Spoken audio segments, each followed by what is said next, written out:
24/7 Flat Earth Discord. Go get VC verified. All right. What is up, LFA TV? Welcome back to Matta Effect. I am your host, Ryan Matta. We have a great interview planned for today. One of our good friends and new buddies, Flat Earth Dave. He goes by Flat Earth Dave. Do you go by a last name or is it just Flat Earth Dave? Well, my last name's Dave. My first name's Flat Earth. I like it. I like it, man. Dave.com. Flat Earth Dave. Also known as David Weiss. All right. But if you want to find me, I noticed people do podcasts and at the end they go, oh, my Facebook is this and my Twitter's this and my Rumble's this and nobody remembers anything. Okay. All you have to remember is flatearthdave.com right there. Flatearthdave.com. Yep. And that brings you can contact me. You can book me for a show. You can check out my app. You can check out my videos. You can check out the crash course. You can check out Flattoberfest. Where are you located, Ryan? Michigan, Detroit. You know that we're having a conference of October 20 and 21st in Vegas. No, I didn't. Las Vegas, October 20th and 21st. It's going to be amazing. You can find all the information at flatearthdave.com. It's called Dave. Go ahead. It's called Flattoberfest. That's all. Flattoberfest. I dig it, man. Well, Dave, it's such an honor. I'm very, very new to the flat earth. We were just kind of having a conversation a few minutes ago. And he goes, how long you been into the flat earth? And I'm like, a couple weeks. And he's like, oh, and I started going, I was like, no, let's record. So I was like, but before that, I had told him, I said, and all the research I've been doing and going through all these videos and just trying to consume hours and hours of flat earth content. You are the legend, my friend. You're in almost every video. You're referenced in pretty much everything. And don't leave early because I'm going to show you an app that is absolutely going to blow your mind. And you can download it in the Apple iTunes Store and Google, correct? Yep, Apple App Store and Google Play Store. And when you do, promo code is going to be MATTA, M-A-T-T-A. But we're going to get into that. But before we do, I want to hear a little bit about your story, Dave. So why don't you tell me where you grew up, where you were raised, and we'll start at the beginning. We'll kind of work our way up to the flat Earth. It's funny. I was born in Fairfield County on the East Coast in Connecticut, and that's like the rich bubble, if you will, right? I don't consider myself rich, and I'm all my vacations. I go to the Puerto Rico, and I go to Hawaii, and I go to California, and I always said before I was a flat earther that I live in a bubble. Right? Because I never see middle America. I never see any of these other places. They just fly from end to end. So I live in a bubble. And the funny thing is, I think we do live in a bubble. And so, my quick story is, I normal kid growing up, graduated high school, went to college, left college, went out to work like everybody does and worked my way up through a couple different businesses. I was in the printing business for 20 some odd years. And then I switched to the solar power business. Kind of dominated there, started my own solar power, commercial solar power development company. And at the same time, I was doing a little podcast called Deep Inside the Rabbit Hole, exposing people to deceptions of this world. It started out with the Federal Reserve. I'm like, and what is money? And that kind of ballooned out. And I ended up doing this podcast out of New York City. And then I was introduced, people started sending me flat earth stuff. Dave, have you looked into flat earth? And I'm like, oh, delete, you're a joke, get out of here. And then they kept doing it and I banned them for life because I don't have time to deal with somebody that stupid to say the earth is flat. Of course we know it's a ball, right? Spinning through space and and everything else that it does. But then another researcher who I trust very much said, Dave, I think the earth is flat. And I'm like, you are kidding me, not you too. And I looked into it. And for 2 weeks, I tried to debunk it. I just literally said, all right, this is baloney. This is nonsense. And as you probably know, 2 weeks ago, you were probably trying to debunk flat earth and prove the globe. That's how you become a flat earther. Took me 2 hours. 2 hours. Right. Nice. That's it. Nice. Well, that is it. The number one thing that got you? Was it the nonsense of the helio-nonsensical model? What got me was you asking in one of your videos, how does water stick to a ball? That was the big eye opener for me when you started talking about gravity and how, and then from there, well, actually the funny story is I'm here for the exact same way you are. I got into all of this for the Fed, learning about money. And once you learn how money works and you learn what a scam fiat currency is, you just start going down the rabbit hole and you start realizing everything is a lie. But it was the how does water stick to a ball? And then I watched some debunking and garbage videos that were just obviously didn't make any sense, and they were just talking with Fauci science. And then I was just thinking to myself, we can send somebody to land on Mars. We're going to build civilizations on Mars, but nobody can go into like a laboratory and recreate the Earth and show me how water sticks to a ball. And then from there, it was just one thing after the next, But that's how I got there. On the globe side, there is, that's because you can't, pouring water. I hate when flat earthers pour water on a basketball or on a tennis ball and say, why doesn't the water stick? And the answer is, in the gravitational model, is because it's not big enough to hold the water on with the gravity, right? You have to have something to do that test. You have to have something as big as the Earth, okay, to hold it. But as you said, it doesn't make any sense. Large bodies of water at rest lie flat. That is a proven, undeniable fact. And once you understand that, everything else falls apart, right? So I was just showing you that model. We're spinning. You know what have been in this 2 weeks? I give you a little test. How fast is the Earth spinning at the equator in the heliocentric model? The Earth is spinning at 1,000 miles per hour. Very good. 1,000 miles per hour. And we're orbiting the sun in an elliptical path, speeding up and slowing down at an average speed of 67 million miles per hour, 67,000 miles per hour. It's 66.6, 67, same thing, right? And then we're chasing the sun at like almost 500,000 miles per hour, moving those three different directions at once, spinning, whirling, and twirling at these insane speeds, right? So let's put that into context. What's going on here? Hold on. Let's put that into context of what that looks like in reality. So here is the hypersonic sled track. Anybody can pull this up on YouTube. Just type in hypersonic sled track. You come up to this video. This is a test track with a rocket sled on it. And it's going to show it again. It's going to go by at Mach 8.6. Ready? Can't even see it, right? Well, if I had the sound on, it's shocking to you, right? It goes by so fast, your whole body, every cell in your body goes, whoa, right? So you can barely fathom this speed, let alone twice the speed. Okay. But this is only 1/10 of the speed of our orbit. We're traveling around the sun at 10 times faster than this. Okay. And we're chasing the sun 100 times faster than this. Okay. That's insane. Right. But then when we go out into nature, we see things like this. Right. What does your common sense tell you if you don't listen to the nonsense? That the Earth's not moving. This isn't moving. Tap your foot on the ground next to this lake and it's going to send a ripple all the way across it. Okay?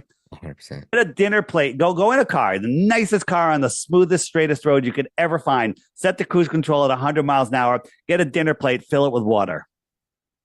Okay? Take the slightest turn, the slightest acceleration, or the slightest braking. And what's going to happen to that water? It's going to off the plate. Go right off the plate. Right? We're whirling and twirling at incomprehensible speeds. Oh, but it's so big. Gravity is holding it down. Baloney. Okay? Nonsense. We are perfectly still. Now, this water is contained. It has land all the way around it that is higher than it. Okay? It has land all the way around it, right? So they tell us that Antarctica is a continent about 11 to 13,000 miles in circumference at the bottom of a ball, but no one is allowed to explore anywhere except the edge, which is weird, right? It's really weird. It's really weird. So for those of you that don't know, flat Earth isn't a disk floating in space. That's what they want you to think it is. We're a pond. We're just a giant pond with continents. These are islands in the pond. And the shoreline of the pond has to be higher than the surface of the pond. Well, Antarctica, many of you don't know, is the highest land basin on Earth. There's even claims that the mountains and the outskirts of Antarctica, as I'm saying out, not in, because Antarctica surrounds us. They say that there's mountains higher than Everest. I can't confirm that because nobody is allowed to independently explore. So people are Googling right now, well, trip to Antarctica. Look, there's 100 different companies that'll take us to Antarctica. They are, but they're all run by the Antarctic Commission. So they're all really one company, 100 shell companies competing against each other because they all work together. Okay. Kind of like everything else in this world. Right. And they'll take you from Santiago out here to a little island. Okay. Now, this little peninsula here is bigger than many countries. It's huge. Okay. They'll take you to a little island, and one of two islands, Deception Island or Rothschild Island.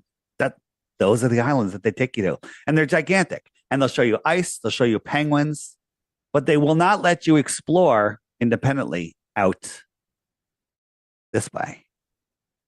Why is that? Very good question. Why is that? Well, the answer that they give you is, well, it's the only pristine place on Earth that they can't pollute, and we don't want to disturb the migratory paths of the penguins. Now, this treaty called the Antarctic Treaty went into effect in 1959, I think 1959, 1961, somewhere in there, when environmentalism wasn't even a word. Okay, nobody knew anything, right? And we could go and burn down the Amazon and the lungs of our world, but nobody's allowed to go to Antarctica, to the outer spaces of Antarctica, because we don't want to hurt the ice, right? Right? People, well, there's bases in Antarctica. Yeah, there's bases. Here are the bases. They're here along the edge. As I said, no one's telling you what's out here, what's out there, what's out there. Right? Mm-hmm. So here's something very interesting. Here's Google Earth. And I've got you do this, go onto your web browser of Google, right? If they haven't fixed the patch yet, and you can measure the area, shows right here, of anywhere. But when you try to measure Antarctica, watch what happens. See that? It makes a loop, it flips out. What the loop all the way around, right? Let's try another place. So we'll go, let's go over, where are we going? We'll try Greenland, right? So I'll make a little line around Greenland. Oh, I'm doing the North Pole here. This is the North Pole. And the same thing happens there. Everywhere else, it'll give you the measurement. Everywhere else, it'll do the proper measurement, right? Here's Greenland. I'll do Greenland. No problem. There's Greenland. But the North Pole and the South Pole, the only two places you're not allowed to physically go, you're not allowed to virtually measure. I'm trying, is that Madagascar? Yep. Works perfect. Nope. Wow. Works perfect, no problem. Works perfect, no problem. Okay. So this is a problem, right? The Antarctic Treaty, Admiral Byrd and Project High Jump went out to Antarctica, said there's land beyond the pole. What does that mean? Like from Middle America, beyond the South Pole, that would be over towards Australia on the globe. Okay. Land bigger than the United States, filled with resources that no human has ever set eyes upon. Filled with resources at a time where we're having wars for territory and resources that no human has ever set eyes upon. And they go, nobody can go there. All the countries in the world agree on two things now. There's only two things in the world they agree upon, all the countries. Everybody can't go to Antarctica, can't go to the North Pole, and you got to get the thing stuck in your arm. Oh yeah. Yeah. The clot shot. You don't have to censor that on my channel. Is it? Well, we're careful what we say here, because I want to put it on my YouTube channel. Okay. Oh, okay. I got you. No problem. So we can talk properly, Yeah, I'm with you.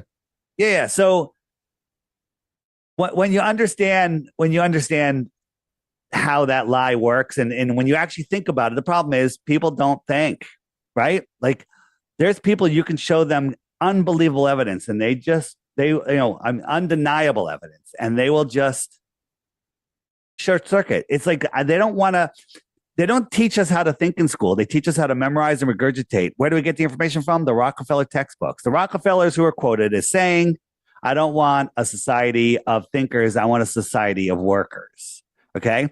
If you are, if you are the elite families that are running the world, are you going to educate all of the serfs all of the useless eaters to challenge your authority? Or are you going to teach them to be good little worker slaves? Nailed it. Why is that? Why do you think that island is called Rothschild Island?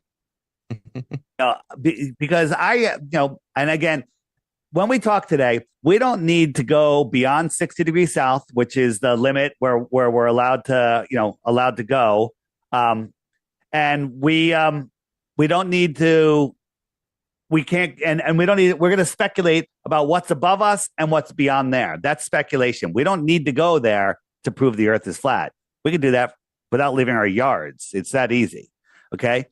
But it is interesting to speculate out there. And I kind of think, that there are controlling families, civilizations, whatever, on lands that we're unaware of. They could be within our pond, or they could be beyond the shoreline of Antarctica and other inhabitable continents. We have these world leaders that go to Antarctica all the time, and they go to South Pole Station, and then they're disappeared for 3 days. Their itinerary is blank, and then they're back at South Pole Station, and they go back home. What are they doing? Are they getting their marching orders from the real people? Right? Mm-hmm. You know about the North Pole, right? No planes do fly towards the North Pole, but then nothing goes over the North. And they say, well, that's because the magnetic anomaly, makes the planes, not function. So you have to stay a couple thousand miles away, right? But there's some old video of the North Pole where there's like a vortex and a hole, and you can see the wind patterns. I'll show you. Well, I don't know if it's going to show you right here. So on here on the app, I have this wind map, and let me go to winds. Where's winds? Wind. Okay, I'm on winds. There we go. We'll go up to higher. So here are the winds, right? But it's not going to show it today. But right in the center, you can see something blocking the winds. When there's winds that are going tight around the center, you can see something that's blocking the winds, and they call it the Rupus nigra, or the Black Rock. Who's controlling the world these days? It's called Black Rock for some reason, right? Right? It's crazy. It's crazy. And all compasses point to the north. No compasses point to the south, right? On a geodynamo ball model with a molten magnetic core. Again, that's like saying military intelligence, right? It's a misnomer, right? Because you can't have a molten magnet. There's no such thing as a molten magnet. Yeah, magnets break down after you melt them, right? After they hit the melting point. Hit the Curie point before they melt, and that is where they lose all their magnetism before they melt. But they tell us there's a molten magnet at the center. Okay, molten magnet at the center, right? And no one's ever gotten below 7.5 at 7.8 miles, whatever, less than 8 miles. Okay, that's like drilling through the skin of an apple. Okay, right? You got a quarter of the way through the thin skin. You were guessing what you were going to hit all the way through, and you were wrong every step of the way. Every time you predicted something with your ground penetrating radar, it was wrong. And then you hit an impenetrable barrier that you couldn't get through for years. But somehow the next 4,000 miles is this, when you couldn't even get through the part of the skin. Okay, this is pseudoscience. It's in every science book.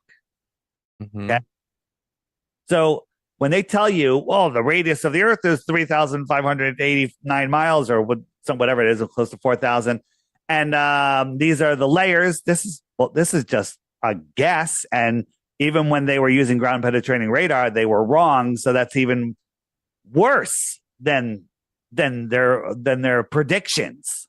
It's literally pseudoscience.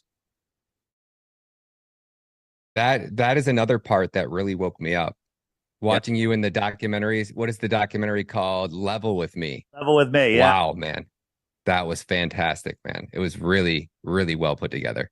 Sean Hibbeler does some great stuff. On the app, which we'll get into in a little bit, there's a web button, which is called the More Resources page. And if you go down to here, FE Movies, you need to see every one of these movies. Okay, these are movies that are being hidden from you. Have you seen A Stranger's Guide to Flat Earth 21 Questions yet? No, sir. This is And there's only literally 3 I could find on YouTube. That was it. And they were hidden. I had to look for those. Yeah, and this is the go-to. It asks you the top 21 questions and 3 to 5 minute answers for each one of them. Bam, bam, bam, bam, bam. It is scientifically impossible to watch this video, understand it, which only takes 2 to 3 brain cells, and then still believe you live on a globe. But there's a whole bunch of videos, including the level series right here. Other great ones. This is one of my favorites. If you want like a movie night, you married, girlfriend? Yeah, kind of. Yeah. Okay.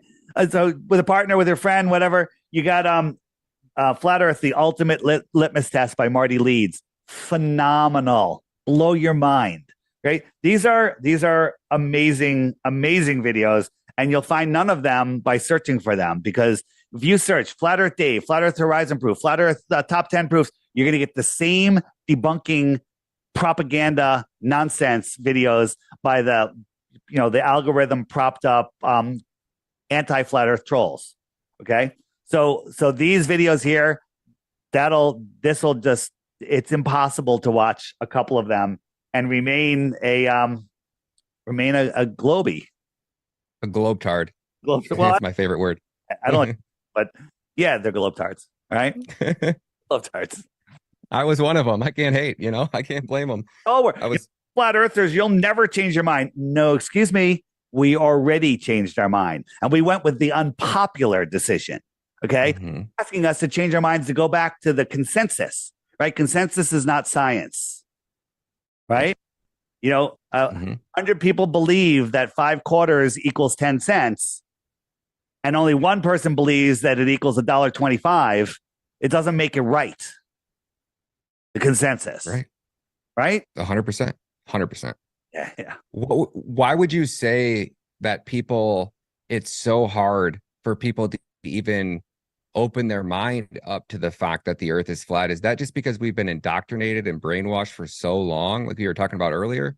Yeah, so the indoctrination is unreal. It starts early, right? What's every kid is put in front of Sesame Street. Here's and this is them rubbing it in our faces. Are you familiar with Revelation of the Method? Where the elite always tell us what they're doing. They have to broadcast it. They're not allowed to break our God-given free will. Look here in the fiction section, you have a globe and a rocket, and they're talking about fiction. And they have a globe and a rocket there. Isn't that crazy? What are the odds of that, right? But what I was trying to show you is one of the first worksheets you bring home from school as a little kid is the orbits of the sun, the moon, and the earth, right? The moon goes around the earth goes around the sun. They're teaching you that. Kids, when they have their celebration in most classes, the curriculum says to get the kid with a candle, have them sing and march on one more trip around the sun, right? They're the earth, and they made another trip around, literally impounding this Helios nonsensical model into their brains. You want to see how the indoctrination is? Go to find a 10-year-old boy, girl, and go, hey, you want to hear a secret? They're like, yeah, sure. Go, earth is flat. They will chop your head off. They will throw so much propaganda at you. They'll be like, no, it's not. They know more about that than anything else they're learning in school. Okay? Because if you have people believing that you live on a spinning ball and you're flying through a giant universe, you no longer have your feet planted on the foundation, and your mind is spinning out of control, and you're much more easily controlled. It sounds like, well, what difference does it make if you believe it or not? If you don't know where you are, who you are, the power that you have, the true power that we have, and most people, even many awake quotation marks people, don't realize the true power that we have. And the only way they take it away is with fear. And they have us believing, we're going to be hit by an asteroid. Aliens are going to invade us. We're running out of food. We're running out of land. We're overpopulated. There's no more, it's all nonsense. It's all fear. And none of it is true, right? If the world was just the size that it is, flat or round, doesn't matter. Well, if it was round, we'd all be dead. But just if we just there was nothing else beyond Antarctica, there's 8 billion people, which I don't believe there is. I believe it's less than half than that, but doesn't matter. All 8 billion people, all 8 billion people could have an acre. I think it's every family could have an acre in Australia, and half of Australia would be empty, and the rest of the world would be empty. Okay. And anyone that's grown a garden, if you have a 20-foot by 30-foot garden, which is huge, you can feed your whole neighborhood. So don't tell me that we're running out of food. We're running out of water. Well, we're running out of water because they don't let us go down to primary water. Primary water is the oceans that are below us. Gaddafi found it. You know about Gaddafi and the man-made river?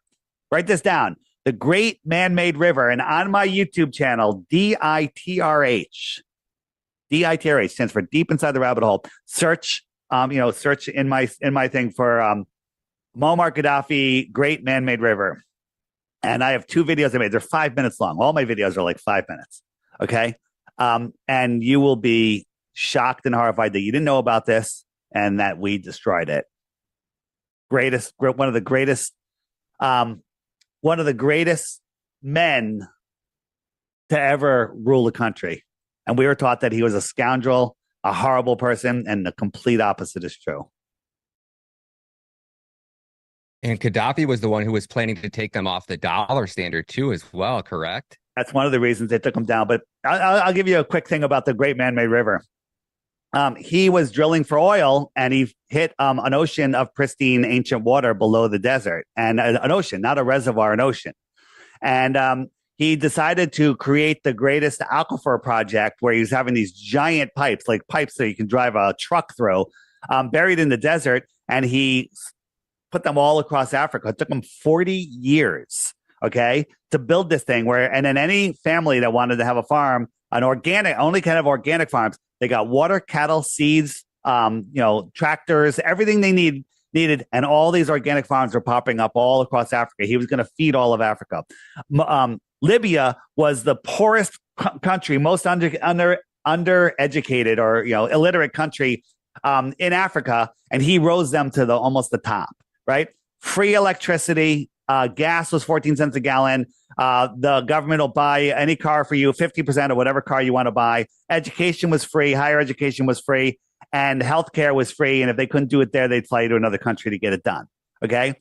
One of the greatest leaders of all time. So when he finished the Great Man-Made River, the United Nations run by, Obama and Clinton's, and they blew it up with depleted uranium bombs. Destroyed it. And you never heard about it in the news. Never once. Never once. A great man-made river. Gaddafi, and here's what got me into it. Gaddafi used to drive through the streets, standing up out of his sunroof, waving to the people, walk through the crowds, high-fiving people, hugging people. I had to go. I was late for an appointment, and I tried to get on I-95 here in Connecticut, and there was cops blocking it. I'm like, what the hell's going on? I can't get on. And I go down to the next exit. It's blocked also. I'm like, what's going on? They're like, oh, Obama's coming through anytime now. And you have to wait until he comes through. No other cars can be on the highway with him. And like 15 decoy cars come in. So who's the horrible dictator? Okay, the guy that needs 15 decoy cars and can't be on the highway with other people, or the guy that walks through his people with his arms out like this, hugging people. Okay. Crazy. It is the rabbit crazy. hole is endless. Now, in your movies, I also saw you going over a bunch of declassified or quote unquote leaked documents from NASA and the CIA. Can you tell us a little bit about, how NASA got started, what the CIA's involvement was with it, and how hard is it for normal people like myself to find these declassified documents? I've searched, I can't tell you, in the last 2 weeks for these declassified documents, I found one.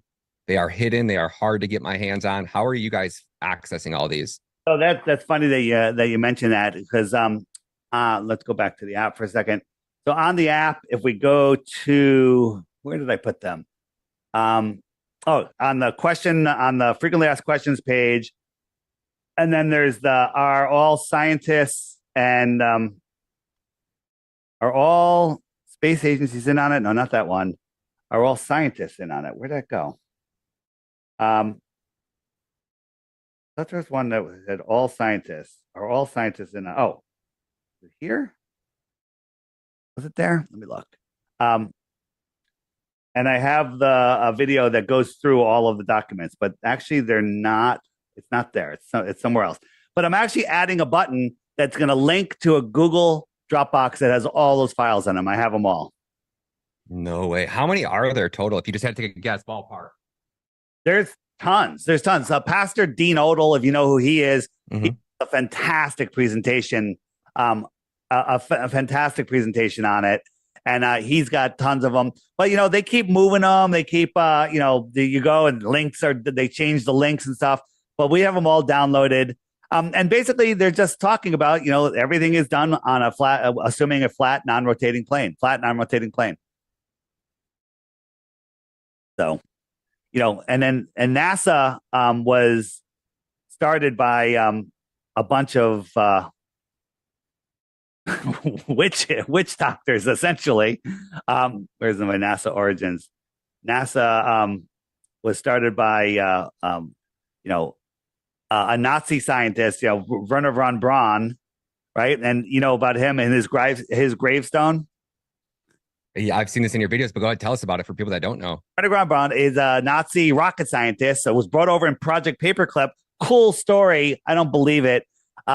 Because there was no space race. It was all the Russians and the US and everyone else. They're all in it together. But their psyop was they're bringing over the scientists here, and he ran NASA. And on his gravestone, now is this a whistleblower or a revelation of the method or just a poke in the eye?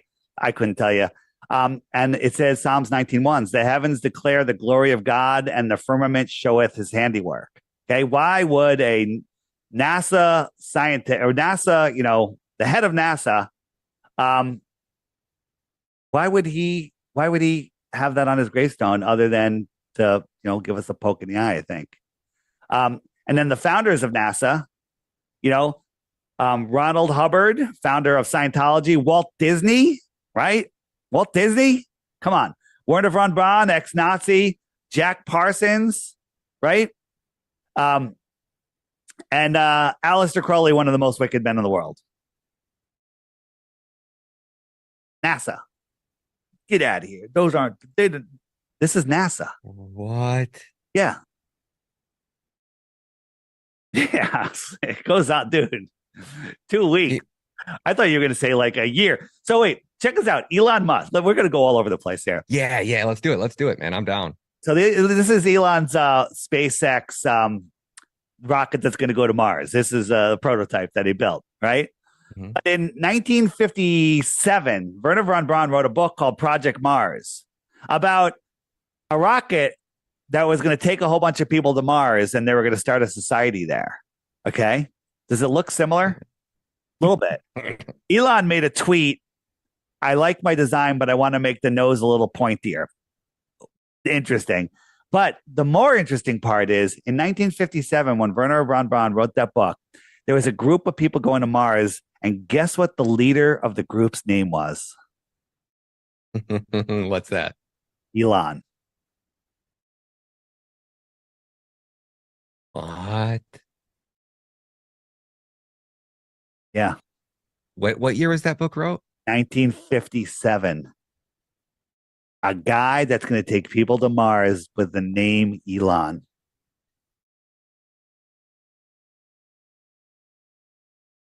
Dude. what are the odds of that, man? This is all a scripted reality or a simulation. I hate saying it's a simulation, but man, it sure makes things more explainable if you say it's a simulation. So with SpaceX and what he's doing, so oh boy, my one question here is, can you go? So they won't let you fly over the Arctic Circle. Yeah. But we see really rich billionaires like Ghislaine Maxwell and all of these elite people have this weird fetish with submarines. So can you go under it is my question. Stories about Nazi submarines down there. It's very interesting. I'm a believer in the underworld and the, the subway systems in New York City, they were here. They were here before we said that we built them. Years ago, they were going to build, I think it was the number 6 line, and all of a sudden it was built. It was already there. They just renovated it. Okay. It was from a previous civilization. Right. Have you gotten into the old world civilizations yet? Not yet, but keep going, man. Fill me in on anything you can. I'm like a sponge right now. So on the app, on the more resources page, if you just scroll down to lost history, this is good. Yep. And another one is biogeology by Stellium 7. Is that right there? Mm-hmm. Right. Yep. On the homeschool page, this guy is great. This is 10, 15, 20-minute videos on old buildings and the story behind them. And it's hysterical. It's unbelievable. It's called My Lunch Break. And just watch this. And they're all here. You can just go. And by the way, any videos that you find on here that you like, subscribe to that channel and hit the bell. And you may not stay subscribed or get notified, but at least you can start, get it going there. You have John Levy here once a week, every Sunday. He puts out a new video. Mind blowing stuff. And again, take it all in, look at it for yourself. And you're going to find that there's these old world buildings right in your hometown. They're everywhere. And you look at them like, that doesn't make sense. How is this stuff built when they had horses and buggies? And why are the roads made of mud? And you realize that these people founded these cities. Means legally they found them. They didn't build them. Founded doesn't mean built. It means found. When you see wow. In 1857, it was found. Yeah. Dave, so tell everybody about this app real quick. So we keep referencing this app. I want to show everybody. I'm going to have a promo code if you guys download this app. The code is going to be MATTA, MATTA. And Dave, you built this app. Well, you had a team or people help you build this, but this is your app that you, I believe, designed and put together. It's one of the most elaborate and well put together apps I've ever seen. Why don't you walk us through it? I will. So I'll give you the quick story behind it. Is out and and when you wake up to the understanding that we don't live on a spinning globe and the Earth is a level horizontal plane, you just want to share it with everybody because sharing the truth is a really good thing to do. And flat earthers aren't depressed because we no longer have that disconnection with our soul going, hey, wake up, it's not a ball, right? And people just ignore that their whole lives. And we just want to share it with other people. So I would always be trying to pull up pictures. Oh, damn, where's that picture? And I'm scrolling through pictures and I'm looking for a video and I can't find a video now. And I said, and then I was trying to show people like, here's a model, the sun goes around and the moon. And I was like, I'm going to make an app and I'm not even going to publish it. I'm just going to have it on my phone. But everyone I showed it to said, wow, where can I get that? So I put it in the App Store. It was free. And then the people were like, hey, can you add this? Can you add that? Can you add this? Can you add that? And then YouTube started censoring all the videos. So I added the video of the day. Every day there's a new video right here that YouTube won't share with you, but I will. Okay. And so it started costing me a lot of money, thousands and thousands of dollars. So I said, I'll charge $3 for the app. One-time charge, $3. Pretty good. Okay. And then it got bigger and bigger. And we'll go through a bunch of the features. But then I added a subscription for some higher end features, but you don't need the subscription, but you're going to want it. And the subscription's $11 a year, or you can trade in 11 referral points. I'll get into all of that. Okay. So here's the app. The sun goes around once a day, keeping track of the hours and the days. The moon, I'm going to speed it up, goes around keeping track of the weeks and the months. The sun will lap the moon every 28 days. So you see it's getting farther and farther from the moon, and the moon is getting bigger and bigger. And so the weeks are tracked by the weeks and the moons. There used to be 13 moons of 28 days, which is 264 plus 1 day to reset. And that was our year, but they hijacked our calendar. Okay. And then on top of that, we have the stars that are going slightly faster than the sun to the point where they lap the sun once every 365 days. So the sun will slowly drift back into each zodiac for about a month. That's when they say, when you were born, I was born in Cancer, the sun was in the Tropic of Cancer when I was born. That's my sun sign. I used to laugh at astrology, but now I laugh at astronomy. Astronomy is pseudoscience. Astrology is the real science, okay? So that's just the beginning of what the app does. every day I told you the featured video here. If you missed the videos, you go here and you can pull up by sorted by year and month all the way back to 2018. These are all videos that you won't find on YouTube. If you have questions, you hit the frequently asked question button right there, the question mark, and up come, hey, what about, if I say, what about eclipses? I'll click the eclipse button and up comes videos that are hidden from you on YouTube, right? If you want to know about eclipses actually prove the earth is flat, not the other way around. They tell you, well, how do you do an eclipse? Well, the eclipse isn't what you think it is. It's not the Earth's shadow on the moon or the moon blocking the sun for a solar eclipse. I encourage you to watch these two videos here, which are videos that I made on my DITRH channel, but you'll see them in the eclipse there. Watch all of these, and then each one you'll watch, you'll have more questions than before. Okay? Don't think you're ever going to be like, oh, I got it now. Now what am I going to do? Flat earthers are never bored because every day there's more to learn than there was the day before, even though we learned a ton of crap the day before. All right.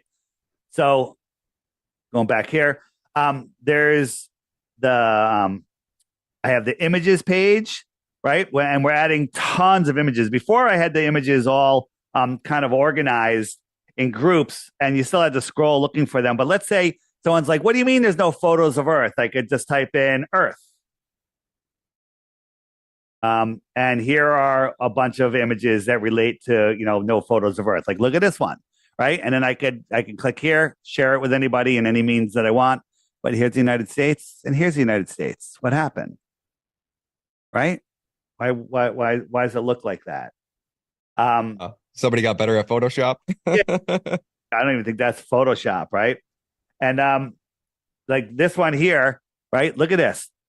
So this is the photo of Earth. And here's all the land that we see. And all of that other land is on the other side of this ball. All of this other land has to be on the other side of that ball for that to be a real photo. Okay. Right? Here's 9 I don't believe in one single thing that you're saying. You like. Okay. Which one? Here's the blue marble is on everyone's iPhone. Then they come out with this, right? These are all just paintings. Right? So that's the images section. There's a homeschool section if you really want to get into it. Schooling Globers. Each one of those will blow you away. It's with Austin Whitsitt. If you haven't discovered him yet, blow you away. Here's a great one. This is I'm the Improbable Dreamer on Instagram. All about the old world. He does these short little Instagram videos. Mind blowing. Sit back and watch the last 20 of his videos. You're forget it. You thought the rabbit hole. There's no bottom to the rabbit hole. So just enjoy the fall because there's no bottom. All right.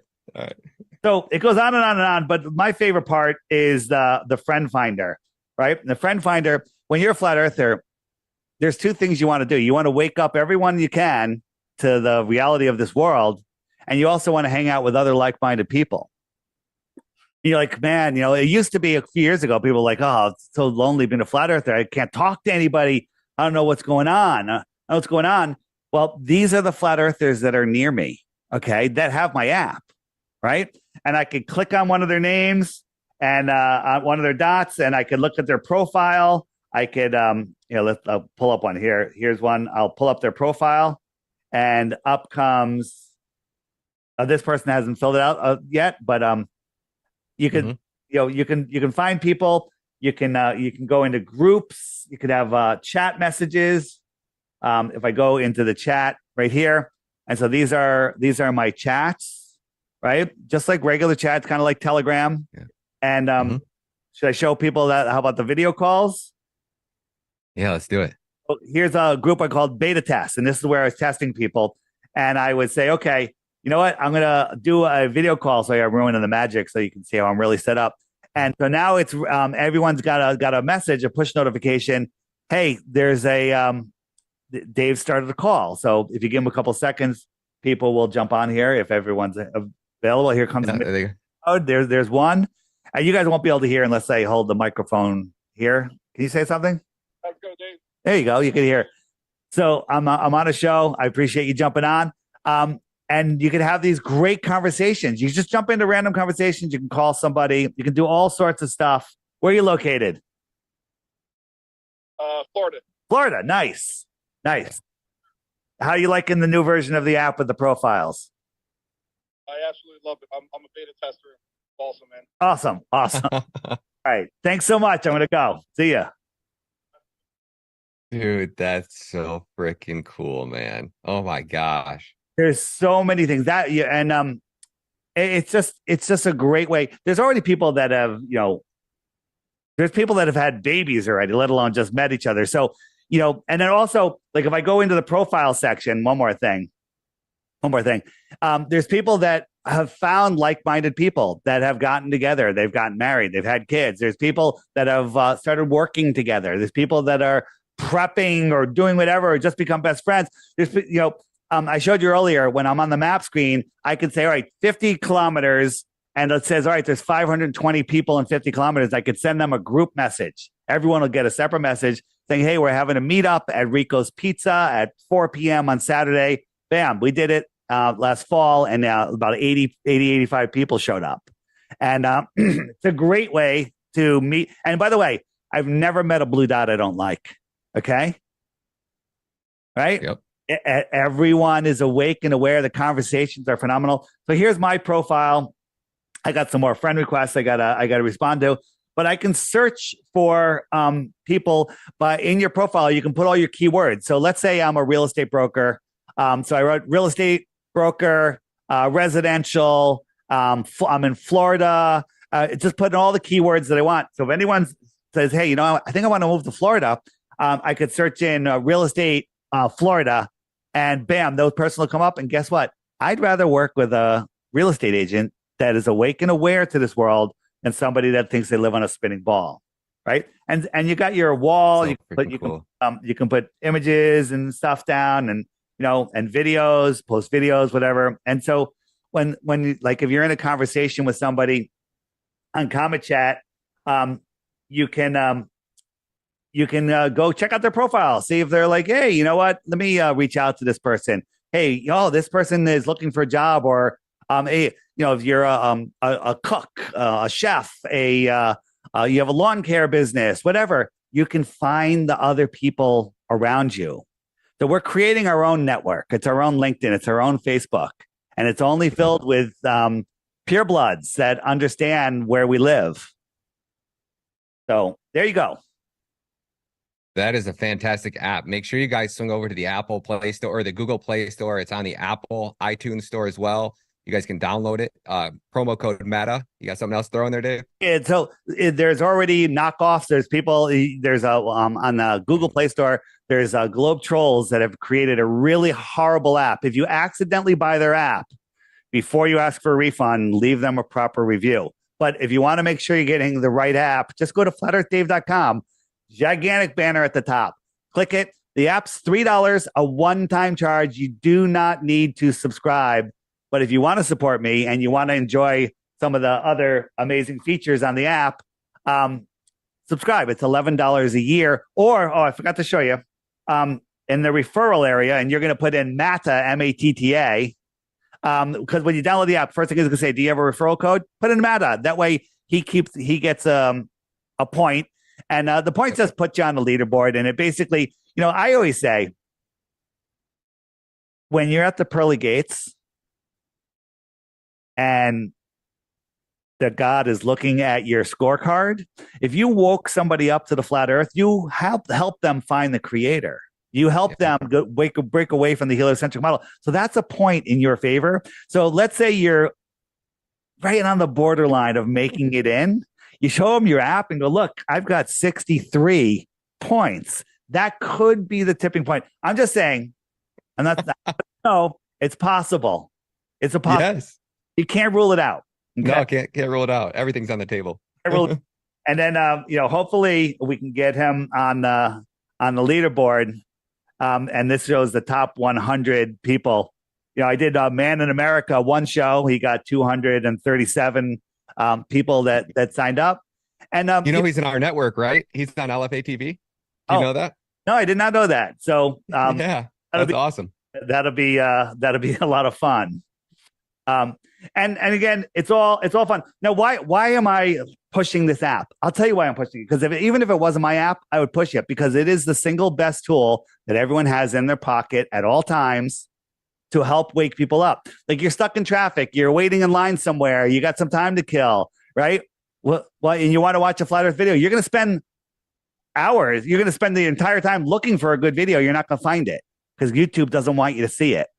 But they're all here on the app, all of them. Any good video that comes out is here. It gets featured on the app.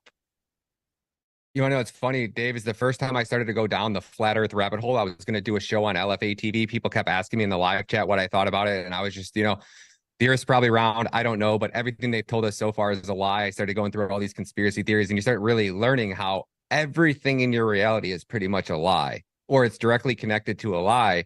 And I got on YouTube. And even on Twitter, now that Elon's there, it's fairly better. I found a few clips on Twitter, but I scoured YouTube, couldn't find anything. I tried to do, I think I spent maybe 30 minutes one day watching all of the videos that I could collect from the places that I could find them that seemed somewhat relevant.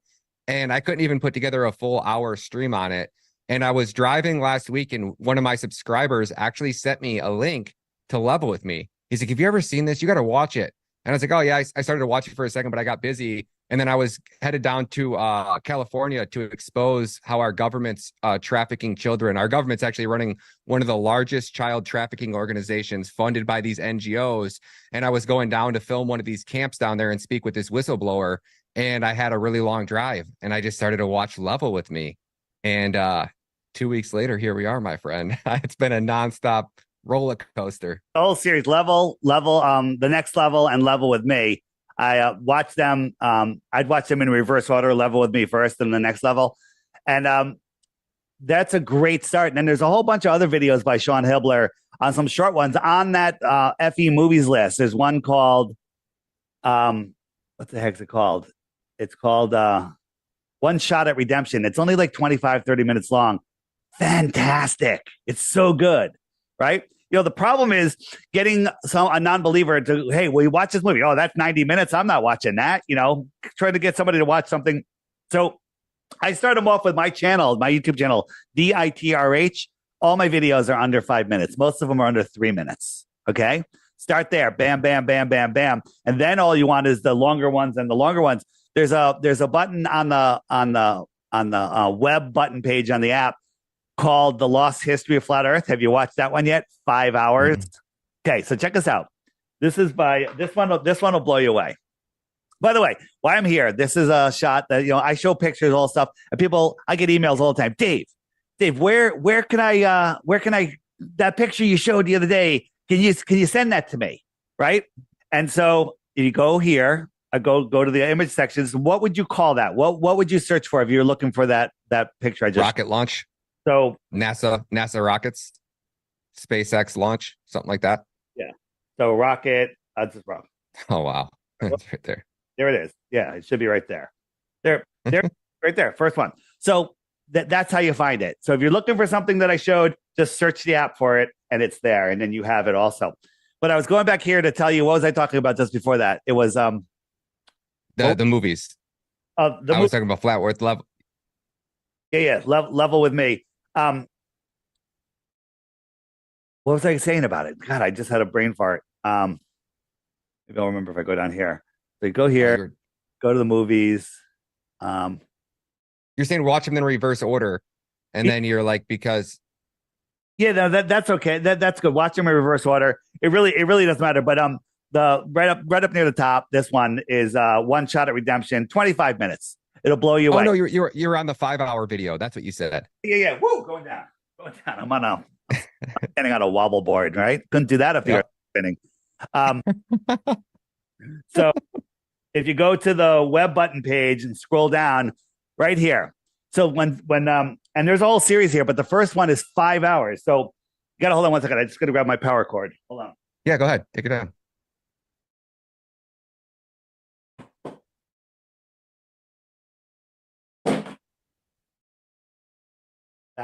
All right. So people sent me this, and I'm like, 5 hours, man. And I watch everything at double speed because I just don't have time for anything, and I don't get to watch a quarter of what I want to watch because there's so much content. And I was like, I'm not watching that. And then someone else sent it to me, and someone else sent it to me, and I was like, I just had it on a back burner. Then one night, I was on a little after 11 p.m. I'm cleaning up, and I was like, looking for something to put on while I was cleaning up, and I said, let me put this on. 10 minutes later, I find myself sitting down, staring at the screen.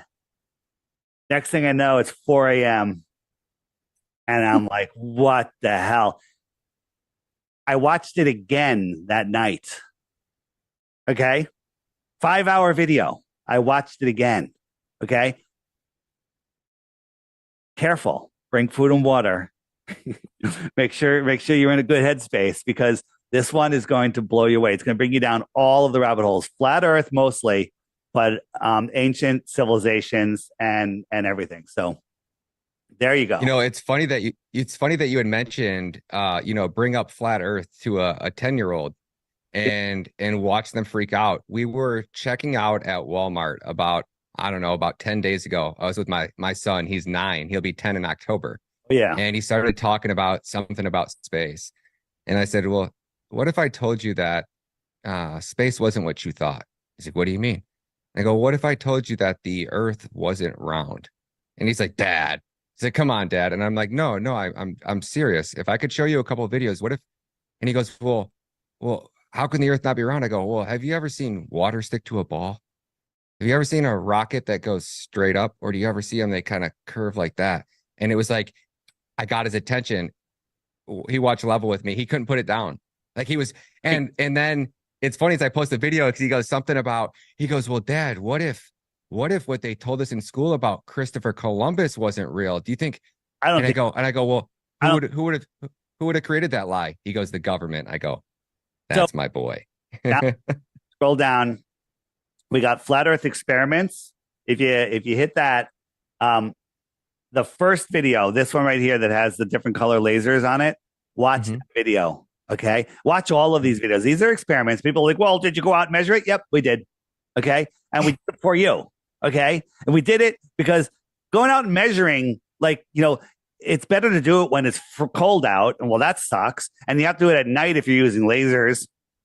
And you have to go 20, 30 miles away from the other person, and you have to have communications and batteries, and it's not easy, but it's done for you in detail. But this one will blow your mind.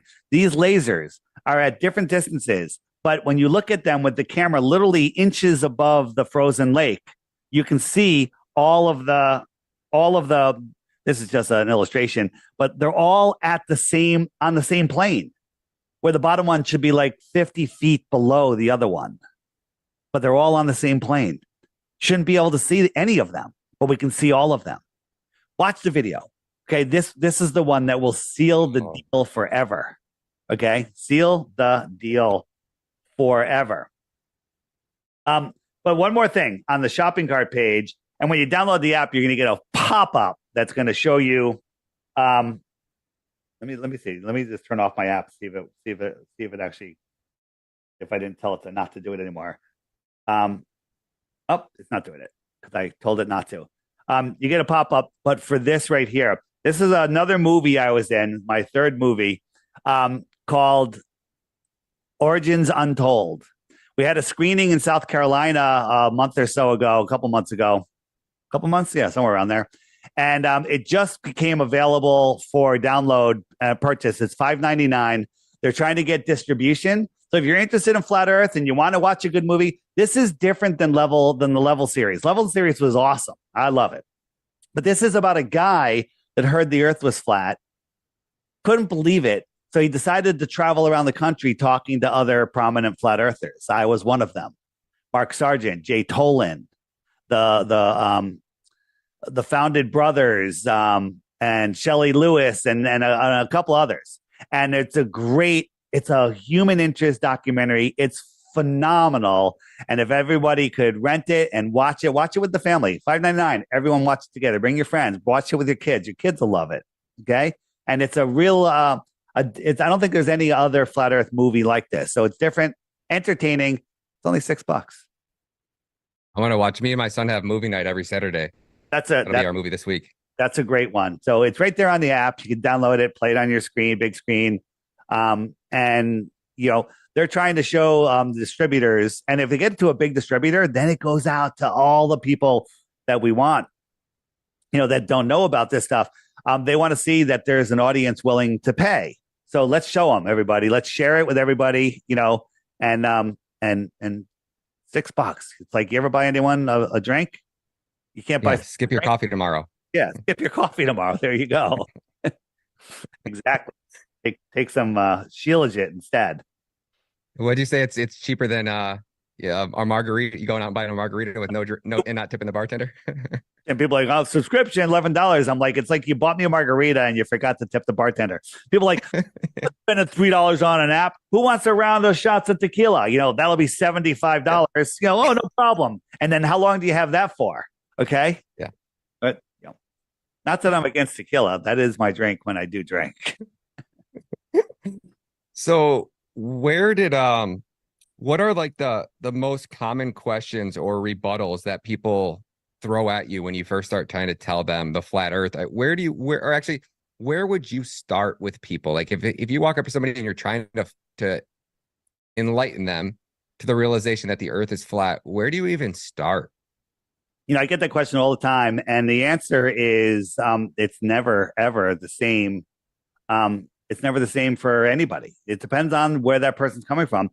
So what I do is I tell people, does this ball have curvature to it? Of course it does. It's a ball. Okay. It has curvature. And there is a formula that we could say, if I move 1 inch this way, how much off of that plane, off of that tangent will I be? There's formula that'll give us the information as we go around. Well, they tell us that the Earth is 24,901 miles around, and that has a curvature formula. There's actually 4 different formulas that are good. One of them, the simple version, is 8 inches per mile squared. First mile, there's 8-inch drop. Second mile, it's not 16 inches because it's dropping away faster and faster, right? Mm-hmm. And so it's 8 inches per mile squared. And the Globers will go, that is a parabola. Yep, it is. After like 3,000 miles, it becomes not accurate. But up to 2,000 miles, which nobody could ever see, we'll get into that. It's off by a couple of feet, I think. It's ridiculous. And by the way, with all of the other formulas, 8 inches per mile squared gives the globe the best benefit of the doubt. It says there's less curvature than there actually is. Okay. But, the first couple of 100 miles, it's dead on accurate. So here is a photo. Oops. That is not what I wanted to show you. There we go. Here's a photo from a mountain. No, when you're on the ground, the air is the thickest. When you're looking over water, there's moisture and everything becomes distorted. There's refraction. Now, refraction, not bringing things up that are hidden, but just blocking your view. But when you're up high, the air is clearer, thinner, less pollution, thinner air, cooler, less humidity. And we could see all of these mountains. We can see there's 8 of them, okay? They're in the proper positions. They're the right shapes. They're not clouds. They're 100% provably the mountains. You can go to a place like this or this place and do it yourself. The tops of these mountains should be over 40 miles below a physical curve. Okay? My face is behind the physical curve of this ball. You can't zoom in and see it because it's a physical curve, right? Mm-hmm. We can zoom in and see these mountains. They should be behind 40 miles of curvature. There is no explanation for this other than they're magically all rising up, refracting, and they look clear as day, sitting right at eye level. Why don't they refract up higher so you're looking up at them? Okay? Why would they stop at eye level unless they are just on the earth plane? Right? Yeah. Then and people say, well, it's refraction, right? We have this shot of Chicago, which I'm sure you've seen, right across Lake Michigan, Chicago, 52 miles away. The very Every 10 miles, the Earth drops 662 feet or something like that, isn't it? Every 10 miles. it goes more and more, more and more. At 10 miles, it's 66 feet. At 100 miles, it's 6,600 feet. Okay, it's exponential, right? There should be 1,800 feet of curvature at this. The tallest building. I think the top of this building might be 1,800 feet, or maybe it's less, but we can see all of them. And so this picture was on the news, and the weatherman goes, "Well, this is because it's a mirage. The temperature is colder and warmer, and blah blah blah." This is not a mirage, right? A mirage, if it's on certain conditions, well, as the atmosphere changes, it would change. Here is a time lapse.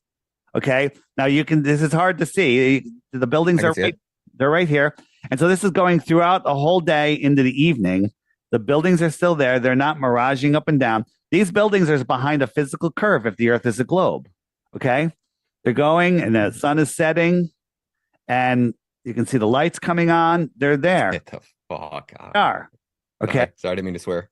No, that's all right. The people say, well, the very bottoms are missing. The very bottoms are missing. Yes, the very bottoms are missing because they're blocked by imperfections and atmosphere on the ground. Like if you're looking, the ground ramps up to you. I'll show you. Let me show you. So the ground ramps up. Where am I going? Here we are. So this is a perspective grid. Okay. So here's the ground. It ramps up. The sky ramps down, and the sides ramp in. And so there's your vanishing, almost to your vanishing point, right? So we'll put a guy here.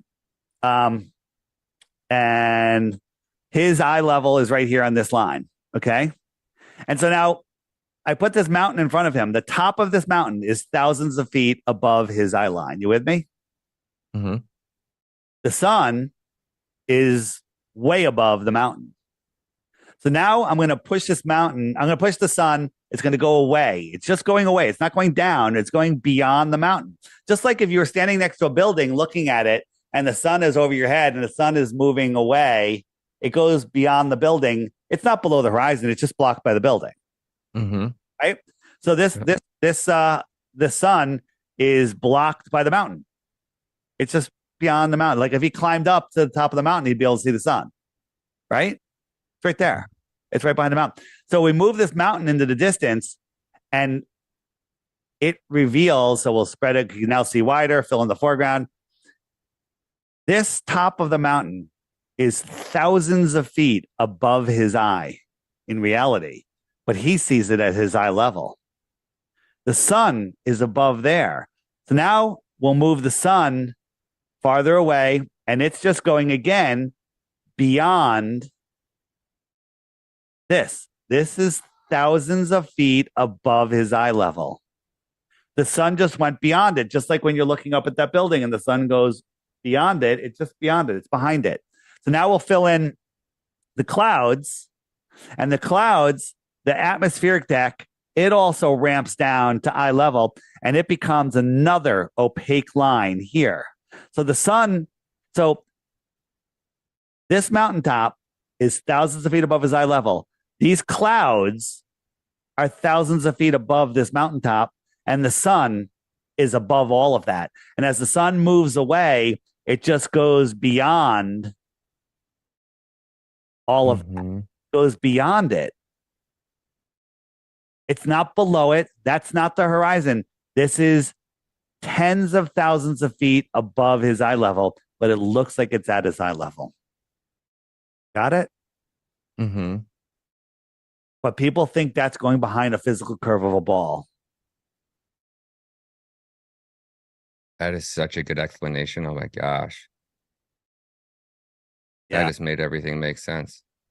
It's really hard. It's hard to pull it together, right? And people say, well, if I go up higher, I can see the sunset again. That works on a flat earth, right? Here's a guy's eye level, right? Yeah. And let me see what I got here. And if he is watching something here and it goes below. This is his horizon, which could be thousands of feet above his head. If he goes up to the top of this building, he can now see farther. He can see the sun again on a flat Earth. Yeah. Right? This guy Yep. can see farther than this guy. Got it? Yes. And if we were on a globe, they should be able to see the exact same. Well, they say if you're on a globe and you got up higher, maybe you can see over a little bit, but if we're on a globe, we'd all be dead. And why do you say we'd all be dead?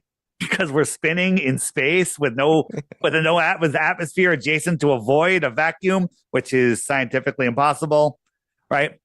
You'll come across a video one day and go, oh, that's why he said that. So it's actually a taboo conspiracy video talking about how ridiculous the heliocentric model is. And he kept throwing in, the best way to tell that we're not on a spinning ball is because if we were, we'd all be dead. It was a funny video, and Yep. I just say it all the time. So, And when you say heliocentric model, for people that are new, what do you guys mean when you say heliocentric? Can you give? I hear that a lot in the flat Earth. It took me a minute to do some research and dive into it, so I know people are going to be asking. yeah, the heliocentric is what they teach us in school. The helios is the sun; it's the center, and we're orbiting around it. That's called the heliocentric model. That's what they in science, which is truly scientism, tells you that we live on the heliocentric model. We live in the heliocentric world. Okay. And so that's not the case. We are geocentric. We're not a disk floating in space. We're not a planet floating in space. We are the center. All of the luminaries in the sky are within the Earth system. While we're on perspective, let's stay on perspective for a minute. All right. Yeah, let's go. So what do you see here? I see a boat, a pier, maybe, a road into the ocean. A boat, a pier. Did you say a pier? Oh, I meant like a boardwalk, not a pier. Yeah, a boardwalk. You got a boat, you got some clouds. Now, these clouds in your mind, you know that they're the same height. It's just perspective that brings them down, right? Got a boat here. This grass could be No the way. or maybe slightly higher than the pier, right? And the pier, of course, is higher than the water because the water would be going over the pier, right? Huh? This is an illustration also. And these lights are all the same size. They just look like they're getting smaller because of perspective. This is how we see, right? Mm-hmm. Right? You see the Great Pyramid of Giza? No. Wow. What? Do that again. This is the Great Pyramid of Giza. This is a photograph. This pyramid is way higher than this person, right? Yeah. Here it is. It's all how we perceive things. Okay. I'll do another one. Got another one for you. Okay. Let's see how smart you are. Got a yellow line, an orange line, and a red line. Which is the higher line? I'm gonna say yellow. It's the highest line. It makes sense. Yep. Okay. Which one is the longest line? Red line. Red line. Okay. What if I told you you're wrong? Okay. I believe you. I'm sitting on my patio in Mexico, and this bush is about 5 feet above the deck. So I have this red line. Mm-hmm. This deck is the edge before the beach, the orange line, and this is the water, which is 10 feet below the deck. So this line is 15 feet lower than this line.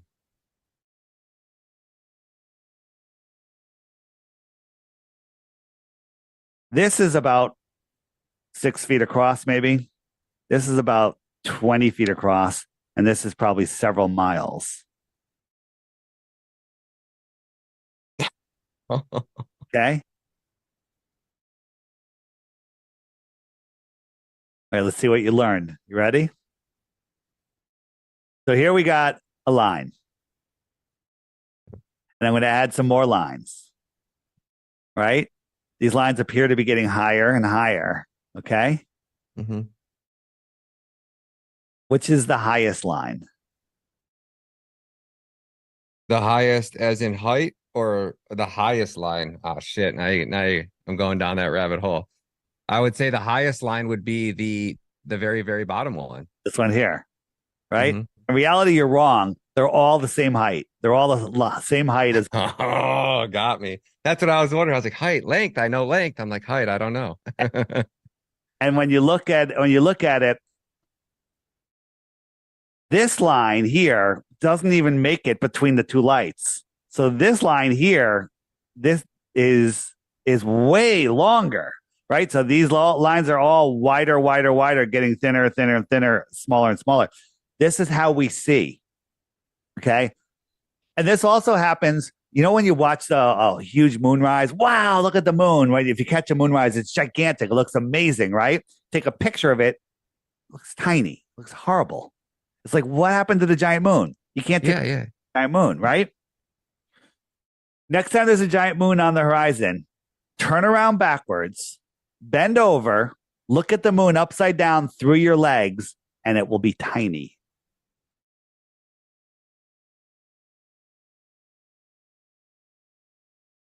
What? Rewiring your brain. Your brain makes all sorts of assumptions. It's how we navigate through this world, in this three-dimensional world, right? Where, these are all the same height. Your brain has to know that to navigate, right? Your brain has to know that this area here is just as wide as this area here, okay, for you to navigate. So you're processing all this information, but you're seeing the world in a different way. And if you don't understand what you're seeing, you can't navigate this world. So again, the giant moon thing, it's quite amazing because one of the big arguments is, why doesn't the sun get smaller and smaller on your flat Earth, as it goes away? And the quick answer is it does, but you don't always see it that way. But there's several things that are happening, and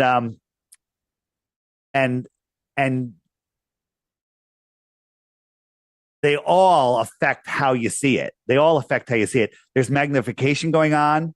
There's the thing that your mind does that makes things bigger as they're closer to the horizon. There's a whole bunch of things. I'm trying to find my sunsets video.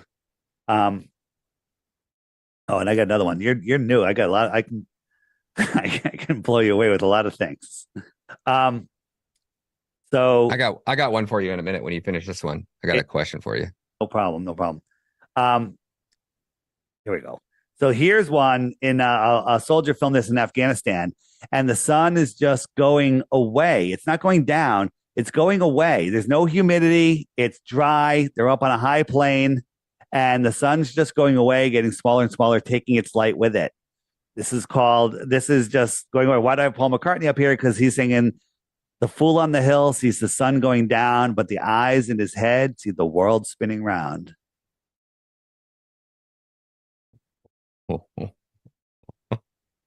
Remember that song?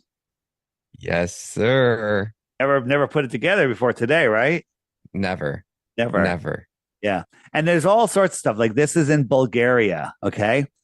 Now, is this sun just moving away, or is this photographer on the top of a ball falling over backwards faster than the speed of sound, just making the sun appear to go down?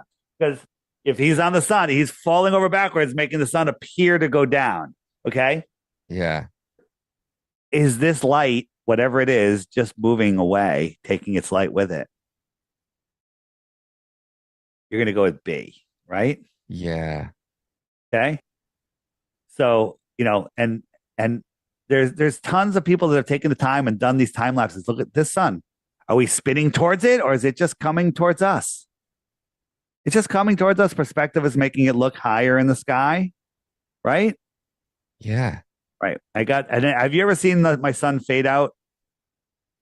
I'm not. I might have, but Forget what you were going to tell. You wanted to tell me something. So here's the sun.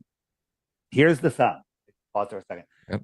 We watch the sun. It's going down, down, down, down, down, down, down. Now, if the Earth was spinning, it should just keep on going, and it shouldn't stop. But what it did is it went down, down, down, down, down, down, and it stopped. I'm filming this. It's below freezing with my drone. Got it up super high, super clear day. and it just stopped. And I have this sped up like 2,500 speed. Okay. It's just sitting here. And now this you think is your horizon, but this is an optical horizon. It's a apparent horizon. And the sun isn't going down. It's just going away. And at some point, its light can no longer push through. Repeat it again over here. Its light can no longer push through, and it just takes its light away with it. Going back and forth. Yeah. Isn't that crazy? Dude. There's a button So how on the app that has a whole bunch of those. Go ahead. So my question was this. So we have a solar eclipse and we have a lunar eclipse. One is where the sun is in front of the moon and the other where the moon is in front of the sun, correct? Is that are you trying to trick me? No, I'm asking, like, I'm trying to remember what they taught us in school. Like I remember in school, like making these little boxes and we'd go out there and watch a sun. Like if they're saying, well, which one is where the moon is in front of the sun? If the sun is 92 million miles away, how is the moon getting in front of the sun? Or the sun getting in front of the moon for the opposite? Well, they tell us that the sun is 400 times bigger than the moon and 400 times farther away. Therefore, they look like they're the same size, or maybe they're just the same size. Okay, kind of weird, right? So they tell us the sun's 400 times bigger, 400 times farther, and the chances of that happening are slim, and the chances of them lining up to form a solar eclipse are 0. Okay, but let's say it's 0.0001. The chances of them doing that a second time are infinitesimally small. The problem is there's solar eclipses all the time, and every 18 years they repeat the cycle again and again. They come in cycles and patterns, and every 18 years plus whatever number of days, the whole cycle repeats again and again like a perfect timepiece. All right. So this is a solar eclipse is when allegedly the moon goes in front of the sun. But nobody has ever seen the moon approach the sun, eclipse the sun, or exit the sun. Right? If we had the moon eclipsing the sun, you would see the moon coming to it. Well, the sun's so bright, you can't see it. It blinds you. But when there's a total eclipse, it's dark where we're watching, right? You're looking, and we should be able to see the moon with some way. I mean, with a zoom lens, with a infrared, with your naked eyes. And we're told that we see the full moon because of the light that's bouncing off the moon coming to Earth. And if you go out in the middle of nowhere and there's a full moon, you can read a book. It'll cast your shadow on the ground. Well, the Earth is 6 times bigger than the moon, and with all the water, it's a lot more reflective. So when you're looking at a total solar eclipse, from the moon's point of view, there's a full Earth because the sun is shining on that whole side of the Earth. So that Earth shine should be lighting up the moon. You should be able to see the moon. No one's ever seen it. But when we look at eclipses, are you seeing the moon? Are you seeing just missing sun? At any point in any of these, do you see the moon, or do you just see sky and missing sun? There's just missing sun here. Missing sun. Missing sun. You don't see the moon. You see something you assume is the moon, and it very well might have something to do with the moon. I personally, and I don't know, a lot of flat earthers say the moon has nothing to do. It's a whole nother nodal thing, dark bodies. Very well might be true. But I think whatever it is that's blocking the sun is not in front of it. It's behind it. Okay. Do you see the moon, or do you see missing sun?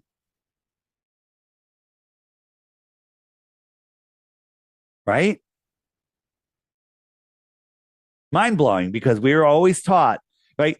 Think of this. If the moon was eclipsing the sun, how come they don't have a camera on the moon filming eclipses? Think about the learning for every kid in school. A camera filming the Earth spinning in space, filming the eclipse from the moon. Never. From the space station. Never. Okay? Never, never, never, never, never. Right? So let me show you how I think that the eclipse happens. All right? Here it is. So this is on the app under the eclipse section, right? So this is an actual eclipse. I filmed it. There happened to be a lot of haziness in the sky, so it was really easy to film without any glare.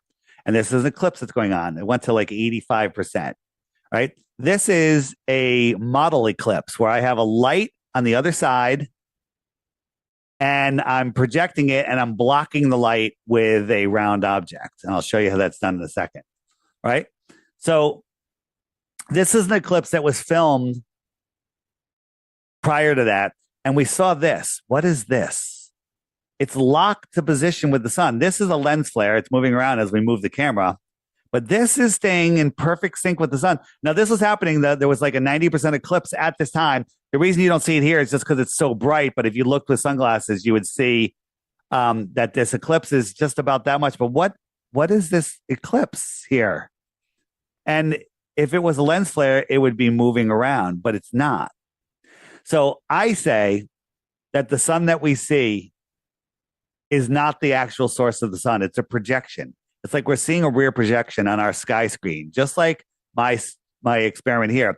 The paper towel is the sky screen, and I have the rear projector, which is here. This is the source of the sun, and I'm eclipsing it with a dark body. Now, I don't see that dark body coming in here. I only see the missing sun. I don't see that dark body because there's no light coming off of that dark body. It's just blocking the light. I don't see it. I don't see it exit. And so I did it again with a thinner tissue. And as I bring it in, we see it right here. There's the source. I'm seeing through the sheet. I'm not being blinded by the bright sun. And I'm blocking the source.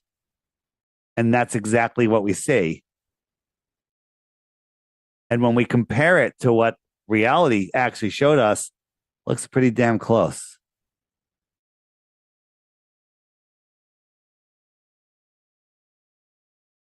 Right?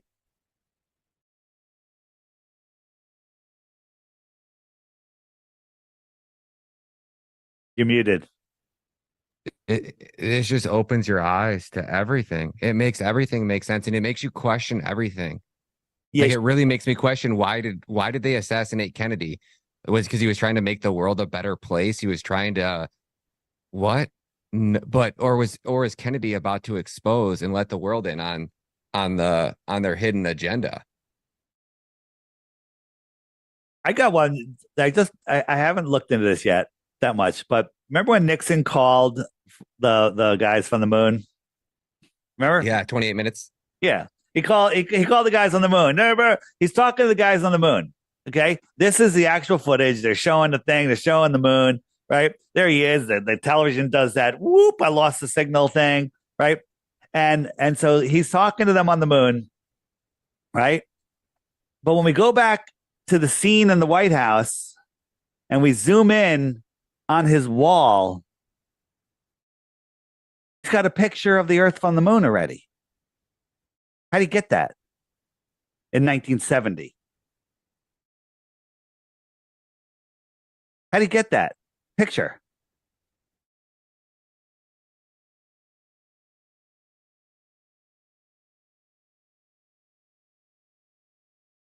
Whoa. Now, the Globers will say they sent a probe around the moon and it took a picture, and I don't know what they're going to say, actually. I really don't care because this is ridiculous. And by the way, we've taken these pictures off of NASA's website, put them into Photoshop, cranked up the levels, and there's a friggin' square box around the Earth that it was clearly just it was photoshopped in.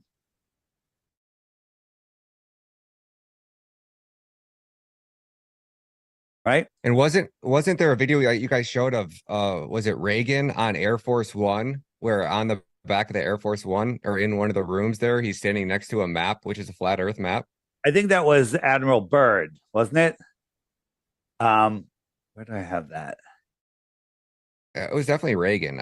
I'm almost positive it was Reagan. Maybe. Um, But there's a couple. There's one with Kennedy on Air Force One, I think.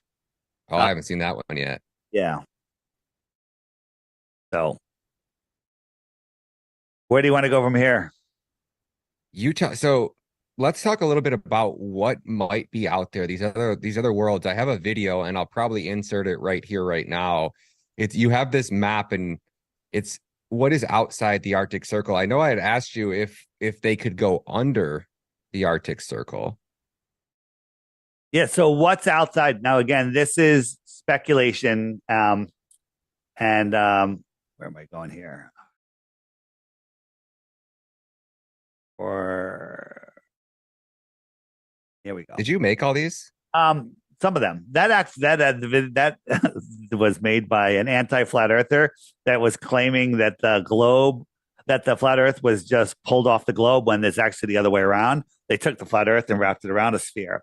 So here we are, right? Africa, United States, South America, right? Antarctica. What's out here? We don't know. We're not allowed to go. We want the right to go. Is there more land out there or is there no more land out there? I don't know.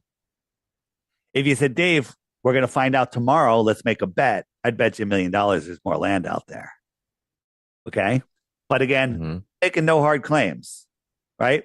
A lot of biblical people say, well, God said he created the earth. Well, maybe the earth goes out for another 100,000 miles. And the controllers have just said, no, this is Earth. This is all there is, right? This is the heliocentric, nonsensical model, right? So what else could be out there, right? So here is how they do it. So they take this, they cut out, and they wrap it around a sphere. And they say, this is where you live. You're not allowed to explore down here. You're not allowed to explore down there, right? So imagine this. We have you're in school. I'm imagining.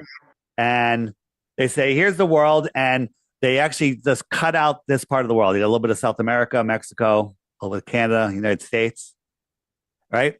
They get rid of the rest of the map and they wrap it around a sphere. Now, we don't have any communications with anybody in any other country. There's no radio, there's no internet, there's no telephones. We just have no planes, just boats. You can sail anywhere you want out here, but you can't go beyond 60 degrees south, which they say is right here. Okay? GPS says that, and they're guarding it. You can't go explore here because we have to protect the penguins. This doesn't exist. This is all that there is. You don't know about Australia, Africa, England. You don't know anything about it. And if one day somebody from England landed on an airplane on the White House lawn, you'd be like, oh my God, an extraterrestrial. Damn right they're extraterrestrial. They're from the extra terra, the extra territory. What if the world was set up like this? We live in this pond right here.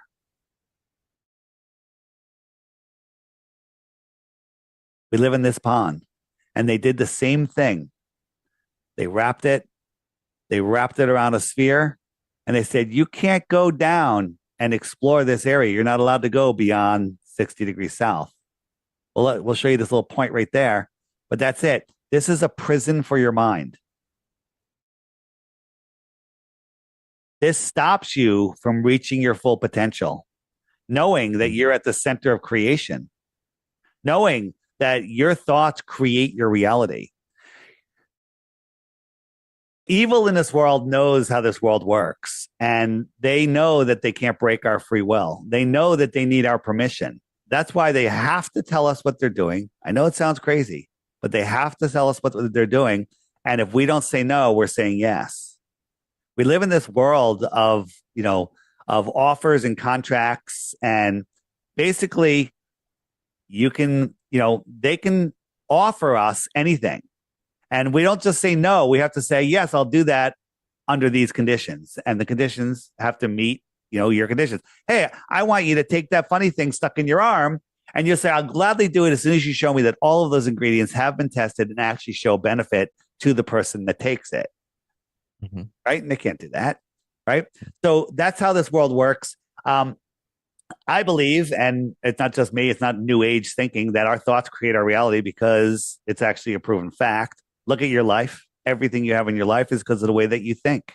You are your worst enemy and your best ally, right? All of the things that you have in your life, you thought them into your life. You thought them and brought them in. Your car, somebody thought about that car and then ended up making the car. And then you thought about the car and ended up getting the car.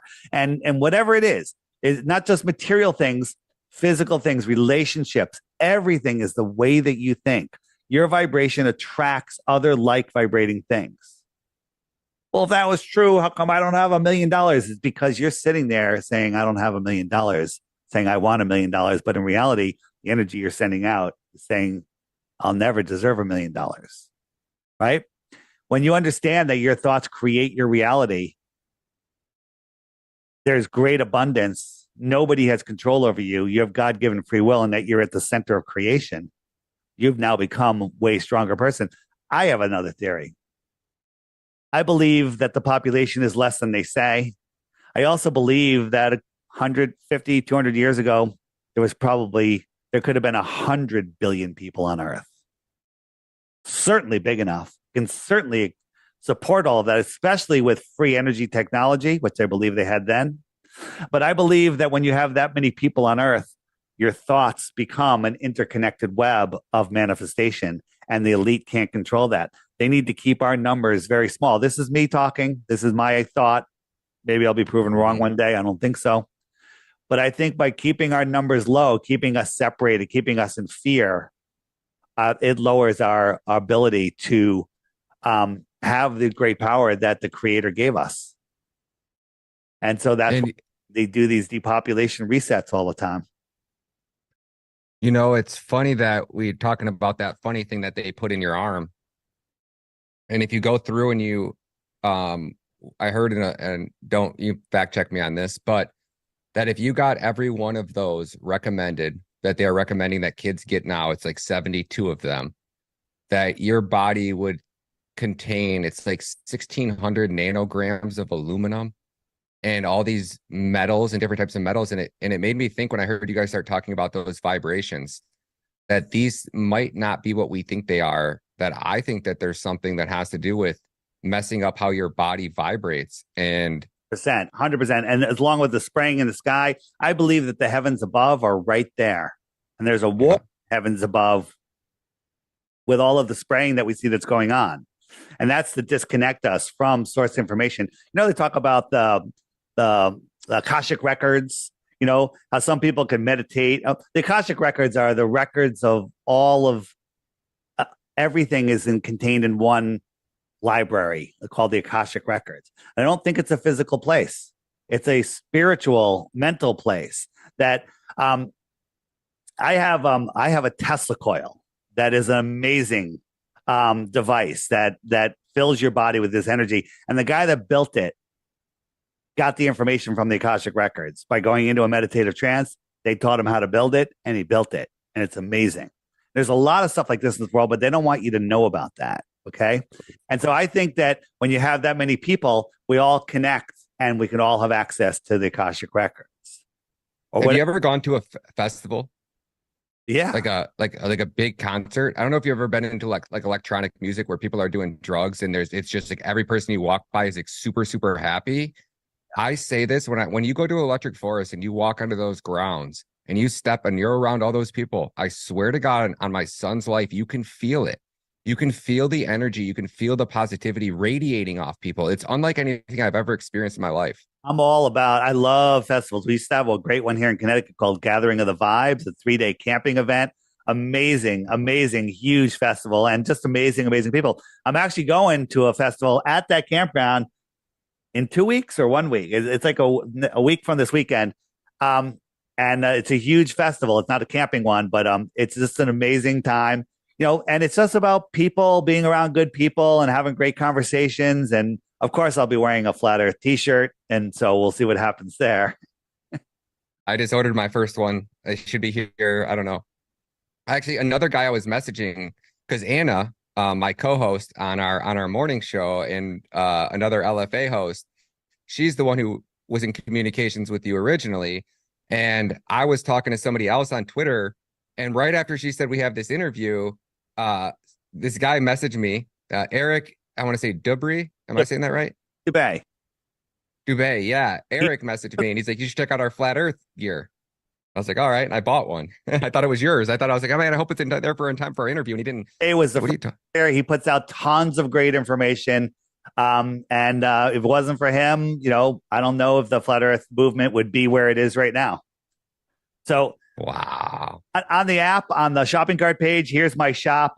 And I've got some pretty cool designs. If some that are in your face. What does that top one say? This one just says 100% chance it's flat, flatearthdave.com. That's on the back, FE on the front. This is a compass, a real compass, south, south, south, south, north in the center, east and west are circles. That's how a compass works. People don't realize that.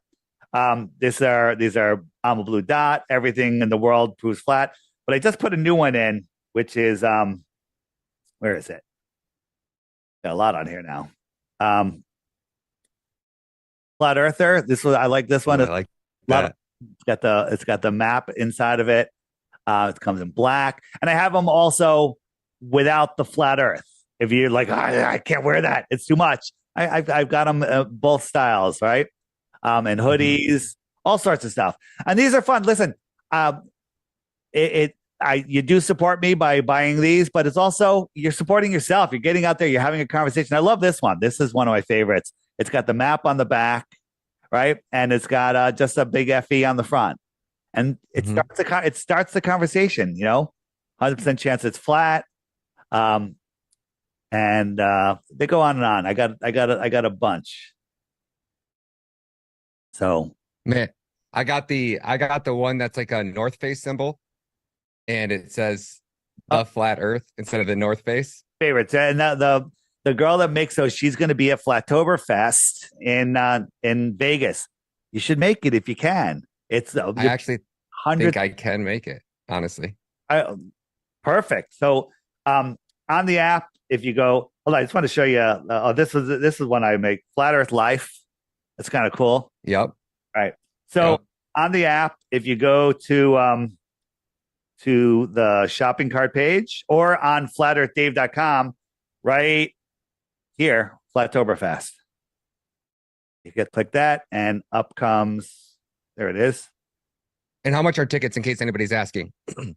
Ticket, I don't even know where they are. They're around $200 or something like that. It's a 2-day event. I don't know what it is. Don't quote me. I don't know. Yep. There's. Will you be speaking there? I will be on a question and answer panel, but I'll be speaking. I'll just be with everybody because they're just talking to everybody. So just come up and talk to me. But I'll be on a question and answer panel, and there's going to be some great conversations. And we're also going to be going out on the street. We have banners says win $3,000 in chips, and we got big chips on them by giving us one globe proof, and it says no. What does it say? It says play as many times as you like. No cost to play. Play as many times as you like. And basically, we're just going to be out there. Everyone will have their apps or whatever paraphernalia they have. There we go. I saw my mouse on there, but check it out. Oh, that's a old ticket price. We can look right now. Let's see what the price is. So let's check it out. Flattoberfest. Get tickets, and tickets are buy tickets. Oops, where is it? $254. But there's I ain't bad at all. I think you can get there's a 10% discount if you use the code Thanks Bob, all one word. Thanks Bob. You spell that? Thanks, THANKS, Bob, B-O-B. Thanks, Bob. Got you. And definitely come, and it's at Sam's Town. I'm not sure how much room is left in the hotel, but if there is, I recommend staying right there because you're just going to want to be around everybody. And what hotel was that? It's Sam's Town, and Sam's Town, right off the strip. But all the information is there on the app, or if you don't have the app, flatearthdave.com. Big banner says Flattoberfest, and it's going to be a blast. September, I think it's 20th and 21st. It said that weekend, Saturday and Sunday. We get there I think on Thursday, and then we leave on Monday. So let's pivot now. I want to pivot a little bit into JFK, because what makes me want to go down that rabbit hole, or to at least hear what you have to say, is we've talked about our government releasing these declassified documents, and one of the things that Trump was campaigning on in 2016 was that he was going to release or declassify all of the information related to the assassination of JFK. And one of his good close buddies was in an interview. This is probably, I don't know, like 6 months ago. I'm sure I could find it if I wanted to track it down. I'm watching this interview, and this guy goes, it's really weird. He's really close with Trump, like in his inner circle, still in the inner circle. And when Trump was getting ready to leave office, he said, "Hey man," he said, you promised us that you were going to declassify all of the JFK files. Why didn't you? And Trump goes, "Because the American people couldn't handle the truth." And I started thinking to myself, well, like Tucker's telling us the CIA assassinated the president. We already know. What other truth could be so bad that we couldn't handle, that we couldn't wrap our heads around? Maybe that the earth is flat. Maybe that's what he was trying. Maybe. I think so. What else could it be? What could you think of something that would be that China did it? Our CIA did it? We already think the worst, don't we? Yeah. No, in that type of reality. I mean, it's a lot for people to deal with, knowing that, the Cold War wasn't a real war, right? It was all a put up, right? All of these conflicts we're having, and all of the stuff comes out, like the Korean War, it was kicked off by the Gulf of Tonkin, which is now admitted, declassified as a false flag attack. So the entire Korean War was put on as a ruse under false circumstances. Where's the revolution?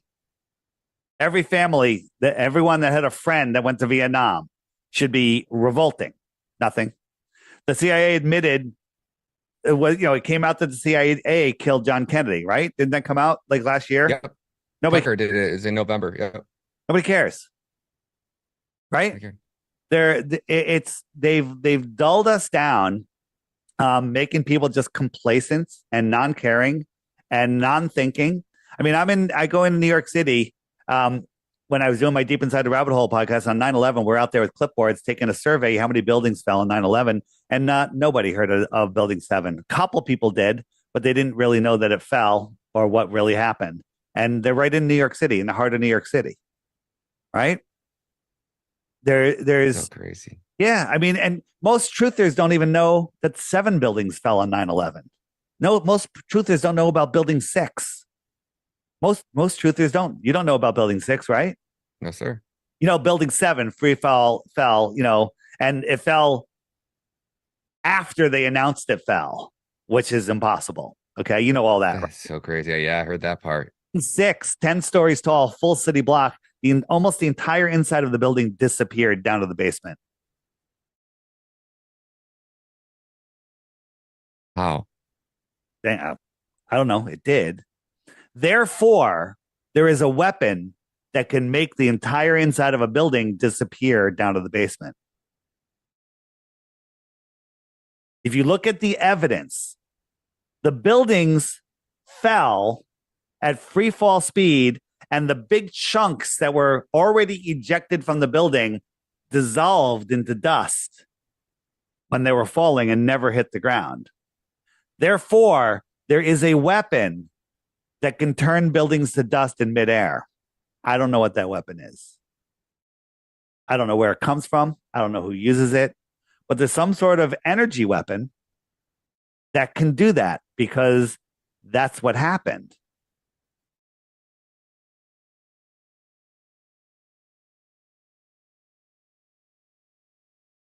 I don't doubt it one bit. After watching what we just watched happen in Hawaii. Yeah. Have you seen the cars in Hawaii versus the cars on 9/11? They look exactly the same.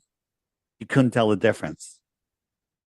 On 9/11, there's cars all over the place where their engines were gone and their doors rusted and the insides dissolved. But on one part, the car was perfect, right? Yeah, there was papers in the back seat of a car that was fried or something crazy. Yeah, there is a picture. I don't know if you follow Lincoln Kareem in New York City. He just showed a video of a truck in New York City that literally looked like a melted car in Hawaii, and there was cardboard in the back of it. It was completely burned out, but there was cardboard in the truck in New York City yesterday, literally yesterday. Right? I don't know what's going on, but something's going on. Right? Do you think that But by the way, to anyone listening, if you want more information on 9/11, you want it on any of the other things that are very controversial with involving schools or marathons or anything else, stoplookthink.com. Stoplookthink.com. If you want to hear about the Covius Minimus, thing that's going around, stoplookthink.com. The fires, stoplookthink.com. Check it out. It's a good resource. Stuff that's being hidden from you. Do you ever get the feeling that civilization was way more advanced back in the day and that something was done to, like, I always ask people the question, I said, if, like, say you're in the world that we're living in today with I don't even want to say those 5 letters here, but you guys know what I'm saying, with the dyed pink hair and all of the craziness that's going on and how it feels like AI and technology is outpacing humans. I think about if I could get in a spaceship, like, so let's say you were traveling from another planet, right, quote unquote planet, and you were able to escape this planet because your planet was collapsing, and you found Earth, knowing how detrimental all of that technology was to the civilization you came from. Would you give everybody here that technology to bring it right back to this Earth, or would you kind of just say, hey, we're going to let these people figure out how to start a fire again and everything from scratch? I feel like that. In the middle of the movie Idiocracy right now. We're literally have you seen the Idiocracy? You haven't seen Idiocracy? All right. Do you smoke weed? Yeah. Or I shouldn't say that on here, but yeah. Whatever. Have a beer, relax, and watch the movie Idiocracy. All one word, Idiocracy. It's basically about how the world just got dumber and dumber and dumber. And it's literally to the point where we're in the middle of that movie right now. It used to be a comedy, but now it's a documentary. That's what I say. It's just funny. So yes, there was way more advanced people 150 years ago. Okay, way more advanced. You ever see my interview with Ruth, 102-year-old woman back in February 2020? And I was interviewing her about the World's Fairs. What's that? Is that the one where the girl walks by with the cell phone? No. I'm interviewing. Okay. I'm interviewing a 102-year-old woman, and I don't know where I have that. And basically, she was telling me about the World's Fairs and that she had gone to, and then I asked her what they taught her in school, and she said about the Earth, and she said she was taught the Earth was flat in the mid 1920s here in public school in Connecticut. Right, that she was taught the Earth was flat, and then we found people later, other countries in the 30s and 40s that said they were taught the Earth was flat. And then even here in America in the 1950s and early 60s, they were teaching both flat Earth and globe Earth. And then all of a sudden, the Rockefellers took over the school systems, and flat Earth disappeared. The Gleason's map that was in every encyclopedia and every library disappeared, and they literally just made it go away. That's crazy that you say that, because that's what made me think about that, knowing that the Rothschilds funded Byrd's expedition to Antarctica. That's what made me think that the Rothschilds named that island after them. Like, these people that are basically running the world today have been in control of things for way longer than most people think. United Nations uses the flat Earth map, right? The World Meteorological Organization. These are the organizations that run the world. Right? The International Civil Aviation Organization, flat Earth map, right? And then we have our flat Earth map. Like, okay, we got our maps. This is good. This is good. This is good. And oh no, this is no good. No good. Right? It's the same map. Why are they all using it, but we can't? Right?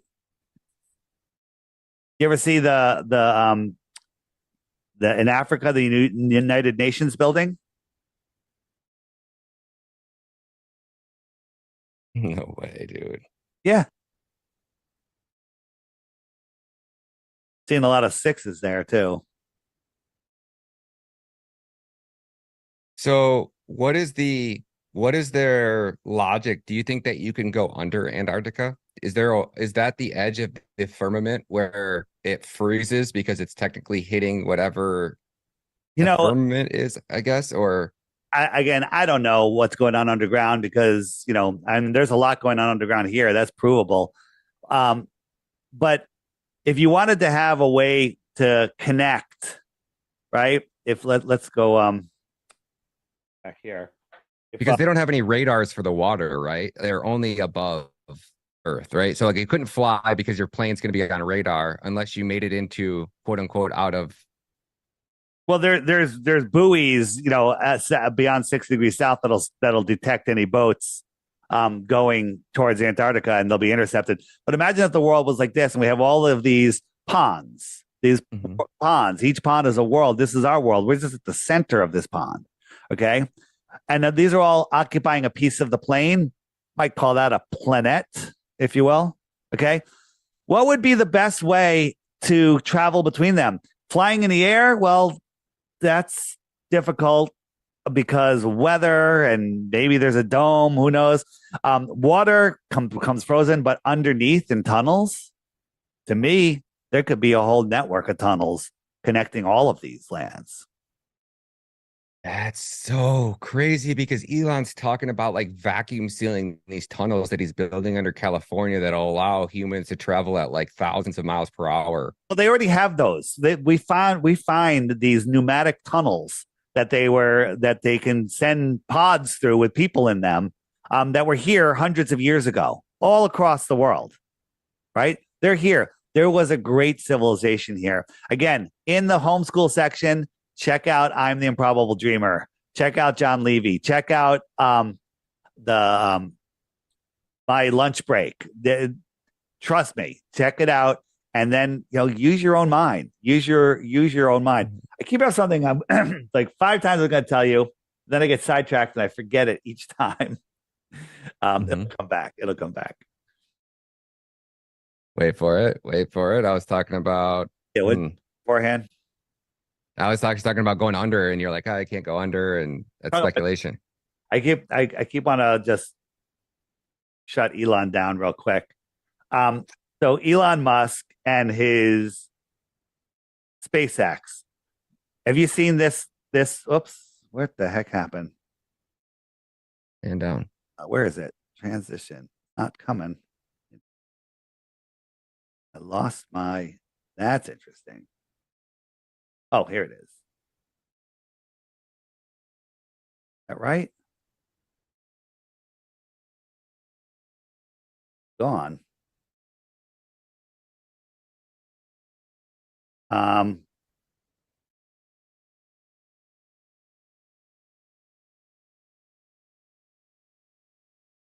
isn't that showing? This is Elon rocket. I'm just trying to. I have Where is the? There's a rocket launch that just shows how fake his rockets are. You know that he doesn't launch anything into space. You aware? I'm coming to that conclusion. Yeah. Yeah. And you've seen, Twitter is now X, right? Mm-hmm. And you see what happens when you mirror it. So that's the Freemason symbol. What? Just a coincidence, right? It could be. It's just a coincidence. 100% coincidence. Of course. And that they come back with this picture of Earth, and you have sex in the clouds. Have you seen that? What? This is like the first picture they gave us of Earth recently, a couple of years ago, and this is from Elon, and it says "sex in the clouds," right? Because they love this imagery, right? Here's Elon's rocket going off. Okay, that could be me. I'm just perverted, right? That's kind of weird, right? But then you look at Elon versus Virgin Galactic. You got Elon with not Elon. This is Jeff Bezos. Blue Origin. Blue Origin.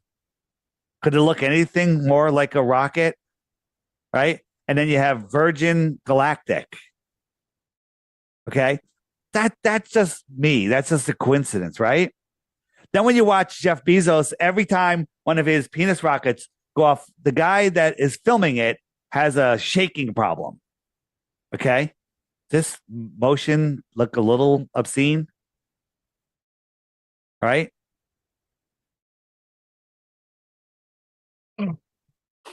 Okay. Why is this happening all the time? Right? They got a jerking penis rocket. Okay. The first Apollo mission, here's the flight plan. Okay. Right. Then on the space shuttle, this is their new mission patch. To me, this looks like a baby in a womb. Okay, that's just weird. Okay, but they're talking about how they miss drinking out of a cup in space, drinking coffee, and so they created this special cup that you can drink coffee out of. Okay, and if you watch the video of her doing this, it's so creepy. But if you look at this cup, what does that look like?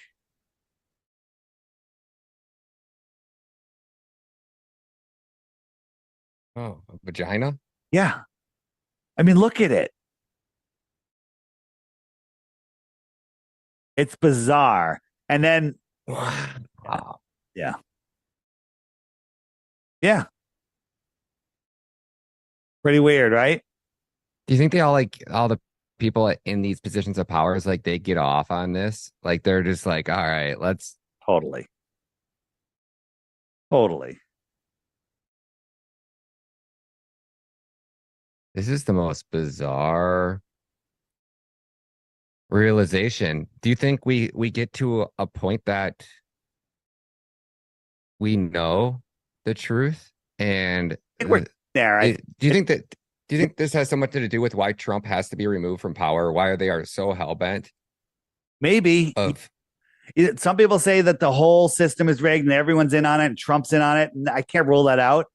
But, Trump says some things that are so good. Maybe they're just to give us hope. Like I watched something he did a speech a couple days ago or a day ago. He said everything that we'd want to hear him saying, but is it all just nonsense? Could be, Mhm. could be. I don't know. I don't know what it is. But let's go back to good. I think that was one of the only reasons that he's still alive. I think he has their dirt. He has their secrets. They know he has them. That's why they raided his house, his agent's house, his lawyer's house, his doctor's house. They took all of his communications. They are on a mission to find out where he has this information hidden at, who has it, so that they can take him out. Now, That's my personal opinion. says he's playing 5D chess. Mm-hmm. If he's playing 6D chess now, maybe that's a point. What you got there? I don't know. I'm just kind of just stepping it up a little bit. It's fascinating. I'm happy to be alive. It's very interesting. So you have the Tropic of Cancer here. You have the Tropic of Capricorn here, right? You have the North Pole, the Arctic, and the South, which is the Antarctic on the flat Earth. You with me? Yep. So anything in between these two tropics, that's where the sun never gets far from, crosses over them twice a year. So those are the tropical areas. That's where all the tropical places are. They're in between the tropics. But it's warm. The sun passes over them twice a year. It never passes over us. It comes near us, then it goes away, and then it comes back. Once a year, it comes towards us, and then it goes away. Mexico crosses over them twice. Okay? That's why it's always warm in Mexico. Anything inside of this circle here, we can call this the Arctic zone. Anything outside of the Tropic of Capricorn, we'll call it the Antarctic zone. So we have the Antarctic, the tropics, and the Arctic. So they love their wordplay. What is the sun doing? If I'm standing anywhere in here, I'm in Connecticut. What is the sun doing? Is it arcing around me? No, it's circling. It's circling, but it's arcing around me. The arc tick. It's ticking. It's the time, and it's arcing around me. Shit. Now, if I'm out here, is it arcing around me? No. It's coming towards me, going away. It's antarcing. The Antarctic. Makes sense. The Arctic Circle. The Arctic. and the Antarctic, Mhm.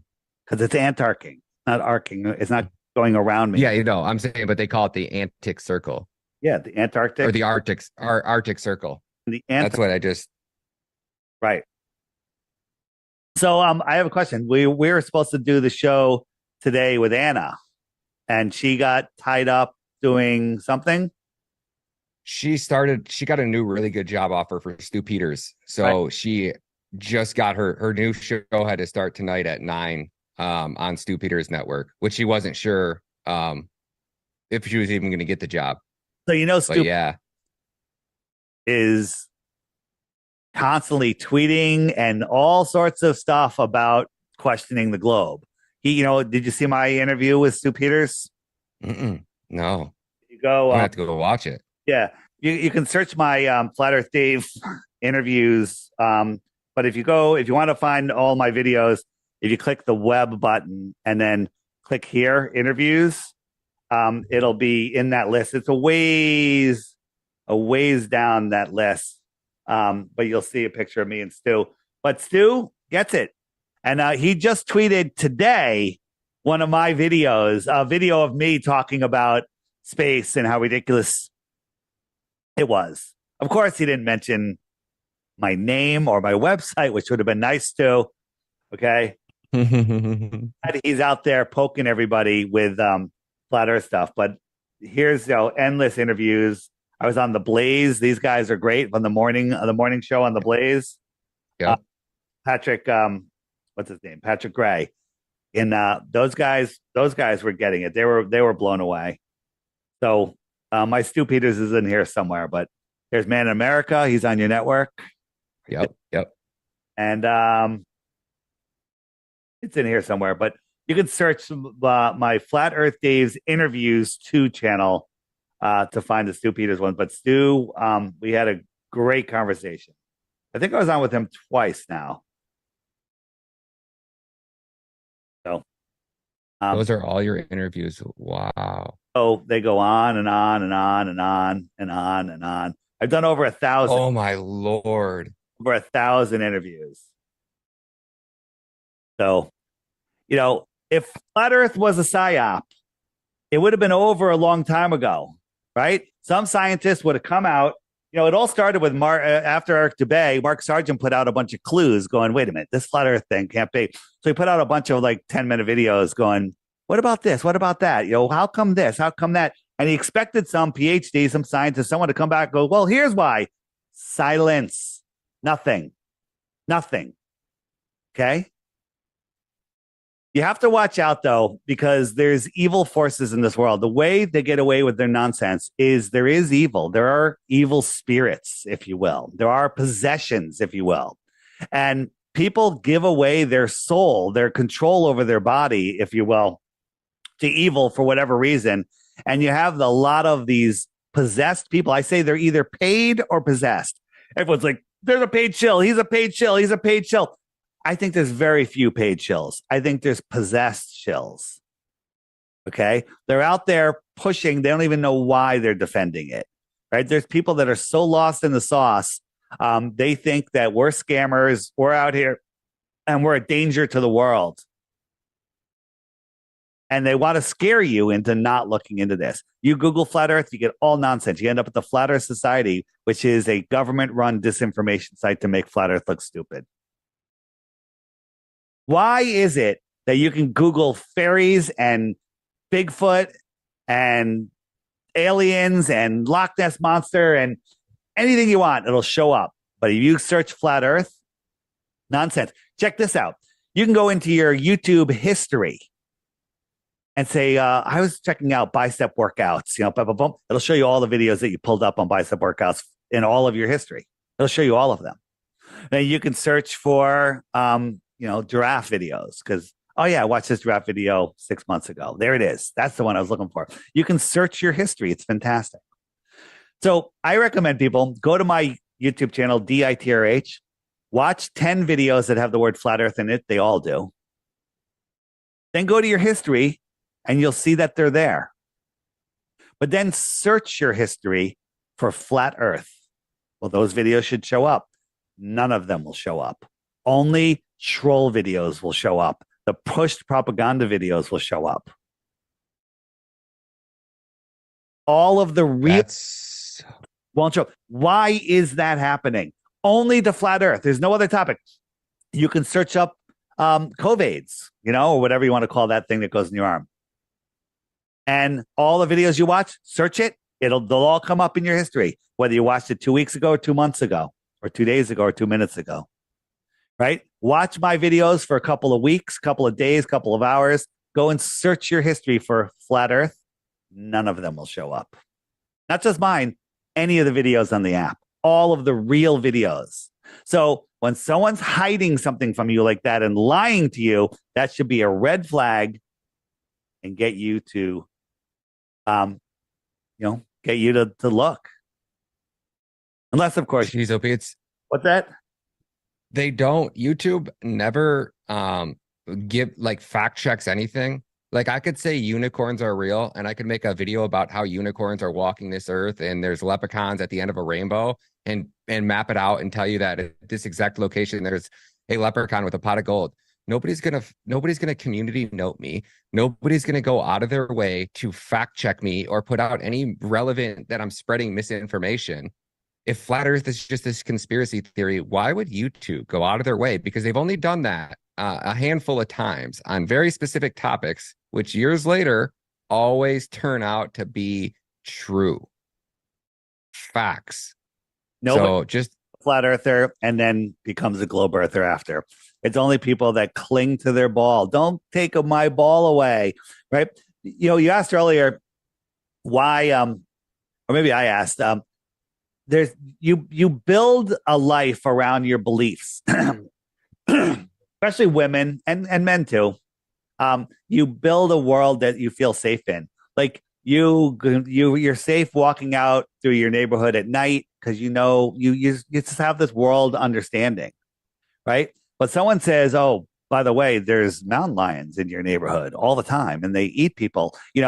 You're gonna question that, and it's gonna change your view of the world. You're not gonna want to believe it, But if your whole world is based on heliocentrism, the spinning globe, and that's where you think you live, and someone tells you that the foundation, that from your kindergarten teachers and everything you've ever seen in your entire life is a lie, that's a hard one. That's a really emotional one.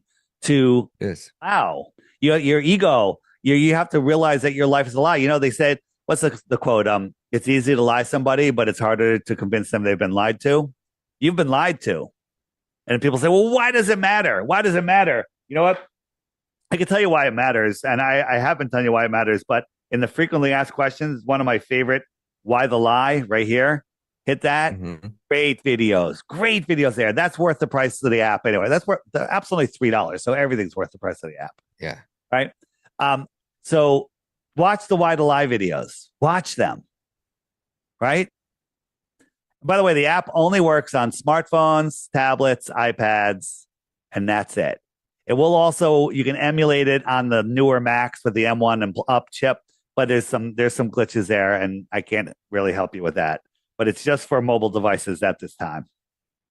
Have you ever met anybody that has basically came to you and actually had an open mind and sat down with you for a couple hours that you weren't able to convince that the earth is not a globe?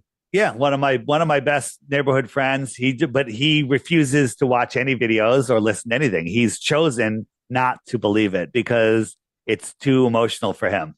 There are people that are just unable. And here's the thing. There are people that will never wake up because they don't want to wake up. And it's not your job to wake them up. It's your job to say, hey, have you ever wondered about this? And then if they bite, you have a conversation, you go back and forth, but you can't shove it down someone's throat because they'll fight you tooth and nail, right? You want to just pose it as a question and have a conversation, but some people will not wake up. Like my brother and sister will never wake up, ever. Okay? And I have to accept that. I've had some lifelong friends, friends that I've literally raised their children for them. A single mom or kid, like I was literally their father. And she won't even talk to me because I think the earth is flat. And I think that 9/11 was an inside job and other things, right? But that's her journey. It's not my problem. The thing is, when you become a flat earther in 2014, when you become a flat earther, it's like, wow, I'm really alone. Now, I think we're going to be the majority. In reality, I don't really want to hang out with people that are unwilling to learn to expand their minds and really appreciate this realm that we're in. It's funny that you say that because I'm around people in this industry. I mean, LFA TV is probably the most raw, unfiltered, straight news network that you're going to get. It's very, very, very new, so it's not nearly as big as Newsmax or RAV or even Fox News or CNN or any of these bigger networks. But we're not filtered, and we're truth seekers. We're 9/11 truthers. The most, just I guess, they've seen every conspiracy theory, or at the very least, understand that all these conspiracy theories that turned out to be true, all of the CIA operations that our government was involved in, and they'll believe anything, right? They'll believe that 9/11 was an inside job all day. But I bring up flat Earth, and they are like, it looks at me like I'm the taboo one. Yeah. So I'm like, so you trust our government? No. Okay. So why does the Earth have to be round? Well, it has to be. Or they go, it doesn't matter, and that's the one I really can't wrap my head around. It, even if it is true, it just doesn't matter. There's kids dying over here, and there's this going on, and there's that going on. That doesn't matter. Well, so 9/11 matters, or Hawaii matters, or does it all not matter? I don't know. The thing, the spinning ball is how they got away. The lie of the spinning ball is how they got away with all of this stuff, all of these child, abductions and trafficking and Maui. It's because people are spinning out of control, lost in space, and they don't know who they are. They don't know the true power that they have. They don't know that they can say no. They don't know that they don't have to be part of this. Okay, so the foundation of their world is spinning out of control in an infinite space vacuum. How are you going to actually, make a difference in this world? Yeah, sure, you can make a difference here and there, but if you know who you are and your true power, you're much more powerful. If you don't know who you are, you're operating blindly, and you are blind if you think you're spinning in space. So why the lie? And as you were saying, your listeners are open to anything, but when you mention flat Earth, they're like, get out of here, right? And I get it because that's how I was. They're doing deep inside the rabbit hole. Every conspiracy, flat Earth, I say, get out of here. I ban people forever. But what I'd like to tell people, and maybe you want to put this right at the beginning, is don't tune out. Listen to this, because I'm offering 3 Bitcoins, right? That's like almost 100 grand, all right, for 1 globe proof. If you live on a physical ball spinning in space, all you have to give me is 1 scientific proof that we live on a spinning globe, and I will send you 3 Bitcoins. Okay? That's it. So listen, I might be you think I'm crazy? But that if I'm crazy, it's going to be really easy for you to win these 3 Bitcoins. 3 Bitcoins, 1 globe proof.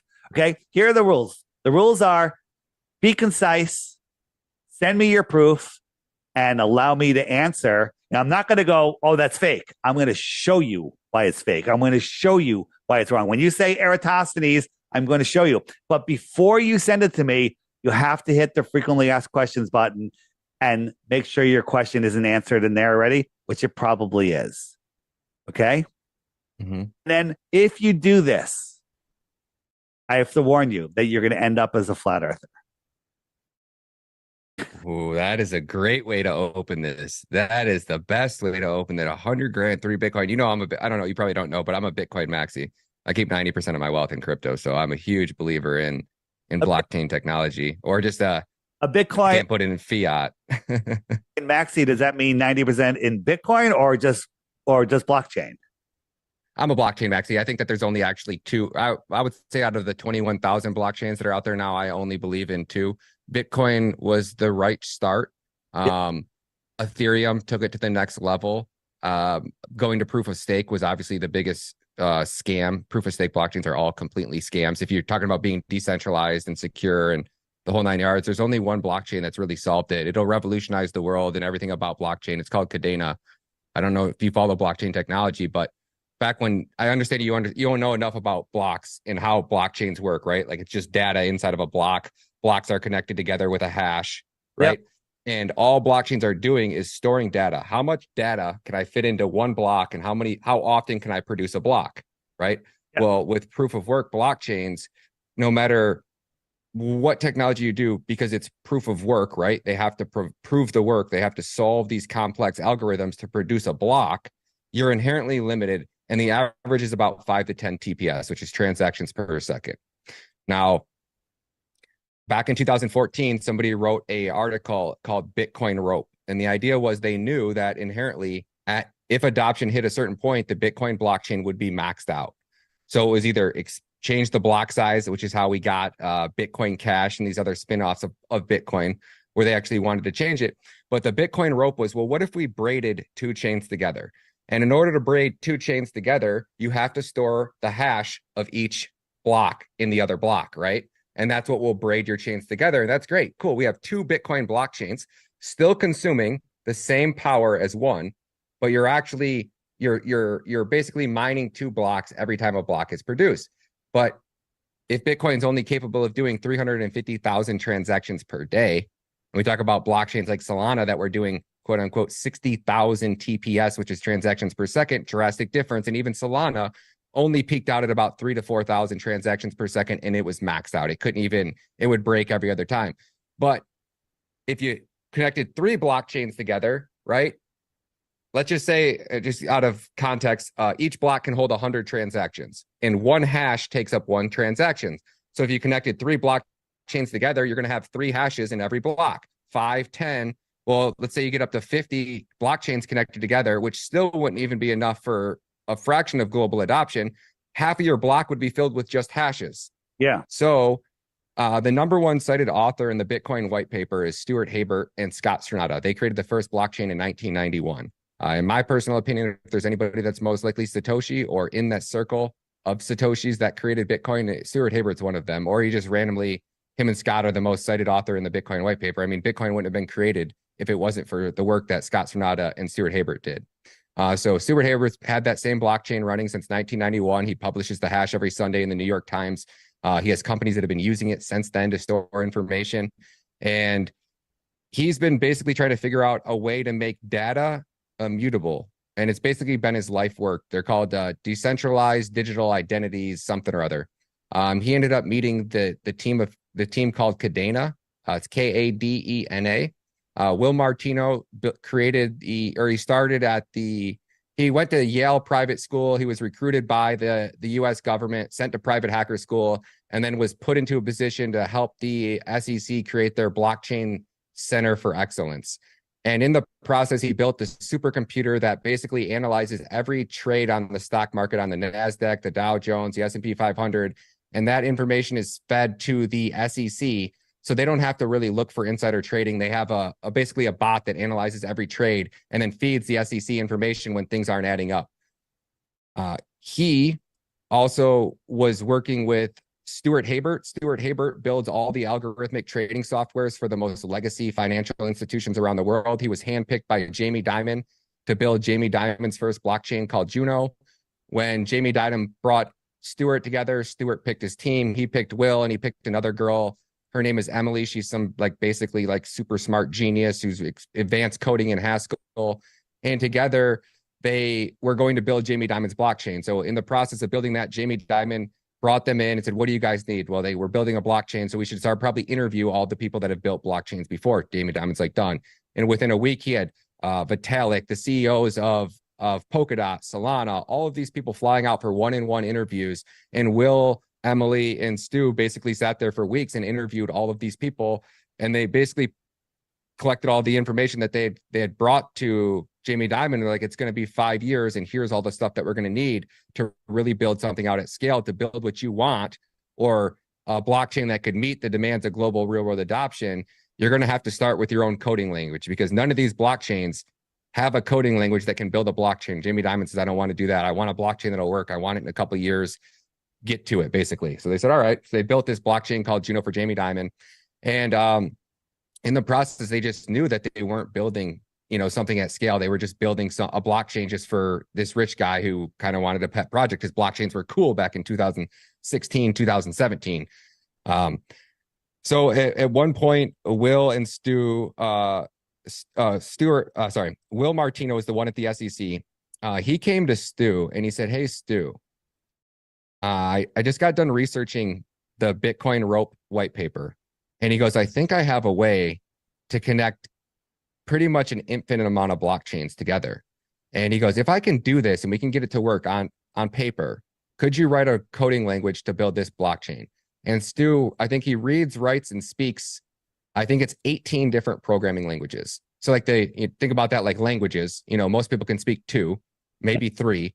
You get a few that can speak more. And then there's very few that can speak above 10 different languages fluently, read, write. This guy read, writes, and codes in like 18. So for the last 7 years, they've been building the coding language called Pact.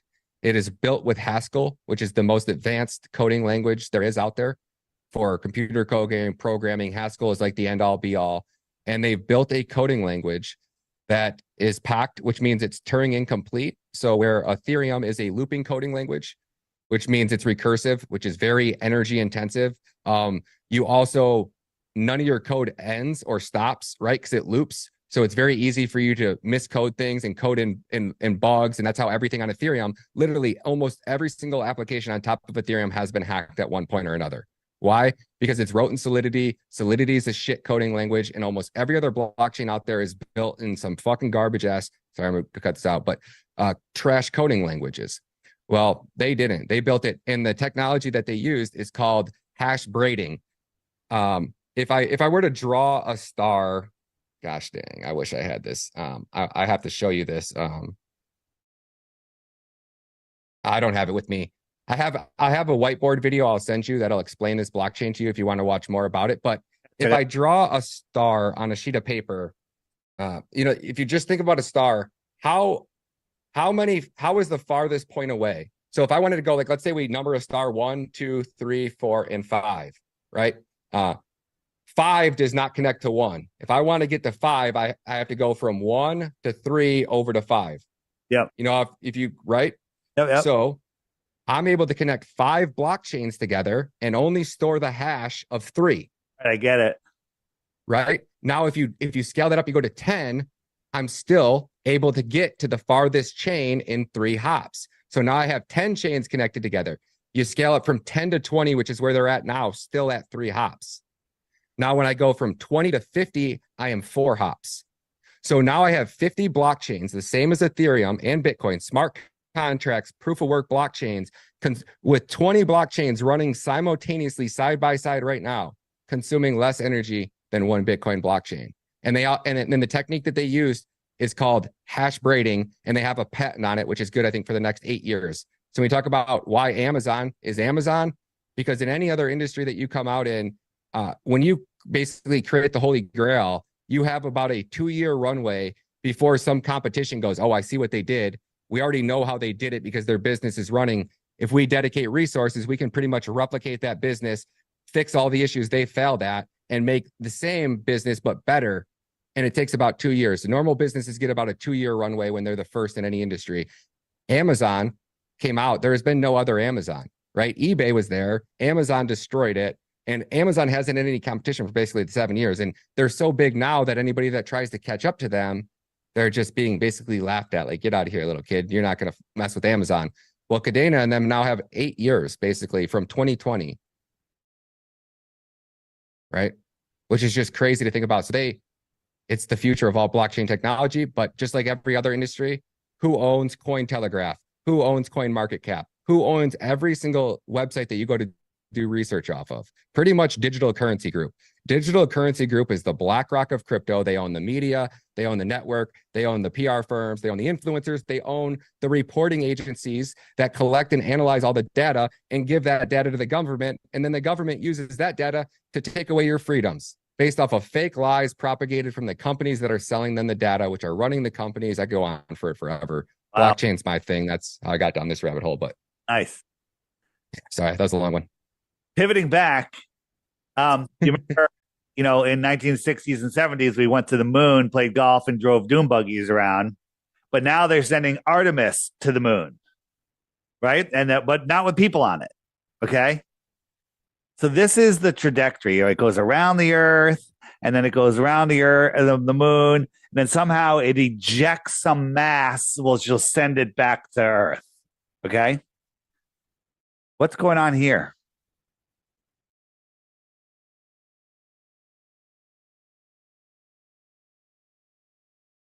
This is their Artemis flight path, and it's the flat Earth map. They didn't even bother to rotate it, right? They stuck in the flat Earth map. Now that we pointed this out, they changed it to a globe on their website. What is Artemis? Artemis is the we just went to the moon. See, nobody cares. Nobody cares. Nobody cares that CIA killed John F. Kennedy, and no one cares that we just sent a ship back to the moon. Like earlier this year, they sent the Artemis, and it's eventually they're going to send people to the moon. We went in 1960s and 70s and played golf and rode dune buggies, but now it's coming soon. We're going to send people to the moon. It's such a jar. It's such a joke. But they changed it. They had their profile with the flat Earth map on it. And now that we pointed it out, they had to change it.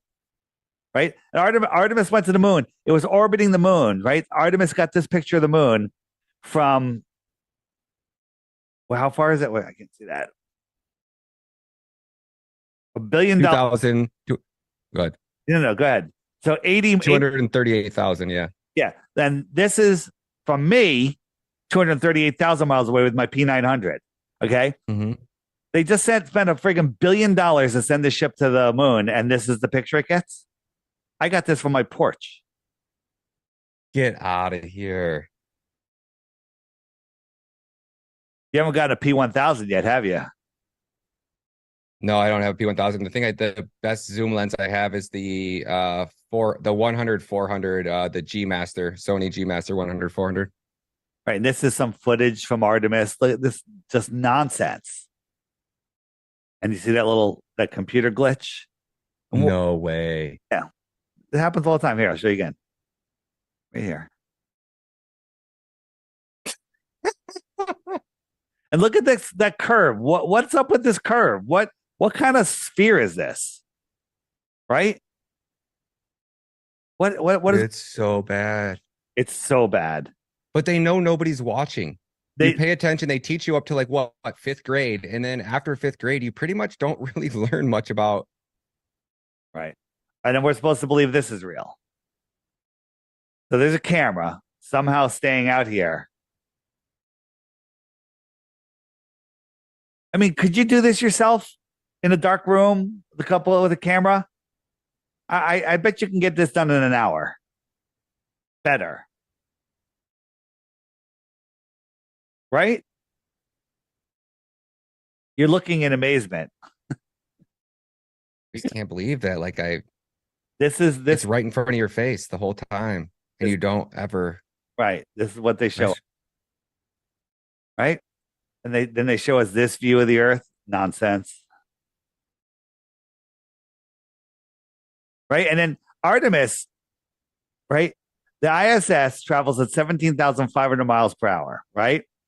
Artemis made it to the moon in 8 days, a distance of 238,000 miles. That's 1,239 miles per hour. Okay? The ISS is supposedly going 17,500 miles an hour. Artemis traveled 1,200 miles an hour to the moon. Apollo made it in 3 days. 3,000, of course, 3,300 miles per hour. Right? What's going on here?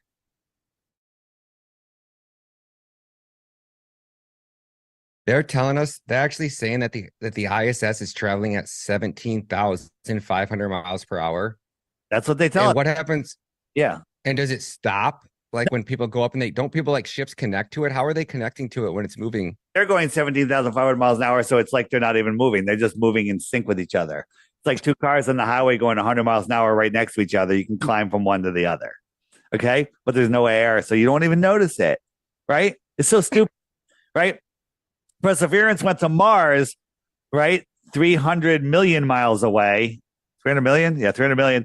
It took 7 months. That works out to a speed of 59,000 miles per hour. Okay. Is that crazy?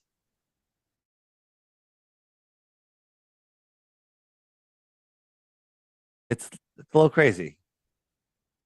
And what is the stuff I've seen about that nobody's ever actually taken a picture of Mars, that it's like a gas ball? Is there any truth to that? Well, I mean, the stuff that NASA shows us is all just computer graphics. But when you look at Mars, it there's a here's a P1000 shot of Mars. Now people say it's out of focus. What are we seeing here? It is a little out of focus. But sometimes putting something a little out of focus will show you things that you can't see. But this doesn't look like a solid ball to me. Right?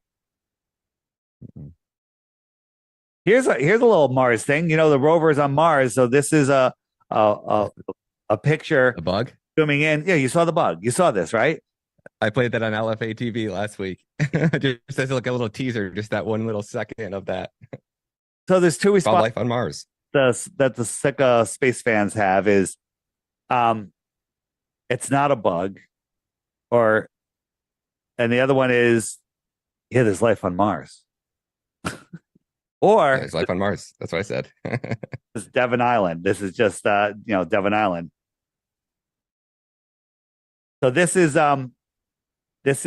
Google Earth, and we're gonna zoom in to Devon Island on Greenland. And we were just looking around there, and we saw some weird stuff, right? So you zoom in, we found this little camp, and this is way out there. And when you look around, there's some interesting vehicles, and everyone's faces are blurred out, but that just might be a thing. But this vehicle right here has the Mars has a NASA Mars logo mission patch on it. Yeah. And then there's the other one. Hold on, let me find the other one.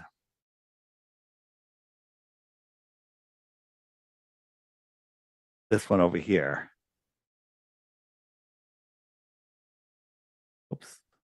So, well, that has the Mars mission patch on it. I can't get it to stop right there. But then another funny thing is, and if you look at these pictures, these look like Mars, but when we zoom out, there's a little tag, and when I click it, it says the Arctic Camp. That's it. And then we found another one, Roving the Arctic. And then we have pictures of the rover on Mars, on here, them testing the rover on Devon Island. Isn't that crazy? I mean, when you look at stuff, this is the rover landing on Mars. Now, Mars has 1% of the atmosphere. You know anything about parachutes? They don't work in 1% atmosphere. Like when, the Red Bull jump, when he jumped from 127,000 feet, his parachute wouldn't open until like 50,000 feet. There wasn't enough air. Right? There's only 1% air. And this is supposed to be the sun. What is this? I mean, this is all the proof that people need.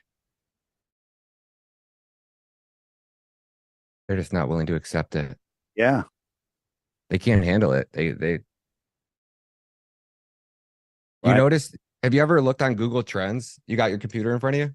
I do, but I can't pull anything up, unfortunately. What do you need? No, just when you get done, look at flat Earth, search flat Earth on Google Trends and go back to 1980 and look at the graph and you tell me what you see. You don't have to do it right now. Just whenever you get time, you'll be interested. In 2017, the search term for flat Earth on YouTube beat everything. It beat Donald Trump, which was number one. And when it overtook Donald Trump, same day, they took down the scoreboard. No longer do you get the number of results when you search on YouTube. The day that flat Earth became the number one search term on YouTube.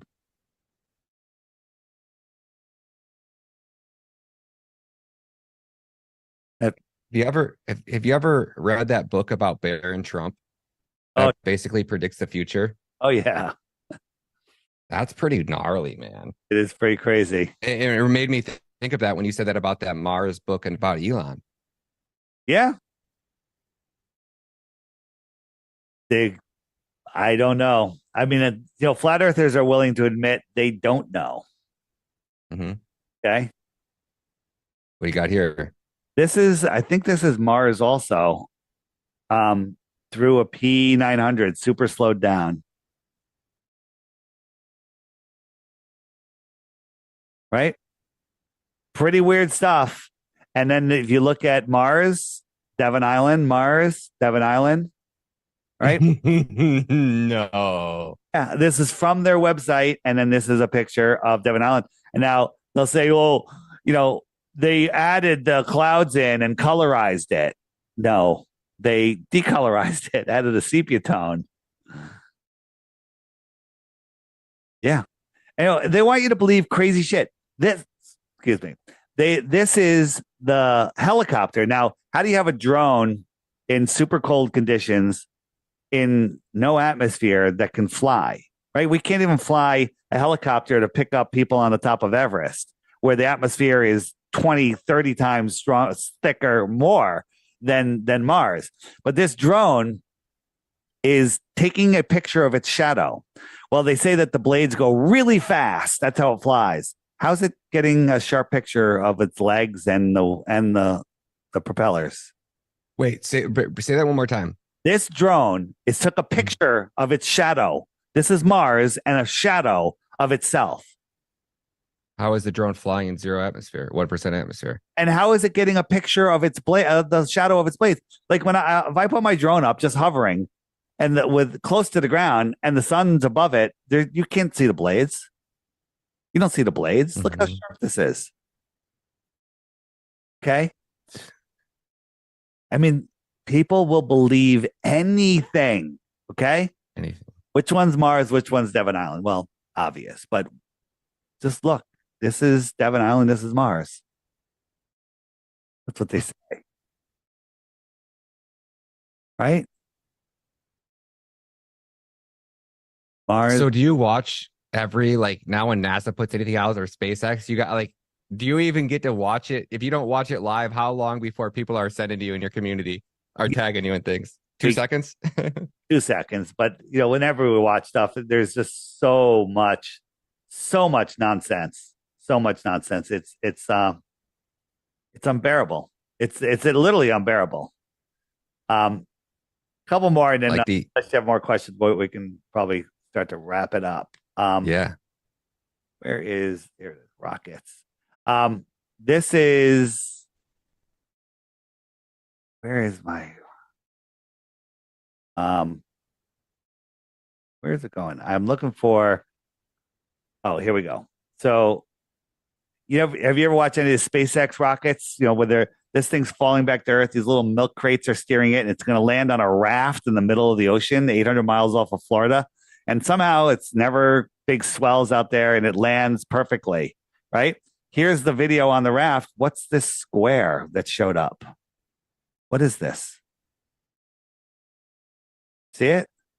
Mm-hmm. While it was landing, this layering square. Watch.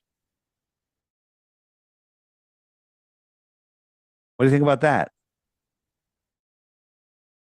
What in the hell is that? Yeah, it's a layering issue. This is all CGI. And I don't know if you've ever been out in the ocean. Rarely is it calm, right?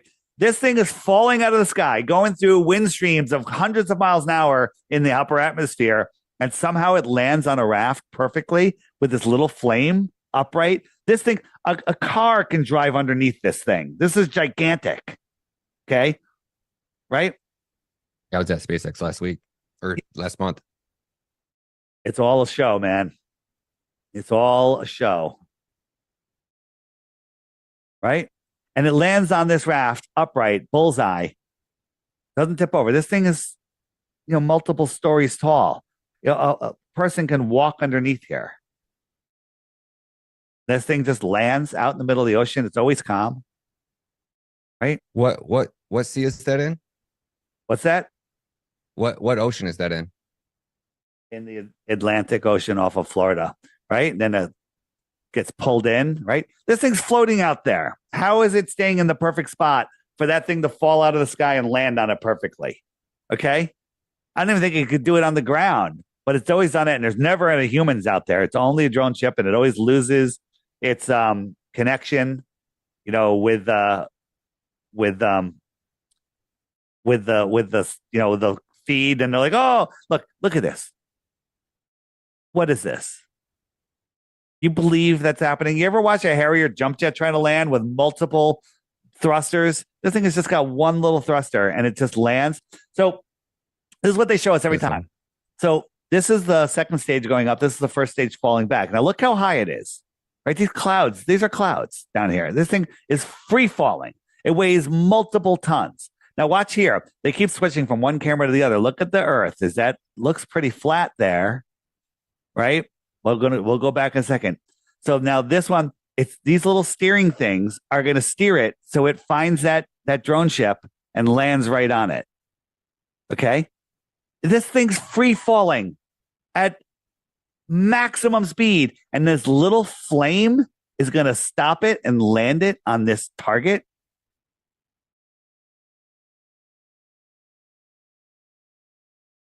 Are you going to believe that? Right? And then it cuts out, right? So here, now watch. Look at this curve. Oh, look, there's the curve of the Earth. And then they cut to the next camera. Oh, but I'm not going to show it again. It'll come back. So here we go. This is the onboard camera. This is the drone camera. It's coming. It's finding this thing. There's no currents. There's no winds knocking it off target. And this is all we see.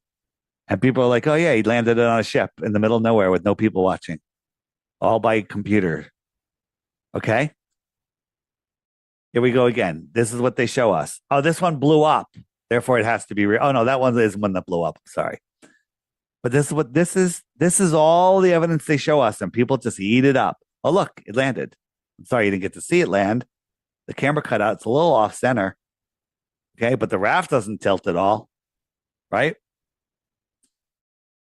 So here we go. We got a concave Earth. And now we have a curved Earth. Watch again.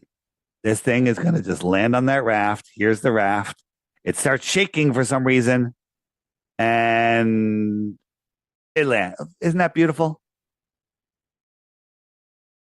Where are the engineers that can come out and say that this is impossible? Just because you don't understand it, Dave, doesn't mean it's impossible. Maybe this one will show it. Look, we have a convex Earth, right? Nobody sees that. They just see the curve. Oh, there's the curve of the Earth. When they're so programmed to only see the curve of the Earth, when they see something contradicting it, flat or convex. Whoa, what happened here? Here we go. Whoops. My camera is buzzing out. There we go. Let me try to find. I want to show you one where okay, here we go. Convex Earth. Right, because it's a corner, I'm trying to imagine a ball, right? Camera, where the heck is the? Hold on. Another ridiculous landing. All right, curved Earth. We have there's a sphere. And then that was our landing. That was our landing. Crazy, right? I have like a whole series where it shows both. Again, stupid. Somebody could literally be holding that and just bringing it down, a little model, right? Because you can't never see the top. They just CGI it. It's all fake. It's all nonsense. It's all absolute and total nonsense. But if you just go to any SpaceX, you'll see this curved Earth, and then here, curved Earth, and then flat or convex Earth. It goes back and forth just to confuse your mind. Oh, there it is. There it is. Curved, convex, curved, convex.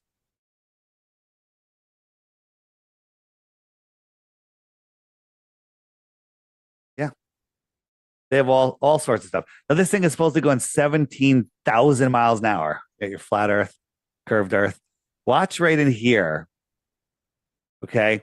There's a piece of something comes off. Now, there was one time where an actual rat. That was a mouse. But since we brought that out, Then every launch after that, they had another something in there, like, oh, it's just frozen oxygen. It's like frozen, frozen gases, and they literally tried to do it. But then recently, this happened. Okay, where is it? Speeding forward to a little bit. Okay, right here. Watch. Oh, what that was that? Here we go. Now look how slow that thing's moving. I thought this thing was going like 17,000 miles an hour or faster. What was that?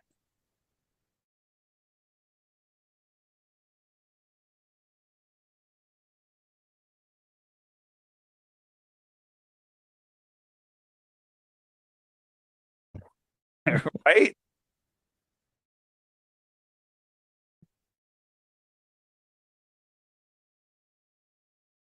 So you good? Your mind blown?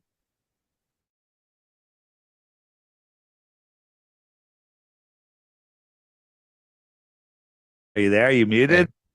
No, my mine's just running. I'm thinking, I don't know where I'm even thinking. I got so many thoughts going through my head. I can't even keep them organized. Right. My buddy Kyle that I told you about, that's the FBI whistleblower. There's 3 of these FBI whistleblowers that came out, and one of them is a flat earther. And he's able to have a conversation with me. So I thought, like, I kind of just feel how people are, you kind of talk about it a little bit. And Kyle's one of my good buddies, and he just is the one that's like, man, I don't have time. Like, I'm dealing with this. We got this going on around the world. He's like, I just don't have the mental capacity to waste 2 hours talking about something that's just obviously not true or doesn't matter. And I'm just like, I'm just curious if like I could get him to come in an interview with you and sit down for a couple hours and see, because he's like an FBI agent. He asks questions. He's a lot more intelligent than me. I'm sure he thinks that he could prove that the Earth is a globe. I'm almost confident that he is. And I'm just curious if I could get that set up. I could convince him to spend a couple hours with us and sit here with you in an interview and have you just. We could do that. And I'd like to bring actually a couple other guys with me. And we could really have an amazing conversation.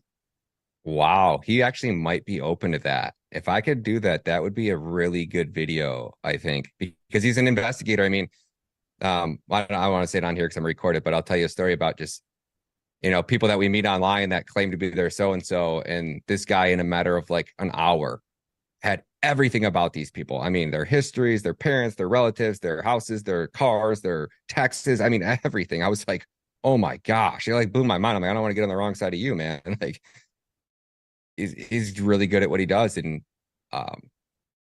I would be very interested to have that conversation, just to, the people that I look up to and respect, and I give weight to their opinion on things. It's those people that you kind of like, I want to wake up and I would like to have on our side and realize that this is a lie. And I just, when I was able to wrap my head around that the Earth was not a globe, it was like, am I crazy kind of feeling? Like, I didn't want to be like, it's like taboo. And then I just kind of kept going back to, well, I mean, everything else was taboo 6 months ago and now it's all true. So I feel like that this makes more sense than anything. And I don't know how you can learn about it and then go back. Like, I can't shut my brain off now. I can't not see it. I can't not laugh every time I'm go to my dad's house and he's watching the news and NASA's taken off. It's just like the India moon landing last week was pretty. That was my first one, like being awake and actually watching. And I was just like, oh my gosh, dude. Yeah, they do it. It's a little mind trick they do. They show you something ridiculous, like the graphic of the moon landing. And then a little while later, they show you a video of the rover coming out. That's an actual video. And it's horrible. It's literally a briefcase on a stage somewhere. And your mind says that was fake. This is real video. Okay. And so you have this false binary in your head. If that was fake, this is real. No, they're both fake. One of them is a fake animation. The other one's just a fake stage prop. Right. And they're doing the same thing with, aliens. For example, the Mexicans just showed you these paper mache friggin' ETs. Okay. And you're like, oh, that's fake. Then they'll do something that looks real, like a Bluebeam, Project Bluebeam or something. And you'll be like, oh my God, that was fake. This is real. When in fact, they're both fake.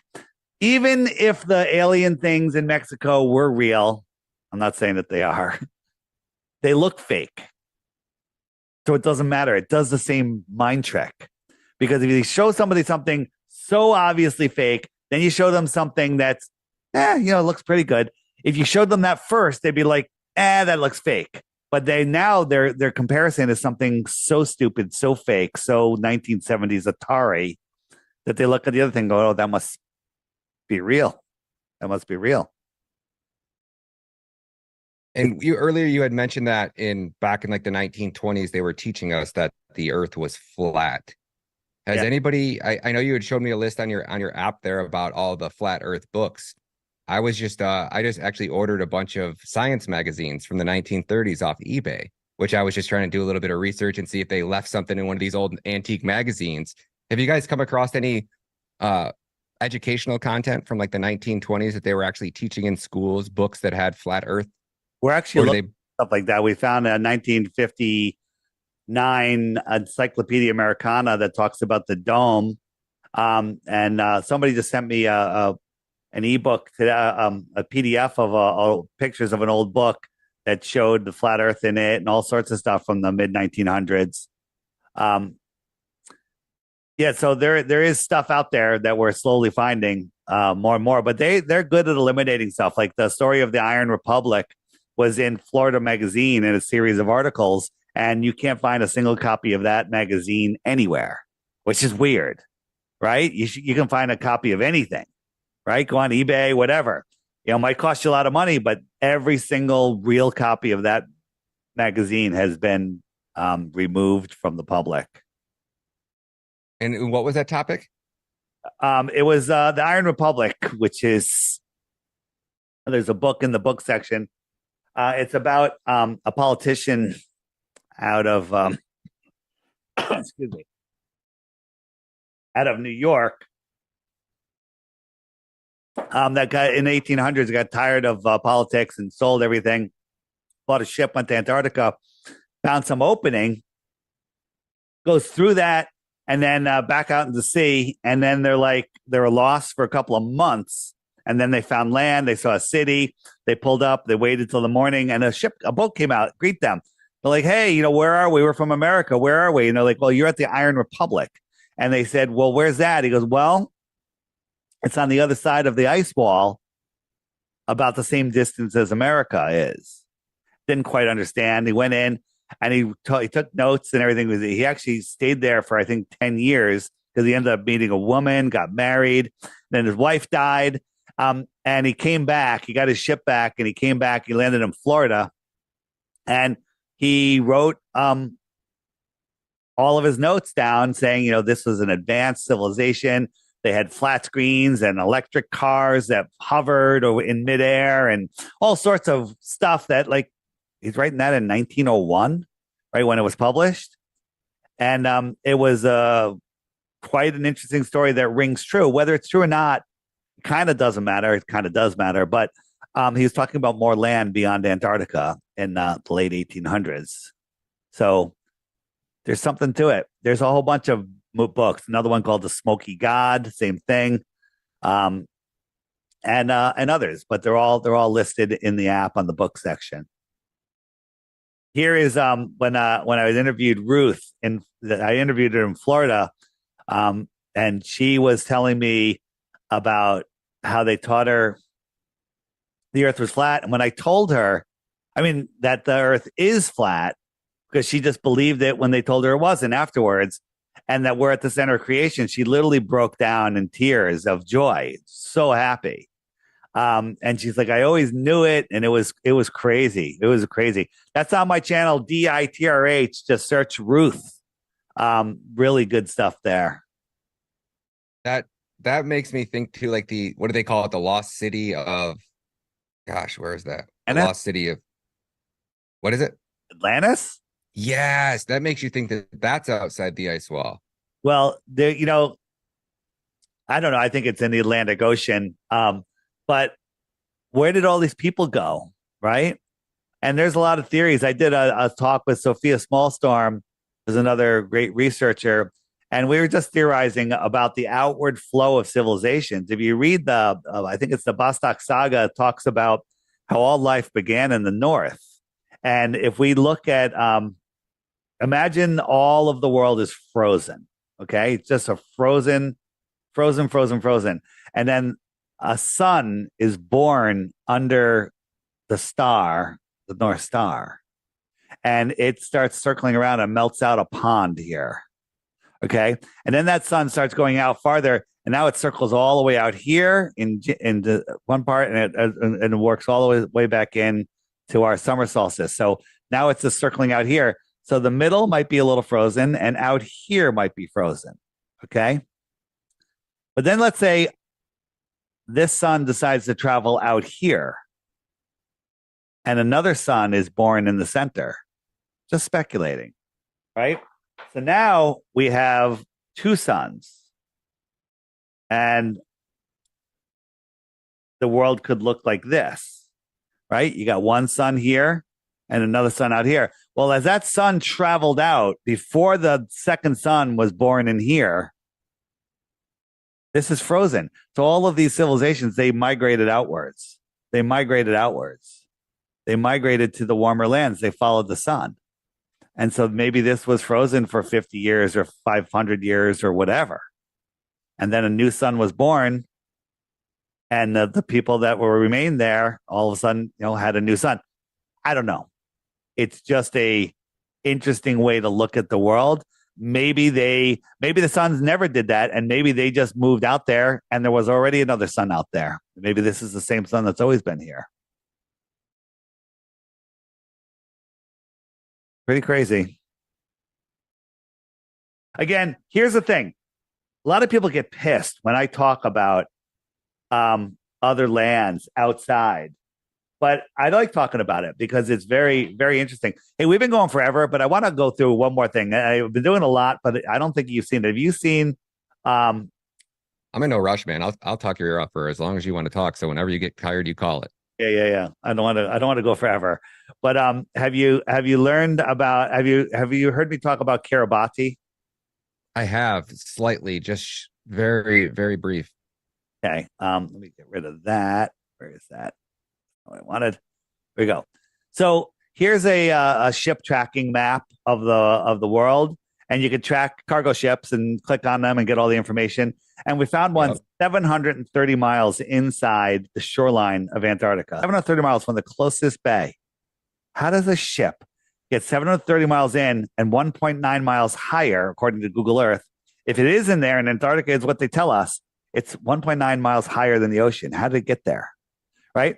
Then we found another one, 905 miles. That's almost in the middle of Antarctica. How does a ship, an active ship, if the Earth is a globe, get 905 miles in shoreline? Well, we clicked on one of the ships and it said it was registered on the island of the nation of Kiribati. Okay. So the nation of Kiribati, where's Kiribati? Right? Down in the Caribbean, isn't it? Well, it's down in the middle of the Southern Ocean. It's tiny. I got a pin on it so you can see it. And it's literally a sandbar. Okay. Right. And America and China and other countries say that the Kiribati is a very important trade route. Why do they have to stop here? Why would ships stop here? Right? This is mostly unpopulated. Okay. There's just people over here. Like, why is it an important trade route? Right. Another funny thing is on Kiribati is the Captain Cook Hotel. Captain Cook's the guy that tried to circle around Antarctica. It ended up taking him 3.5 years, and he clocked over 68,000 miles. Antarctica was only supposed to be 13,000 miles around, but he went 68,000 miles, kind of like he's going all the way around the perimeter of a flat Earth, right? That's strike two in my book, right? And then when we checked the ships that were actually at Kiribati and at their port, they all had their destination either unknown or Christmas Island. That's weird.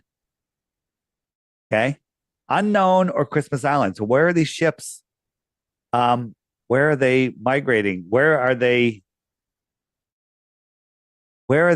going? And my wondering is, well, if you're at Kiribati and you're going that far, this would on a globe would show you on Antarctica when maybe in fact you're reaching these other continents. Maybe there's other civilizations out there that we're trading things for. Maybe we're trading computer chips, tuna fish, children. I don't know. Maybe there's several trade routes. Maybe there's another one from here that goes out here, right? Maybe there's one from here that goes out here. Who knows what's out here? Now, this to me fits a biblical flat earth because this could be the whole earth. Here are the four corners of the earth, and the dome would come out here. They've just got us here.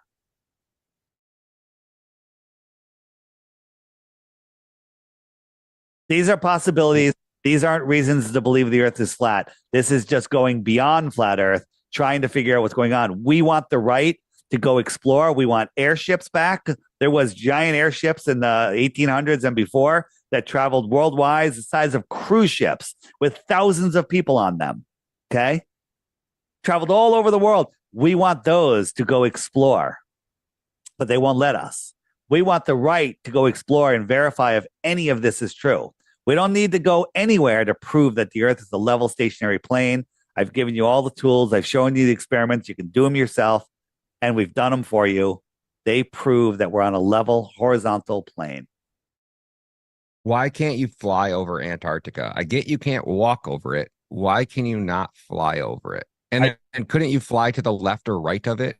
So they've got us, I don't know where you are with the jet fuel hoax, but they have us believing, only having vehicles. Like they demonized airships by blowing up the Hindenburg, and demonizing hydrogen. And guess who controls all the helium in the world? That would be NASA. NASA. Yeah. So they don't want you having access to these technologies this way. Let's say they're like, okay, get any plane you want. We'll even give you free fuel. We'll fill you up. You want a 747? All right, we'll fill it up. You're going to fly. Where are you going to fly? Well, you fill it up in Santiago. When you get out about here, you're going to run out of fuel. Okay? How are you going to come back? Where are you going to land? How are you going to navigate? There's no GPS. There's no compasses don't work. Where are you going? Right? It's not technically possible for you to fly out there. And there's also all sorts of interesting stuff where there's like places in Antarctica that nothing works. No engines work. They call it the dead zone or something. Again, we don't know because we can't verify because we're not allowed to go. We want the right to go explore. That's all. Right? Why isn't there a expedition where they take people straight out and see what's happened? The reason is because if they did that, we would find out that the earth is not a globe, and that would end their whole reign. Because their entire control relies on the fact that we are lost in space, spinning out of control, and don't know who we are. Because once we discover this, no flat earther is falling for any of the garbage anymore. We don't fall for it. We've learned how to take ourselves out of the system. There's so many things. People are like, well, there's nothing I can do about that. Death and taxes and this and that. But everything is not what they say it is. Where do you think Elon is going with his actual, like the spaceships that take off and we see kind of arc and then just disappear? There's two. How can anybody with a telescope, right? Like you got these telescopes, you can see the moon, it looks great. How are people not watching his rocket? You can't because you can't. They go right out into the Bermuda Triangle where there's no boats. And not that far away, it all just merges into the horizon. And they do 2 stages. So when it goes up, you see the one stage come down. That's the whole rocket coming down.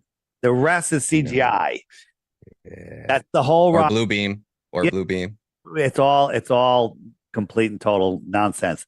I have a great video, but my my file got corrupted or something. I can't show it to you. So where's my launch video? Oh, here's one. So we look at this rocket. Wow. All my stuff got messed up.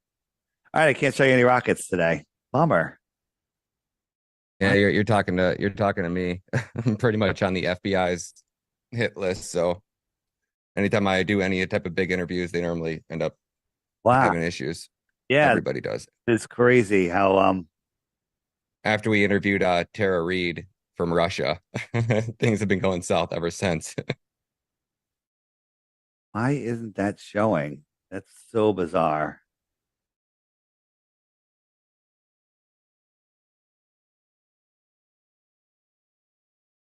Can you clear cat? Are you on a Mac or Windows? On a Mac, but the videos, all my rocket videos are not showing. You don't have your website on an AWS server somewhere, do you? No, I don't. Okay, good. All right, so I think we're gonna wrap it up because I'm kind of losing my voice. And anybody that wants to have me, I also do shows with Jaron from Jaronism, the two of us together. We go over a lot more stuff. So if anybody wants to have us, just go on my website, say find book Flat Earth Dave. We'll start a conversation there. Send me a link to your show and tell me what you want to do, and then we'll get you scheduled. Check out the app. Check out the crash course on my website. Check out Flattoberfest. You should come to Flattoberfest. You'll have a great time. I'm gonna make that happen. I want to ask you a few more questions. Where are your regular shows? Do you do a show once a week, once a day? What is your schedule for posting? Tell us all about that because I want to promote it all. Yeah, no, I don't. I used to have a show that I do regularly, but now because so many people want to interview me, I just go on other people's shows because it breaks the algorithm. My show is so shadow banned and hidden that we're really just preaching to the choir. But when I go on shows like yours and Stu Peters and all of these other shows, the algorithm doesn't know what to do, and it goes all over the place. That's how you found me. So the Andrew Tate model. That's exactly what Tate did. He became the most Googled man on the planet. Oh yeah. Yep. It's literally exactly what he called it, a podcast circuit. And then he just went on to and when they tried to deplatform him, they couldn't because they were literally, I mean, he's like, I didn't even have a TikTok. Some dude in his mom's kid in his mom's basement had like 1.9 million followers. They thought it was me. They just nuked him. It's a poor little kid, you know?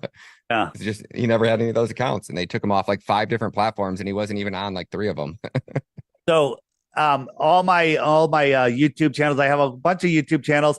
I also have a excuse me, have a Web3 server.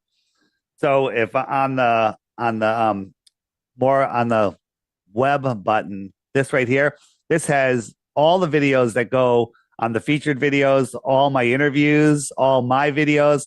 They're all on flatearthdave.tv, which can be found using this button or just that website. And these are all my interviews. All my interviews will end up here. So when you send me a link to our interview, it'll be on the top of this list. And that's how people can find it. Everything for me can be found at flatearthdave.com. Check out my Twitter, my Instagram, everything. All the links are on flatearthdave.com. Dave, it's an honor to have you on the show, man. And I look forward to anytime you want to come back. Hopefully I'll be at Flattoberfest. I'm going to bring out all my gear. I'm a professional videographer and photographer, documentary maker. Right. I'm big into all those things. So I'll bring out all my gear and film a bunch of stuff and post it everywhere and promote the conference and promote your channels and stuff for you. So I really appreciate what you're doing, man. Thank you. Sounds good, Dave. Thank you, man. Have a great day. All right. Thanks.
when it comes to where you are, where you're standing, what you're standing on, do you have any ideas around that? Like, what do you think? What do you perceive? What do you experience? I think it's quite spherical. What you're standing on is quite spherical. What leads you to believe that in your kind of everyday life, your experiences? Probably from what people who know more than this have told me. Well, no more than me have told me. Okay, so it's not anything that you, as a thinking human being, experience per se. It's just a story you've been told, and you believe the story. Your everyday experience doesn't necessarily match that. Maybe it does, maybe it doesn't. I don't know. You could give me maybe an example of how your everyday experience would lead you to trust that story. Well, it's just I'm taking somebody who knows more than me and has spent more time on this subject than me, his advice, like I do with everything in life. Yeah, well, one of the things I do that earns me money is I'm an accountant, right? Mm-hmm. So you might trust me to be your accountant, but being an accountant, if I was not being a professional and not living up to the standards of the profession, I could probably figure out a way to swindle some money off you without you knowing, right? Yeah, probably, but I'd say it's quite different than making up scientific proof. Oh, so you're under the impression there's some scientific proof of what exactly? Because a shape claim isn't really science, that's more measurement, right? Well, I guess more everything kind of fits and works together, which is what a theory is, isn't it? System of belief.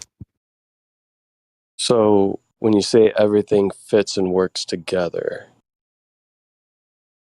are you under the impression that there's some sort of scientific model or some working model of what may be portrayed to you as the Earth and the universe?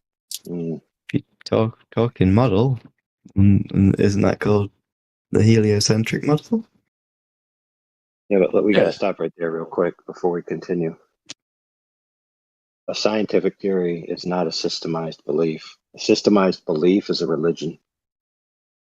So if you're claiming that the globe is a system of beliefs, then you're basically saying it's a religion or a philosophy at best. Well, continue. Kind of, but the definition of theory is a system of ideas intended to explain something. Could religions be theories, right? Could we take any religion you want to pick, and could we say that religion is a theory as to God, a creator, a prophet, certain theological beliefs? Yeah, I guess that makes sense if it's a system of ideas. Yeah. Fair point. The problem is we're now all confused. Because you're starting by talking about science. And then you use the word theory, and then you give a definition that it doesn't have to do with science. A scientific theory is a specific thing, which is not the definition you gave or the explanation you gave. Isn't science like, I don't know how to explain it. It's like proof, isn't it? Do you get me? It's facts based on observation. No. What is science? Okay. Science in the way in which we're using science in this arena, right? When people say there's scientific evidence of the globe, okay? Scientifically validated evidence is about cause and effect relationships that are validated by experimentation. Okay, so a theory in a scientific theory comes after an observation of the natural world, a phenomena that occurs within it, a hypothesis about if this occurs, then maybe it causes that phenomena, the effect. You then have a rigorous, you then have a rigorous experimental phase of validation that will either validate your hypothesis or nullify your hypothesis. Once all that is complete, then you can start having a scientific theory. So that being said, since you use the word science, where is any of that for the idea that the Earth is a globe? Okay, so first of all, I apologize for saying science is. I mean, sorry, as far as a religion, it's a theory. I'd say it's more of a hypothesis, then, isn't it? No, because if it's so with that, why is I'm a bit confused with that because like, wouldn't it be a hypothesis because it's what you think is happen, like what you think, but you haven't observed it yet. Well, It hasn't been not in tested. a scientific sense. Same thing you're talking about. it's just an idea. Yeah, exactly. Hypothesis. Right, but you see, a hypothesis in regards to science is a specific thing. Just because it's the same word doesn't mean it's the same thing. You know, in general common language, yes. So in general common language, a hypothesis is just the underlying belief, right? Of why you hold a proposition to be true. That is not what a hypothesis is in the scientific method. What is the hypothesis? It's a specific if-then statement that's validatable. For example, if 180 degrees Fahrenheit applied to water, then water boils at sea level, right? And then you can validate that by demonstrating it. So, for example, let me give you an example of something that doesn't apply. Okay, there is a blue knife on my table, right? Not a scientific proposition. It simply is the case that there's a blue knife on my table. Yeah, because you observed it. Yes, directly. The object in question is directly observed. There's no causal relationships required, right? Now, I want you to ask me questions about my knife. Okay. So ask me questions about it. What questions do you want about your knife? Is it sharp? You think of the questions. You think of the questions that you would need to ask to divine what it is, because it is a knife of a certain type. So start asking questions like maybe the size of it. Okay, how big is the knife? 7 inches long. Okay, stop. Don't continue. Did I need to do any science to get that answer? Need to measure it. Oh, there you go. All right. I pass it to my friend who was talking to you earlier. Okay.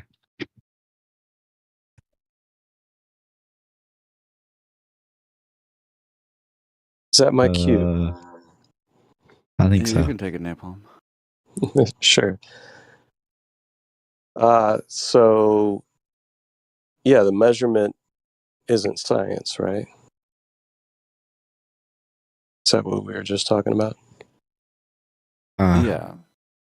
I thought it was a part of science. It's not. Measurement is just measuring something. Yeah, it can be a tool used in science, but it wouldn't be science itself, right? So it's to measure. I'm a bit confused. So it's part of science, but it's not scientific. Yeah, so like AI was saying, in this realm, right, in this arena, we talk about science, natural science, which is the study of the natural world through experimentation, right? So we observed something in nature. We observe Yep. an effect, right? So let's go back to when he was talking about water and heat. So you and I are walking along and we come upon a boiling pool of water. We've never seen this before. We look at it and we're like, oh, wow, this water's boiling. And then we come up upon it and we realize there's steam, and we kind of touch it briefly and we realize, oh man, this is hot. This feels exactly like the fire back where we came from. I'm wondering what's going on here, right? I feel heat within the water and I see it boil. So maybe we could form some sort of hypothesis as to why the water is boiling. Maybe it's because of the heat. So we go back to our campsite and we try this. We take some water, we put it over the fire, and it hits a certain temperature over time, and it starts to boil. So we can do this over and over again, and it's repeatable. So we have a variable that we're manipulating, which is the heat. We're putting the water on top of the heat, taking the water off the heat, stops boiling. So we're manipulating a variable that we think is the cause of the effect that we're seeing, which is the water boiling. So then we come to the scientific theory that heat causes water to boil. And we've demonstrated this through experimentation, right? So the key to all of this. Now, if we saw from a distance, really far off in the distance, a pool of water that seemed to be boiling, but we had no interaction with that pool of water, and we just started coming up with ideas as to what may cause that water to boil.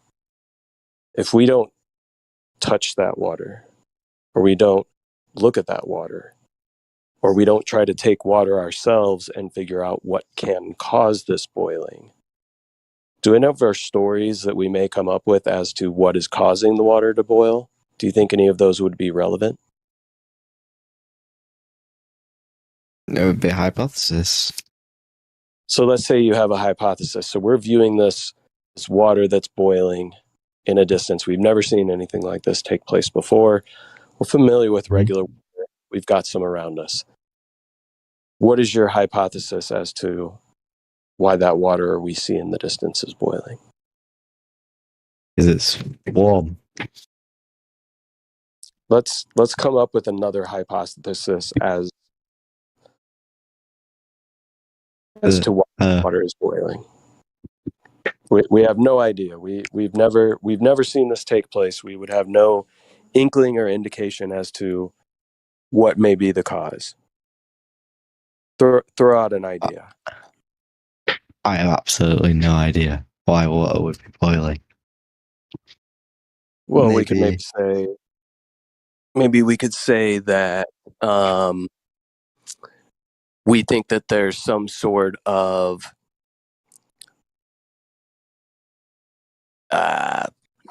entity or being that lives within this water that is somehow below the surface, which is causing this thing to take place, right? Yeah. Well, we'll make up a name for it. You pick the name. It's unicorns. Okay, so unicorns. Read that in the chat, you copper. You want to cheat. So our hypothesis is that we've got these unicorns, whatever these may be, that are underneath the water that are causing this agitation that we see that looks like little bubbles. Now, what would be the first thing we would do to test this hypothesis? I would try and see if we can find these by ourselves. I'd try and observe one of these little unicorns. Right. So we never experience these unicorns. We don't see them. We have no viable reason whatsoever to believe that one, these unicorns even exist, and two, that we would have the ability to find them, and three, that maybe if they got in the water that they would cause this effect. Rule that hypothesis out. It's not true. We cannot observe it. Right, we haven't observed it. But if we have no other viable hypothesis, can we just claim that since that's our best hypothesis, that it must be true? Nobody else has come up with another one. You can't think of another one. Nobody has done any experiment with water to figure out what may cause it to do the thing that we're seeing off in the distance. But we have this postulation that it's unicorns. And then everybody starts to catch on to our story. We start talking around town. Yeah, you know, that water off in the distance that we can't get to, but we see it and it boils. Yeah, it's these unicorns. Really? No, yeah. And then we start coming up with more stories about the unicorns, the color of their fur, how they can breathe underwater, all kinds of different things, right? Now, if we tell these stories, tell these stories long enough and nobody ever actually touches the water, goes to the water, tries to do any experimentation whatsoever regarding the water, does that make our theory, because it's the only one that we have, a viable theory? It's the right hypothesis. Well, I mean, it's the wrong opinion, but well, we haven't proven it. It's the wrong hypothesis, right? Because we haven't done an experiment. That's the whole point. We need to do an experiment in order to come up with a viable hypothesis, right? Or you could observe these unicorns. So let me ask you a question. When it comes to what you believe in, the heliocentric model, globe Earth, all of this stuff, has any of it been scienced? Is any of it been observed? A question of science? So it's been observed. It's been observed. Right. So what in particular has been observed? Curvature. Curvature's been observed. Where is this taking place? What do you mean? I don't understand. Where and who has seen curvature? Every person I can't remember the exact place. You know, every person that's ever seen an image or a video from above. Every person that's watched TV. Okay. So we got every person that's seen an image or a video. Well, if you photograph one of these unicorns, you would have proven to see the unicorns there, and you know. Right. So you're under the impression. So you're under the impression that we have a photograph of Earth from space. Seems quite likely to me. Seems quite likely, but the funny thing is, it's 2022, and we still don't have one. Why is that? I'm back. Did you hear me? It's 2022 and we still don't have a photograph of the Earth from space. Why is that? I don't believe you. Where can you provide one to me, or have you seen one? Could you give me an idea of an image? Blue Marble. All right. Blue Marble 2.0. That's a picture of Earth from space? I'm sorry, what was that? I believe so. You believe so? Do you know so? Or do you believe so? Doesn't seem very... It seems quite credible. Seems quite credible. Okay, well, what if I told you if you go to the NASA website, you can find a data visualizer named Robert Simmons, who has also been interviewed on a radio show talking about how he created the blue marble image. So what he did is he took strips of high altitude pictures and took that flat map, wrapped it around a ball in Photoshop, and then started coloring it in. He put in the clouds. He talks about how he made the colorations within the oceans, how he made it a little bit more green in areas that they had sensors that sensed more phytoplankton in the sea. He decided to use that data to color those parts a little more green, right? So the interviewer even asks him, so there's artistry to making the Earth. And one quote that Robert Simmons has is that he says, it's Photoshop because it has to be. I'm reading this. Did you find Robert Simmons on the NASA website? You can read it all. Yeah. I'm not reading. Yeah, while you're reading that, so you might say, oh, okay, that's not a photo, but the Himawari 8, that's a photo. And that came after the Blue Marble. And it's a satellite. Right? So in the modern day, they put up a satellite called Himawari 8, so they say, with the intention of taking photographs, right? Because they realize nobody's buying their other fake nonsense that's not a real photograph. So lo and behold, people believe that the Himawari 8 is taking a photograph of the Earth every 10 minutes. Come to find out, the Himawari 8 is just overlaying the Blue Marble data set that Simmons created with NOAA data, which is weather data. So it's a simulation. It's not a photograph. So again, like my friend said, where's this alleged photograph that everyone has seen?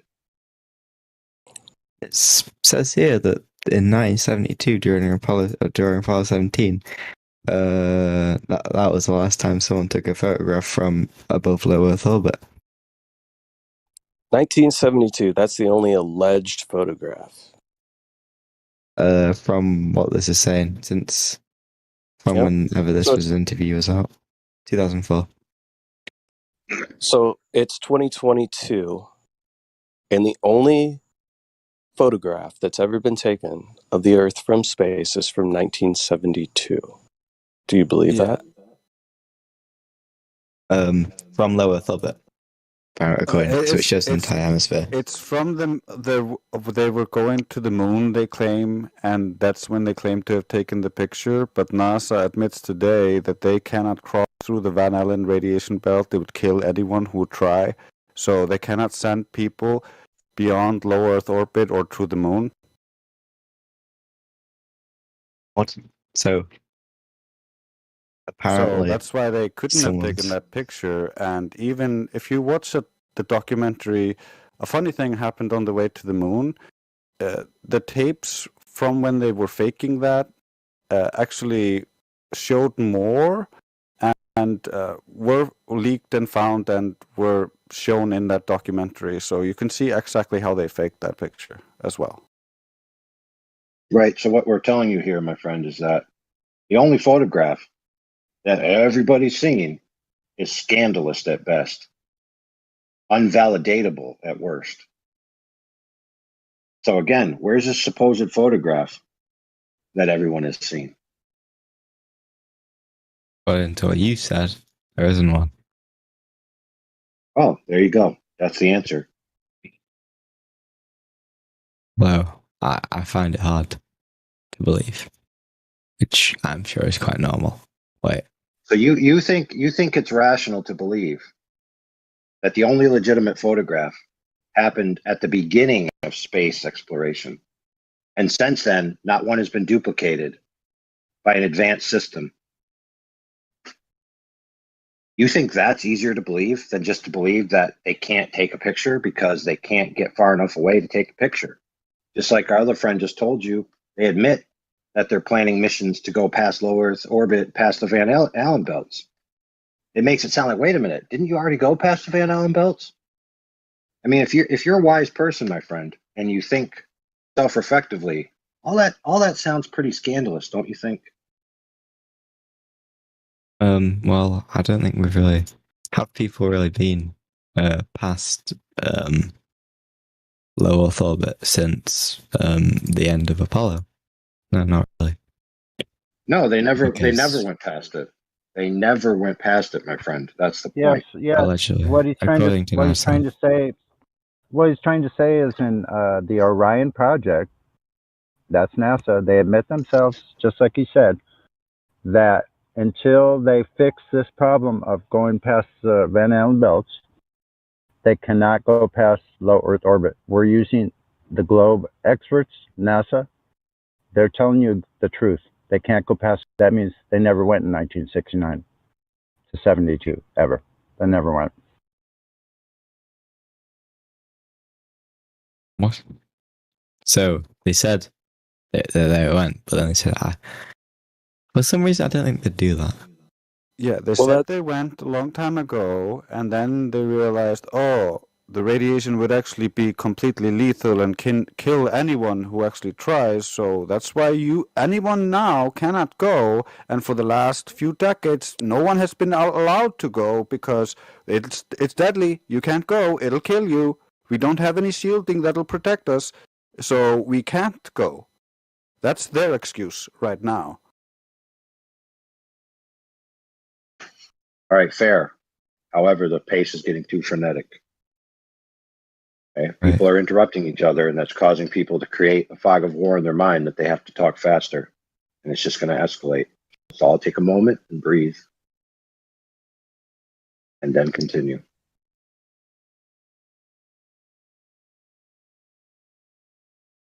So Laundry. Yes. Is this new information to you that the Blue Marble 2.0 is not an actual picture, right? The only claimed picture is from 72.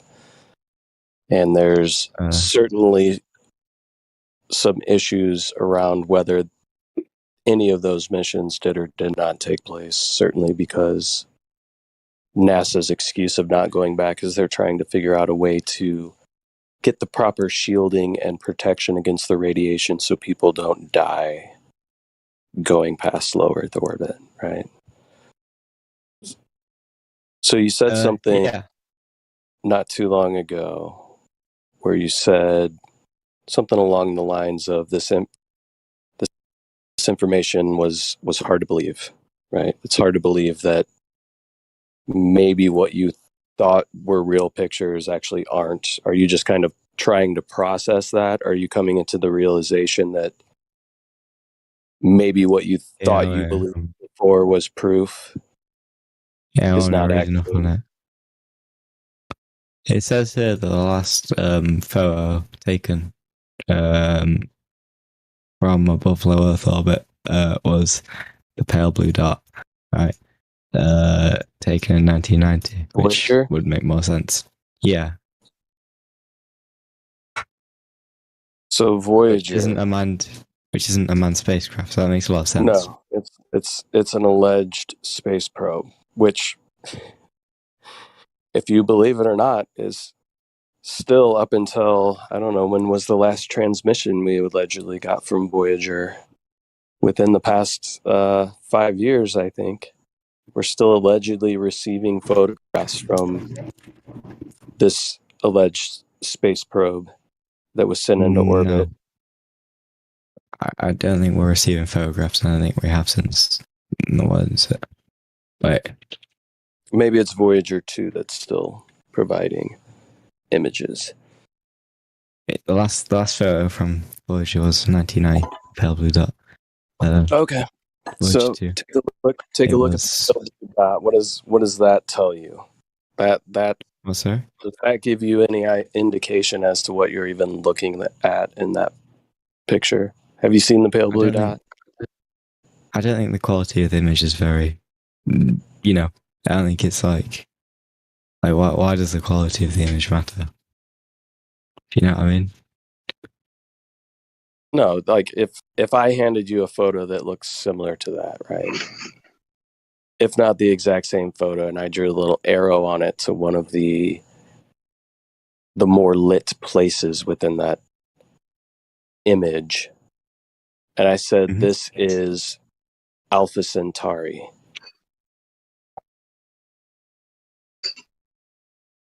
would you just automatically believe that? If I drew the same arrow to the same pale blue dot and I said, this is Alpha Centauri, how would you know or verify, or what would give you any indication, even looking at that photograph, that that's Earth?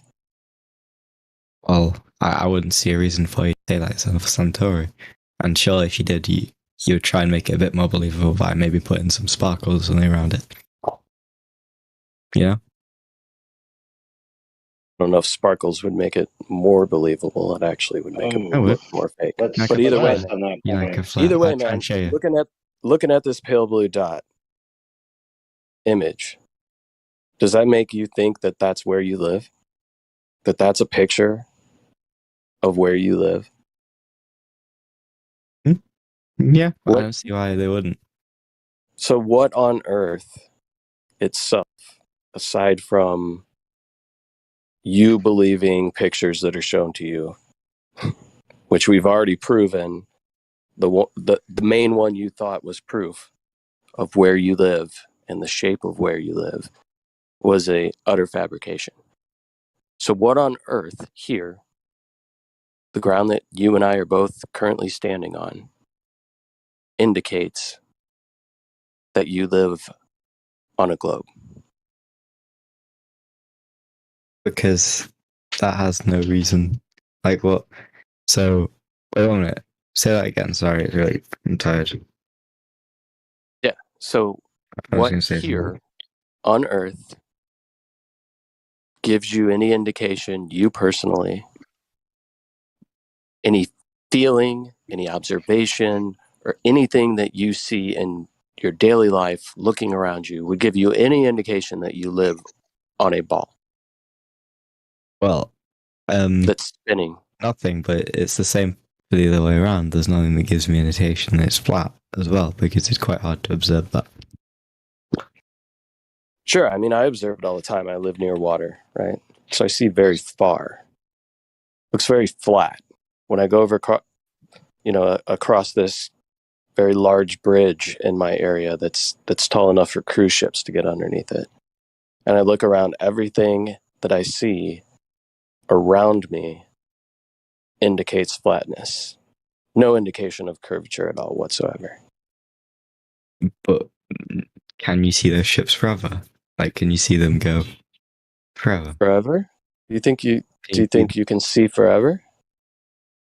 Well, I'm sure the higher up you are, the further you can see. Okay, so if I had a penny in my hand and I was standing on that ship, would you be able to see the penny? Ships are quite large, and you can How far away see them. How far away do you think you'd be able to see a penny? Oh, I don't know. About, according to you, forever, right? Forever. What? If I just went straight up in the air, would you be able to see a penny that I was holding in my hand as I continued to increase in elevation forever? If I had a telescope that could magnify it a significant amount.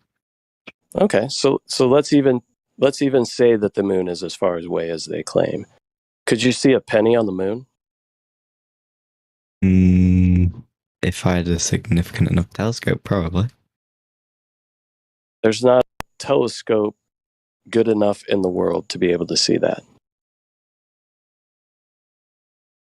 What? Well, yeah, obviously. So when the ships go off in the horizon, you don't have a telescope, you have your human eyes. With your human eyes, would you be able to see a penny on the moon? Well, no. Right, because you can't see forever, it's different right? Perspective. You things understand that things shrink. Things get smaller with things shrink as they get further away. There's a difference between a ship dipping under the horizon and something shrinking. Yeah, can you explain to me the difference? You can see the ship get lower, and if you go up, you see the ship again.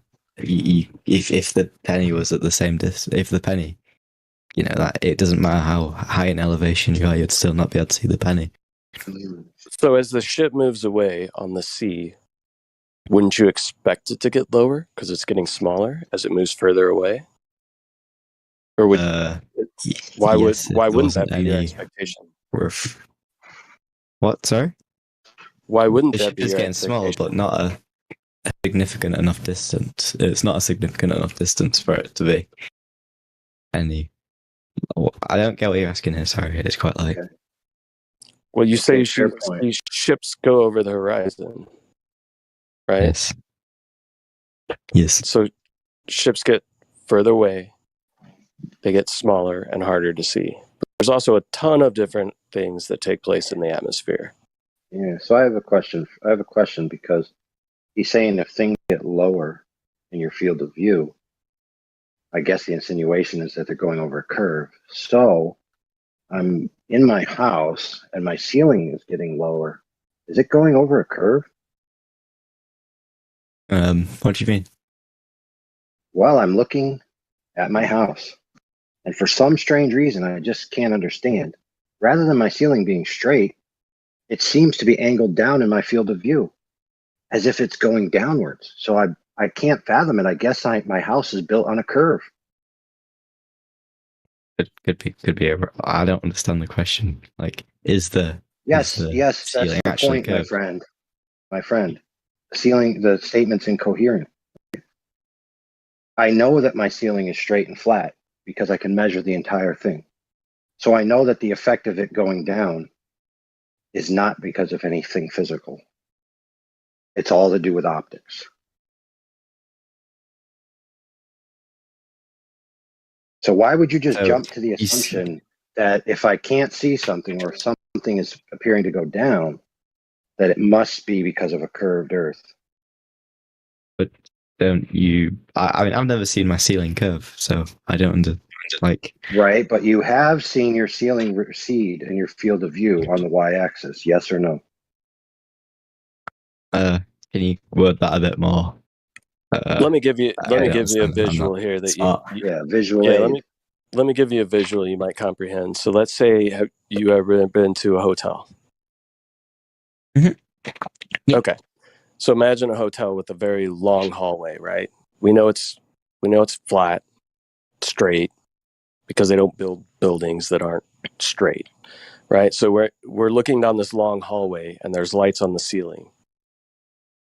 Yep. When you look down that hallway, does the floor appear to ramp up towards your eye level? And does the ceiling appear to ramp downwards towards your eye level as it gets further away? Yeah, to a point. Yeah. So in reality, is that ceiling that's above you physically going downward? Or is it just a matter of your perception due to perspective? No, but I don't think that's a large enough scale to see. Like the hallway would have to be quite long, wouldn't it? Wouldn't even have to be that long. I mean, that's what you to see. be able to see it. Well, yes, have you ever been in a hallway where you don't see the ceiling appear to come towards your center view and the floor appear to go up towards your center view? That's how you view everything. Always. It's perspective. Well, I don't think there'd be the hallway long enough to show it not. You know what I mean? Like, unless the hallway is like, so if you had a hallway that was from where you are standing to the ship that could be really far. I don't know how far ships are bend across the horizon. I'm not sure about that. Dude, if you had a hallway, so let's talk about that. If you had a hallway, if you look at the live stream voice text, you'll see an image of a hallway that's running as a GIF, and you'll see the effect in question. Oh, yeah? Okay, so if you had a hallway, the length all the way out to a ship where a ship starts to disappear, which is roughly 3 miles, 3 to 4 for a 6-foot tall observer if he was on the shoreline. If you were looking down that hallway, right, after a short while, the rest of the hallway would be unresolvable. And all you just see is everything converging to a point, and you'd be impossible to see the rest of the hallway. I agree with that. But a Right. ship. So if you then remove the hallway, Mhm. does the same angles of light not apply anymore? The ship isn't the same as a hallway because why not? The ship is a point, if you know what I mean. Right. So remember what I just said. You know what I mean. Remember what I just said. The angles of propagation within the hallway and the angles that they enter your eye or the optic, right, are at too small of an angle to be resolvable on the hallway, which is approximately the same height as a person, right? And all of the information from the end of the hallway recedes into a point. So if you then remove the hallway, would not the same thing be happening to the portion of the ship that occupies the same space as the hallway, being approximately 7 to 8 feet tall, standard hallway? So at isn't a ship bigger? 3 miles. I'm talking about the portion that represents the same scale as the hallway, like I just said. 6 to 8 feet. But how am I supposed to see that point from a ship that's far away? I wouldn't be able to see that. You got it. So what you would see by what you just admitted is you wouldn't see the portion of the ship that represents the same scale as the hallway, but you would see the portion of the ship that is much bigger, being the top. So by your own admission, you generally conceded that the bottom of the ship would disappear due to the laws of perspective alone. The point of the ship that faces, you know what I mean? Like the point of the ship that is level with me. Right, that part's going to disappear. Obviously, first. Obviously, the whole length of the ship isn't the same size as but the whole. think about this. Think about this. The ground. Hold on, stop there. Stop there real quick. Because he's saying something that most clubbers don't get, and that it's worth noting. Okay, the whole ship represents a certain angular size, but each portion of the ship represents a different angular size. And the smaller portion at the bottom of the ship subtends a different angle than the whole ship. And due to the law of triangles, that angle is going to be smaller. And since we see in angles, once the angle gets too small, we won't be able to resolve the bottom of the ship while still being able to resolve the top. Thank you for being one of the first people to get that without having to go for 2 hours. All right, I yield the floor. Yeah, that was a really good point. Just think about it for a minute. If the floor all the way up to the vanishing point, and at the vanishing point, that's where you can't discern the floor anymore. Of course, his feet or the bottom of the ship at that point cannot also be discerned when it's connected to that point on the floor. Do you get that? Oh, wait, so you're trying to say that it's like a plane? Like, I don't know if so every part,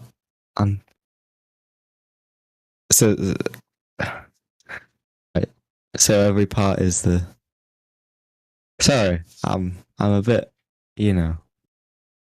I understand what you mean, but every part of the ship. Sorry about this. Can you just Yeah, so say it? Think of it this way. If you had a smaller ship, like a dinghy, just a little boat, that was tied to the side of that ship as it goes away so that you can see it. And you see this little ship. Now, if you removed the big ship, you understand that that smaller ship is going to visually disappear at a shorter distance than that large ship because it's a smaller object, right? Got less height. Yes, less height. So you would expect the little dinghy to disappear before the large ship, solely just based off of its height, right? Because you understand perspective works. The angle is going to be too small for you to resolve that small ship first. Now imagine tying that dinghy to the large ship and sending it out. It would stand to reason that that small ship is still going to be unresolvable at the same distance, regardless of whether it's tied to the ship or not tied to the ship, right? Agreed. So as that little dinghy disappears because we can no longer see it due to angular resolution limits of our eye, it's tied to the ship. Wouldn't it stand to reason that the whole entire portion of the ship that is that height would also be unresolvable? Yes, because in my opinion, it's gone under the horizon, but I understand what you said. Okay, perfect. So your claim would then be that the only reason that things disappear from view is because they're being physically obstructed by Earth curve. Would you agree with that? Yes, on long enough distances. Okay, perfect. So now I do this on the regular. I go to my little lake, 333 meters across from the observation point to the observation, which is a yellow floaty boaty on the other side. Okay. Now you put that into the mass of the alleged curvature of the Earth, and you will find that the heights that I observed at, there is no way that the Earth curve, if it existed at all, could be precluding that boat in totality. Okay. So this means that it's not geometrically possible for the curve of the Earth to obstruct that boat. Yet, okay, 9 out of 10 times I go, pretty much consistently, the entire yellow boat disappears. So, my friend, what is causing that to happen? All right, so it's 333 meters, right? Mm-hmm. How big is the boat? About how tall is the boat? 1.5 feet. It's about 1.5 feet tall. Okay, well, let me do some maths.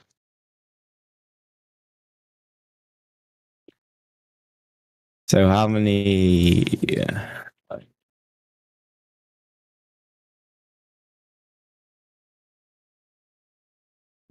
Sorry about this.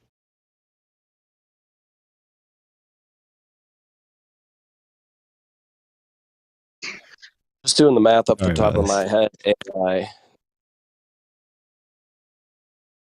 No portion of that boat should be hidden. And if it is a portion, it's such a small portion that you wouldn't be able to notice based on the Earth curve calculator. Because that's what, about a quarter mile? Right. It's 1.2 miles. No, sorry, 0.2 miles. Quarter of a mile. Yeah, 0.2 miles. Sorry. All right, so So then do that you know would what the alleged inches per drop mile. over 8 inches per mile squared, right? Yeah. Right. So Yeah, that would be so- at the surface. So then it would be like 1.6. 1.6 what, inches?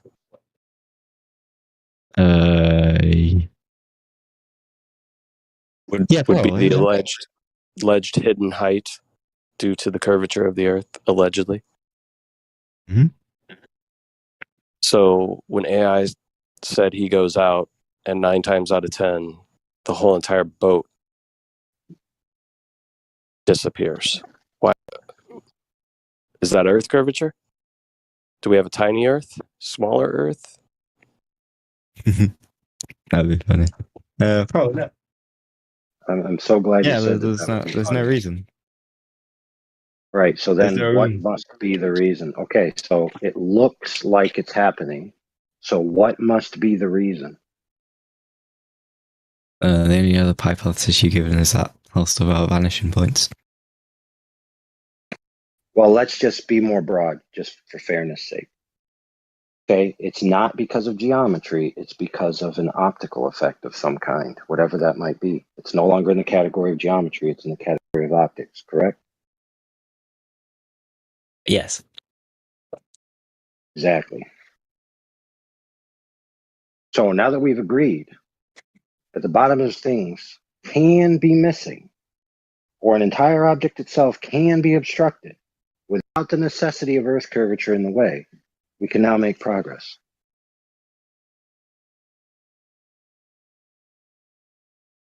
Oh, sorry, I'm sorry, it's really late here. Now, I'm I sorry, want you to realize that that's a necessary concession that you made because it's obvious, because it's observable, that it is not true that the only way for things to disappear from the bottom is because of Earth curvature. So that's a false statement. You've proven that to me. Yeah, I just did, and you conceded. So if you retract now, it just means, right, yeah, you're fair, exactly. Now, you might argue that those effects are this or those effects are that, but we know for certain that it falls in the category of optical effects. So now, since we can't do this for real right now, we're going to do this in our minds, right? Okay. And mental experiment, okay? So, well, first let's preface this. Do you know that the optical device, whether it be biological or synthetic, has a limit to it, known as the angular resolution limit? Everything that has an angular field of view has this limit. It's just that simple. It's a hard physical limit. It's known as the Rayleigh criterion. I heard of it. Yep, it's known as the Rayleigh criterion. So for the human eye, it's approximately 0.02 degrees. Okay, what that means is that any light from the source that enters below that limit will be interfered with by any other light that enters within that angle. And therefore, there will be no resolvable information, and it can at best be only rendered as essentially, for lack of a better term, 1 pixel value. Isn't so you imagine resolution? Yeah. 1 pixel value, meaning 1 element, right? 1 element of the total picture that you're seeing. But so in that area, everything have different in that resolution. angular area. Sorry. No. This is angular resolution, not pixel density. So for example, if you only had 4 pixels in your sensor, right? If you literally had only 4 pixels in your sensor, you could never render something that requires 10 pixels to render, correct? It would look like blurry nonsense, would it not? Yeah. Exactly. So now you fully understand the principle. So if you imagine a man standing on a line looking out, right? And these radials, right, of angles emanating from his eyeball, you can imagine the 0.02 degree triangle coming out from his eye and going out along the horizontal line in front of him until it intersects the horizontal line. And so you have a triangle, right? And I want you in your mind to color that triangle red. Now, everything that enters that triangle must, of a necessity, render as 1 color value in the final image, which we've already agreed. It just so happens that if you take the time right now to map this out, it pretty much coincides with where the alleged horizon is for a 6-foot-tall observer. The triangle hits the horizontal line approximately at the same distance. Very coincidental, don't you think? So principally, we know this to be true. So, for example, let's say that you're standing over water, and then you have a brick, but it's not a solid brick, it's a floaty brick. And let's just make it red, because red is very bright, easy to tell apart from blue. So if you take said brick, and we've already established that this water is horizontal, okay, it's not curving in any way, it's perfectly horizontal. That's the premise. You might even imagine that it's a floor, painted blue rather than water, make it easier. So you take said red brick, put it on the floor, and you have your friend start to walk away from you. Now, as he keeps walking away from you, something interesting is going to happen. Eventually, you will not be able to see the color red anymore, because the red and the blue simultaneously will occupy less than 0.02 degrees. And as they approach that towards 0 degrees, the blue and the red will meld together into purple. And then it will meld together to where you only see the air and the blue floor. And you can't even tell the purple anymore. Now, that makes sense. Let's just say, for example, that you call your friend, you say, okay, I can't really see the red thing anymore. So you can stop pulling. And your friend goes, okay. And he stops pulling. Now what your friend does is he calls his other friend who brings over a truck full of red bricks. And he starts stacking the bricks on top of the previous brick that you can't see. He stacks 1. You start to see a very faint purple. He stacks 2. The purple intensifies. He stacks 3. You start to scratch your head and say, I'm starting to see red. He stacks 4. Now you see some more red. He stacks 5, 6, 7, 8, 9, 10. And now you see a line of red. But when your eyes trace down this line, as they get closer and closer to the floor, eventually you cannot see the bottom of the stack. It has become unresolvable. It has disappeared. Rest assured it is there, and it is the bottom portion of the stack. But the stack in total has disappeared from the bottom, has it not? I like that. I do like that, yeah. I Now, really do this like is a that. necessary, yeah, you're right. And this is a necessary consequence of the way our eyes work.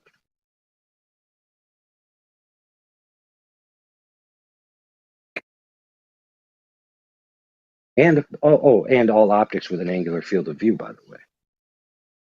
In order to see without perspective, truly, you need to have a lens the exact size with all available propagation angles to a parallel rate to the target source from the object. So if you want to observe a 100-meter building, you need a 100-meter lens, not an angular lens, but a straight lens that only allows the light to pass collimated, parallel, and horizontal to the sensor. So you need a 100-story tall sensor and a 100-story tall collimated lens.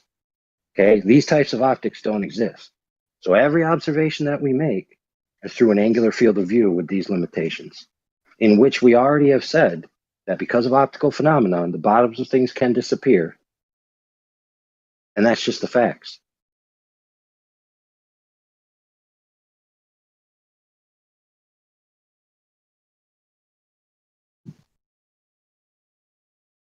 All right, so with that, I rest my case on that, unless you have any questions specifically. Why would you need a 100-meter lens to see a 100-meter thing? You need a 100-meter lens to see a 100-meter tall building without the effective perspective, and it needs to be a collimated lens where the sensor exists parallel to the light coming from the object. Like a mirror. So if you don't have such a lens and you use normal lenses like your eyes, you'd be standing on the ground, right? And the angles of propagation from the top of the building would be at a downward angle towards you, forcing all of the light from the propagation angles to enter at essentially inverse angles after they pass the lens, and that's what creates the effect of perspective. Is that you see an Imagine angle. like a mirror. Oh, this is right. What's I'm that? imagining like a mirror, right? Okay, and this mirror is the same height as something. Yeah, right. So it's like a mirror, if you know what I mean. It would work like a mirror. Yeah, well, the problem is that mirrors suffer from a perspective as well. If you stand in front of a mirror and start to walk away from it, does the image that appears to be you not shrink in size? Of course it does. Yeah, because that's your eyes. It's not the mirror.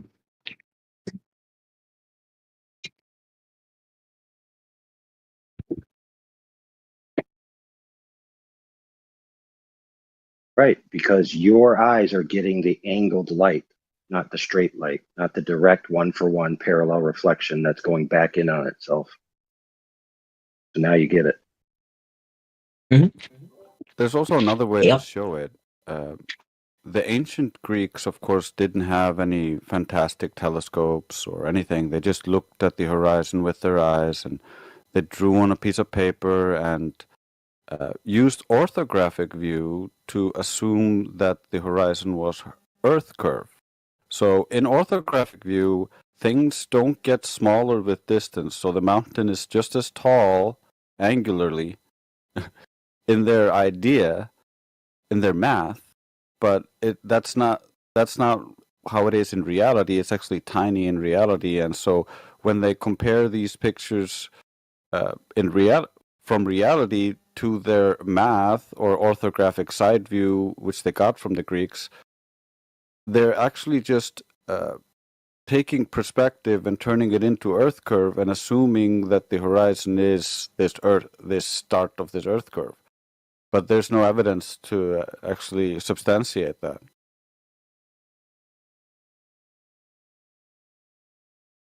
So with telescopes, you have a more resolute lens, not lens. You know what I mean? Yeah, with a bigger aperture, you can see further, like in the Black Swan images and other such things. That's why we use telescopes, to see further.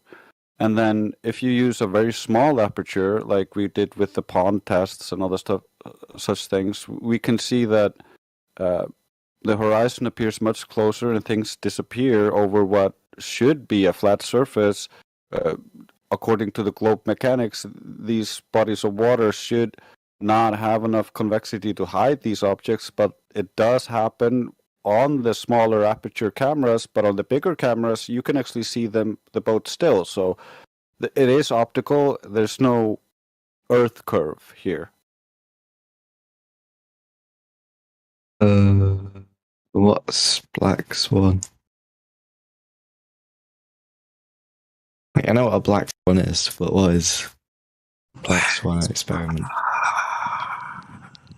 A Black Swan is not an experiment. It's a reference to the Karl Popper's falsification, and he has a story that goes with it. You can say that all swans are white, and people can just accept that. But if you find a black swan, you know that all swans are white is just wrong. There are black swans. So that's what we find. We find black swans that show that all swans are not white. And so the black swan image is just what this image was called. It's two oil rigs taken. A snapshot taken from a video where he lowers the camera 1 foot off the surface of the water. So the horizon should be only 1.22 miles away on the globe, but we can see the horizon way past the second oil rig. So that's over 10 miles. The size of that globe is completely unsustainable, so it just doesn't work. Black Swan.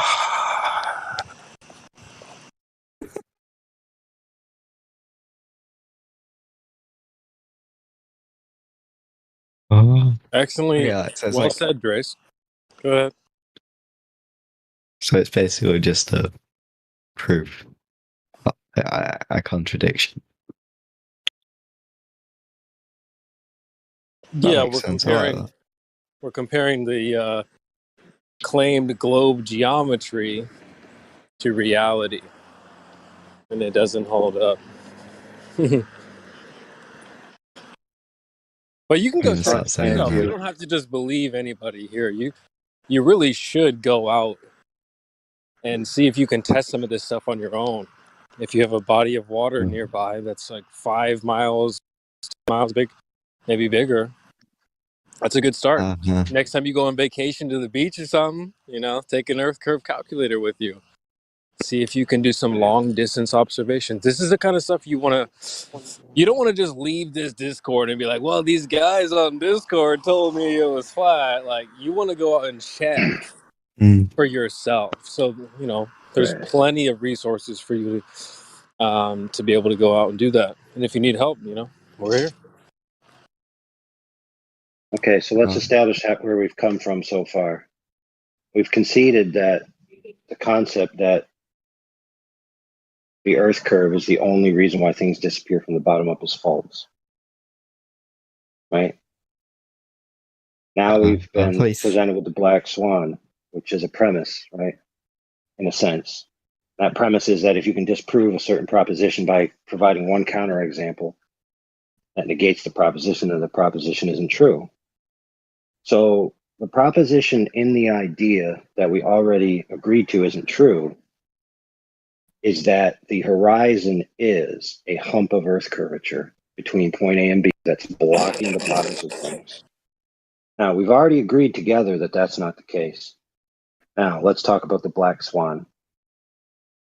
In the black swan photo, the horizon, as you can clearly see by looking at the photo, is beyond the oil rigs. Right?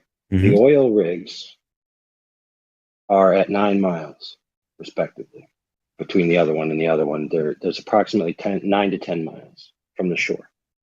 This means that the horizon is greater than 10 miles. We only know this because we see the boats. Sorry, not the boats, the oil rigs. So we know the horizon is beyond 10 miles. And as he said before, it must be, if the Earth is a globe and if the horizon is a geometric hump of Earth water, right, that's curving and getting in the way. From the observation height that the man observed this, it should have been at 1.225 miles. It's not at 1.225 miles. So the necessary conclusion is that the horizon that you see is an optical phenomenon, not a geometric edge of Earth hump curved water. Now, in summation of all of this that we've already discussed and you conceded to, okay, is that there is no hump of Earth curve water blocking the bottoms of things.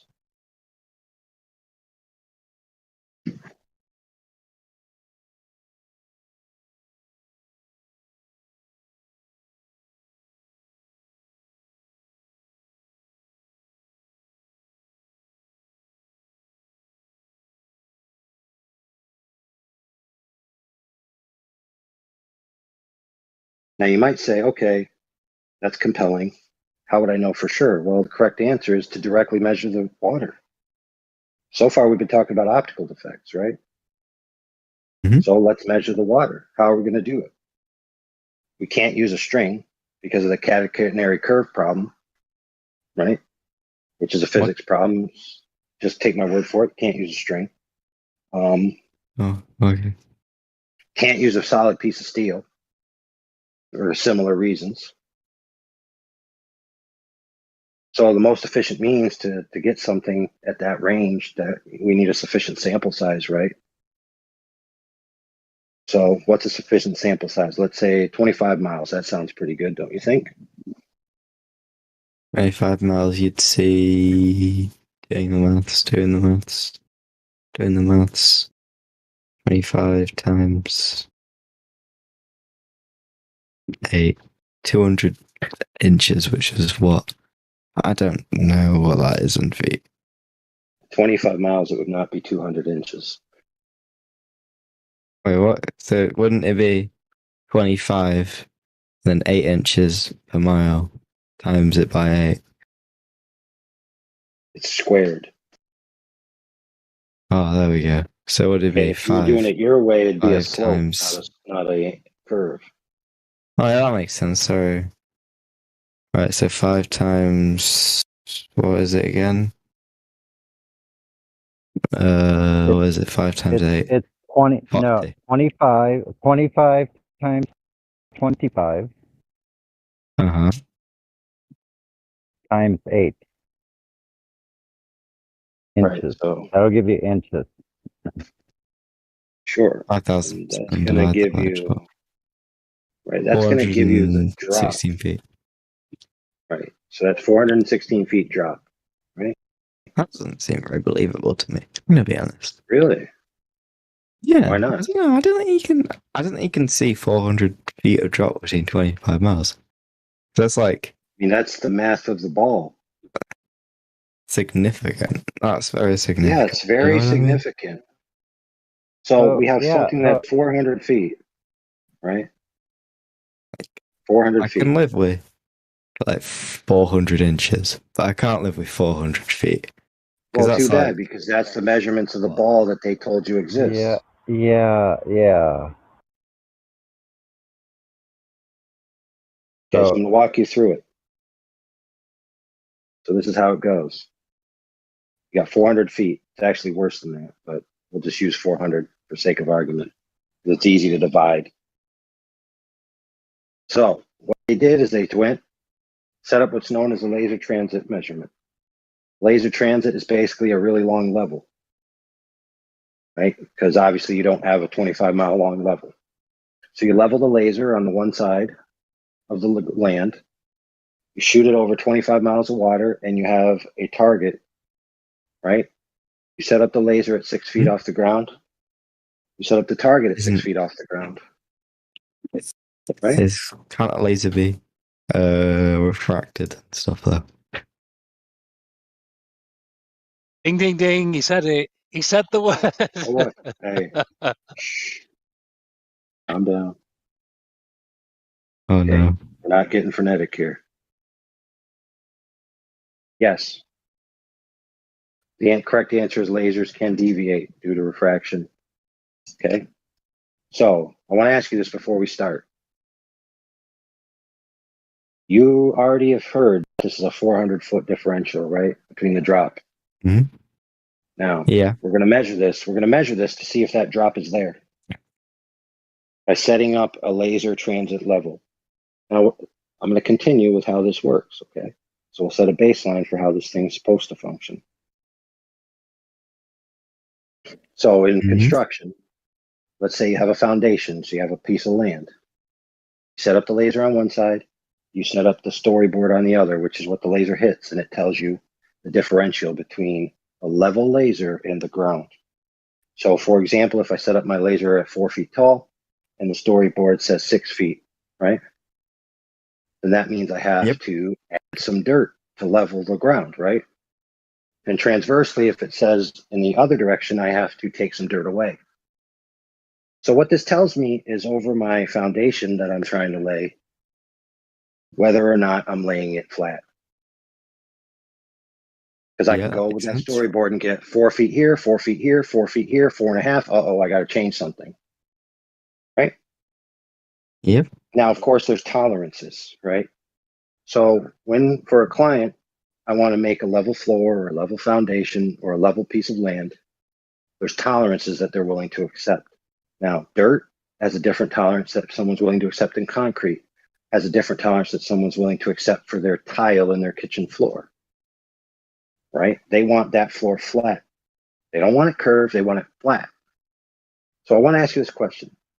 If they hired me to make a flat floor, and I got my measurements so off that I was 2 orders of magnitude off level, is that acceptable? No, it isn't, is it? In fact, 1 order of magnitude is not acceptable. So for example, if the differential is supposed to be 0.4 and I have 0.40, right? Those are the same, are they not? Yeah. Okay, but what if I have 4? I'm off by 4. Yeah. That is not a flat floor anymore, is it? No, it's what's the word? Sloped. Right. I've done screwed up. Now, what if it's off by 40? Whoa. Yeah, you wouldn't even be able to walk. It'd be so steep. Right? So not acceptable. Okay, so if we take this laser transit and we want to know whether this earth curve hump is there, and we can measure by getting the laser to hit a target of equal height, and it's off by 2 orders of magnitude, we've already agreed that that's not acceptable. So if the laser is at 6 feet, right, which is in the single digits, then the double digits, right, the tens is not acceptable. And the hundreds is definitely not acceptable, correct? So lo and behold, this test was conducted. The ambient conditions were measured. The refraction was taken into account. The millirad beam divergence for the laser in question that was used on this day was taken into account. The laser hit the target.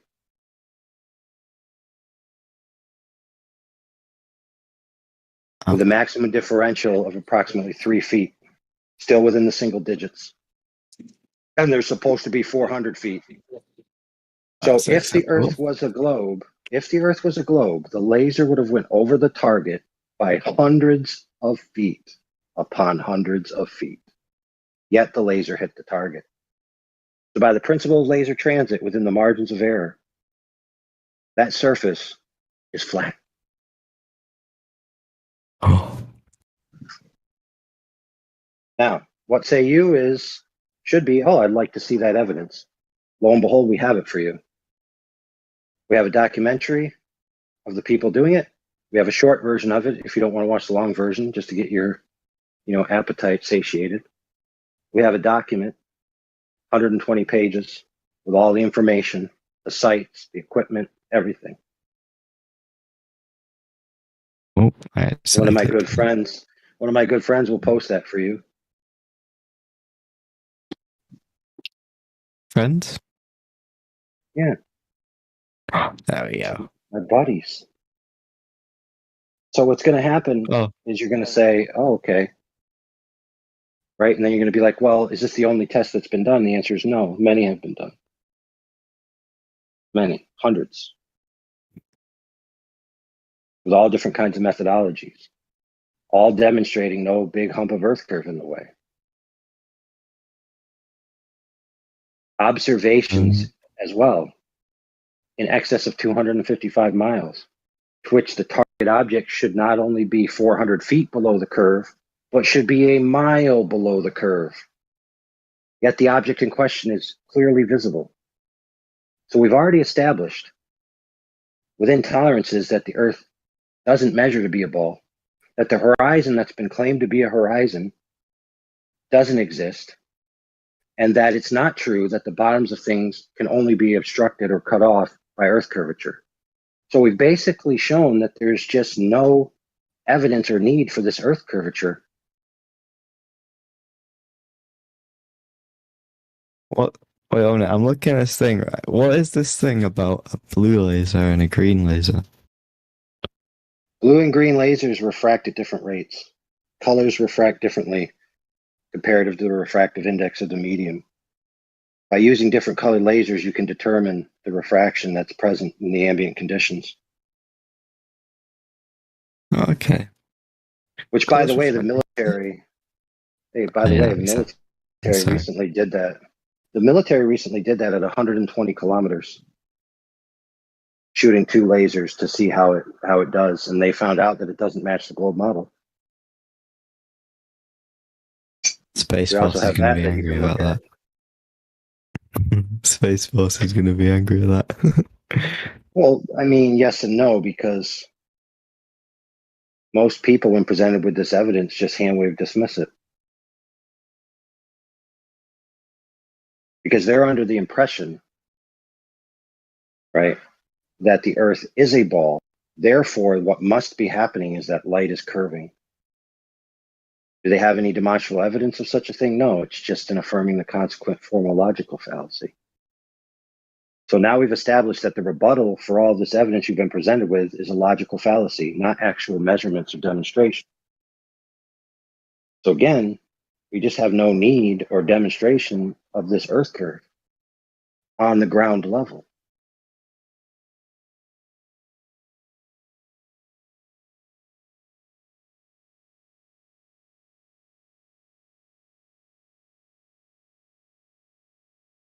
So if you have direct evidence of Earth curve measurements, that is what is necessary to rebut these points. That makes sense. Unless you have that, the proposition stands. And the reason why it stands is because we all experience the Earth as flat, stationary. That's agreed upon by both camps, by flat earthers and globe earthers alike, that our present day experience of the Earth is a flat, stationary plane. That's how we experience it. That's the base axiom of our human interaction and experience. Yep. And based on everything I just said, that coincides with that experience.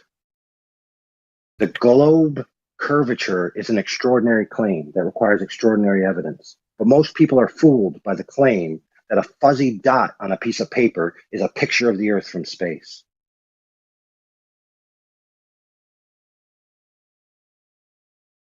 Given to you by a government, no less, who we know lies on the regular.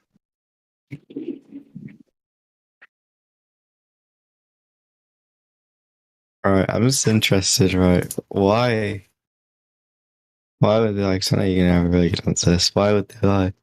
Why would they lie? There it is. There's the $1 million question, isn't it? Who cares why they lied? Don't matter. Right. But you're an intelligent person, right? You've lied before and you've been lied to before. So you know why people lie. You already know the answer. You don't know the exact specific answer, but you know the general answers. To gain power, to gain resources, to gain fame, to gain women, all kinds of things people lie for. The government doesn't gain anything from anything. So like says that you. From that, though. Really? So It doesn't. So if I can post you, power. okay, cool story. Cool Doesn't story. gain prestige. It doesn't. You sure about gain that? You sure about money. It doesn't. Yeah, quite. Really? So, okay, so let me ask you this question. Why does North Korea lie to its people about the status of its weapon systems? Why did Iraq, when I was there, lie to its people about the capacities of the U.S. forces? Why did the United States government, during the space race, have a vested interest to lie to the people that the United States was the first to conquer the moon? And you're trying to tell me that there's no prestige or power or world presence to be gained from a proposition that you've conquered space? Yeah, because they just wouldn't make the claim that they could go to the moon in the first place.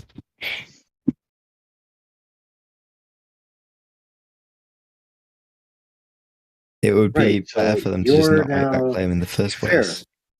So let's talk about it then, and let's reason with a real tangible reason why they might lie about such a proposition. So, as a student of history, which you are, clearly a scholar, who have been through standard school and have been taught the history of the expansion of the Western world, that people found out that there was more land. And what did they do? They left their states that they were involved with to pioneer the new land. So we've already experienced in our history a time when new land was told to be given and people uprooted themselves from their governments, even had revolutionary wars against their governments in order to create new territories and new civilizations. So if the Earth is not a globe, then that means that the boundaries are unknown. And that means that there possibly could be more land. Now that, my friend, is a very good reason to lie. But aren't they also saying there's more land to go to if you can go to the moon? Yes, but think about this, my friend. To get to new land that's connected by water, you need a boat that you can literally build yourself. To get to space is unreachable. Now you might say, oh no, it's totally reachable. No, it's unreachable. The elite, the very small percentage of the elite, even alleged to have gone to space. Yeah, just So think let's be about clear, it. we're only entertaining this just to give you a satisfaction because we've already demonstrated in spade that it's obvious that they lied, and why they did is highly irrelevant. So I yield the floor to my friend Grace. Yeah, I just wanted to say, just think about it. Richard Branson and Jeff Bezos have all the money in the world, but they could not go high enough to go above the clouds. So they were just still in the air, and they never went to space. So even with all of their money and power and influence, you can't go there. Well, where is this other land? Because everyone sailed to every part of the ocean. So if you say there's, like past Antarctica, you've also said that it's really hard to reach there. Like, so what? How could an ordinary person ever expect to cross Antarctica? Oh, there's more than that. When you think about the globe and you try to unpack it, there could be more lands on and within the area heated up by the sun that is still hidden due to the way they map the globe. So we don't know the full extent of our world, and we're limited how far we can actually explore south due to the Antarctic Treaty. So we can't sail all those seas, and even just sailing willy-nilly, the coast guards of the specific countries will contact you and escort you back if you're sailing somewhere you're not allowed to sail. What? You can sail wherever you want, as long as it isn't in the nation's waters. What are you talking Right? about, dude? You can't go to the middle. You can can't do go to that. the edge. That's a fact. You can't go to the middle. You can't go to the extreme edges either. You will be brought back. Because of ice. So if your proposition is true, my friend, that you can, then that means that there would never exist a story of a sailor freely roaming who was turned around by any military or shot at, correct? No, because that would probably be in the nation's waters, or they were doing something illegal. Right. So there's a guy called Jarl Anderhoy, right? Who tried to go to Okay. Antarctica in different manners. Okay, he lost a crewman being shot at by the government. So it's not the case that you can just go where you want, especially in regards to Antarctica. Not only that, but the logistics of doing so is very hard because of the nature of the temperatures and all of that. But again, keep in mind, we're only entertaining this for your satisfaction because we already understand logically why someone would lie is irrelevant. That they lied is the matter of the day. So you're just to be fair, no disrespect to you. You're trying to think these things through to make peace with it. But the problem is that you've already arrived at the bargaining stage. So your brain is already processing this information. Guilt. Was it the 7 stage, right?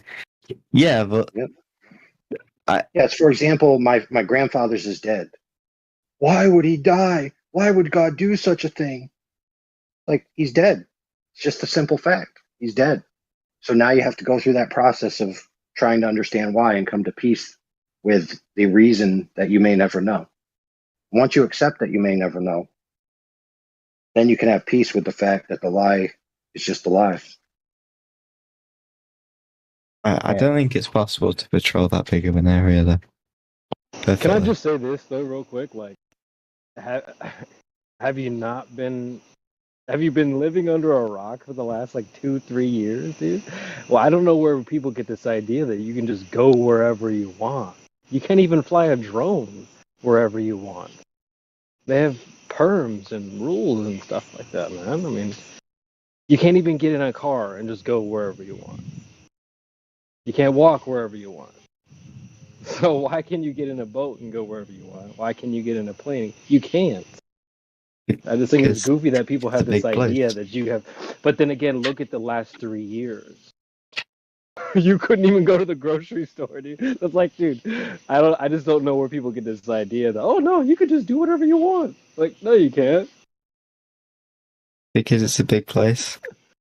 Okay, and I don't think it'd be possible, Bro, even if last year everyone you was on couldn't board even with go it. to the grocery store. Everyone knows where that is. Come on, dude. Oh, so you're trying to say that you could do it? You could do it because there's nobody there to monitor you because it's so big they couldn't possibly know what you're doing? Is that It's your like claim? saying I can just do whatever I want on the highway. Who's gonna catch me? Yeah, so they don't have radar That's the anymore or stream. anything like Come that. on, That they don't track ships now. If you were on Antarctica, no. It's like saying, like, dude, well, if I'm in the boonies, who's gonna catch me? I'll just do whatever I want. I'll just drive as fast as I want on this highway. No one's gonna get. Who's gonna get me? So guess how they caught Mr. Yarrow?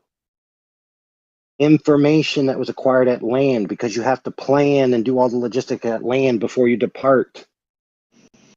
It's like you don't just magically arrive in the middle of an ocean where there's nobody there to catch you. You can get a boat. Like, there's nothing stopping you from getting a boat and then going and sailing illegally, as you're saying, and going there. Like, dude, you know what? You Dude, get me? To be fair, guys make excuses about all the logistics of how their girlfriend isn't cheating on them. Because why would she? There's no way a car can go from here to there with that much gas.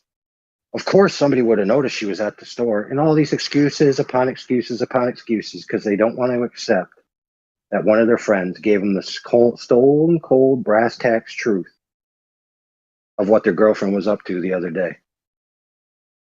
But why would she lie? There's no way she. And you may die. You may die without her ever telling you the reason. Reporting back in after sunset here, great looking sky. You can see the tail end of the Big Dipper. Ooh. And is one of you using some kind of machine tool, like a drill motor or anything like that? No? Yeah, I'm doing my own teeth. No, seriously, I'm asking a serious question. No one's using anything? Because I thought for sure that I was approached by, this is going to sound strange, by a mechanical dog. What? I thought it was a drone at first. I mean, that's a thing now. So, Could be. But wait a minute. Whenever one of you opens your mic, it sounds like that. So I'm going to leave it to say the most logical thing is to say that it sounds coming from the Discord. And it's my imagination. I just heard it from the Discord. So, good. Got that solved. Thanks for your help. Was it me? It wasn't a robot dog. Yeah, I'm glad it wasn't a robot dog. That would have freaked the shit out of me, but that's okay. I fucking fought him off if it was. I just turned my headphones off, Sonny. Was it me? I really don't know exactly. Try to Okay. talk from here. You sound like you're on some headphones. You listen. You two guys can solve that in another room. We're going to continue with the conversation. All right, my bad. Right. Exactly. Let's continue with the conversation. Forget about it.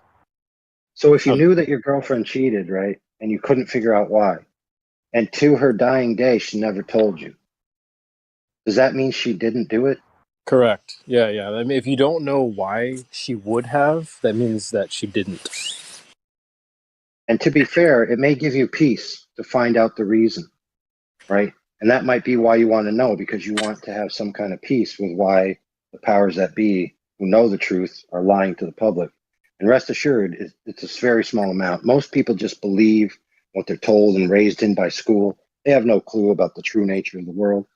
They're just Muppet puppets that watch the news and believe what they see, right? If they're shown a photograph that's allegedly to be a photograph, they're just going to say, yep, must be true.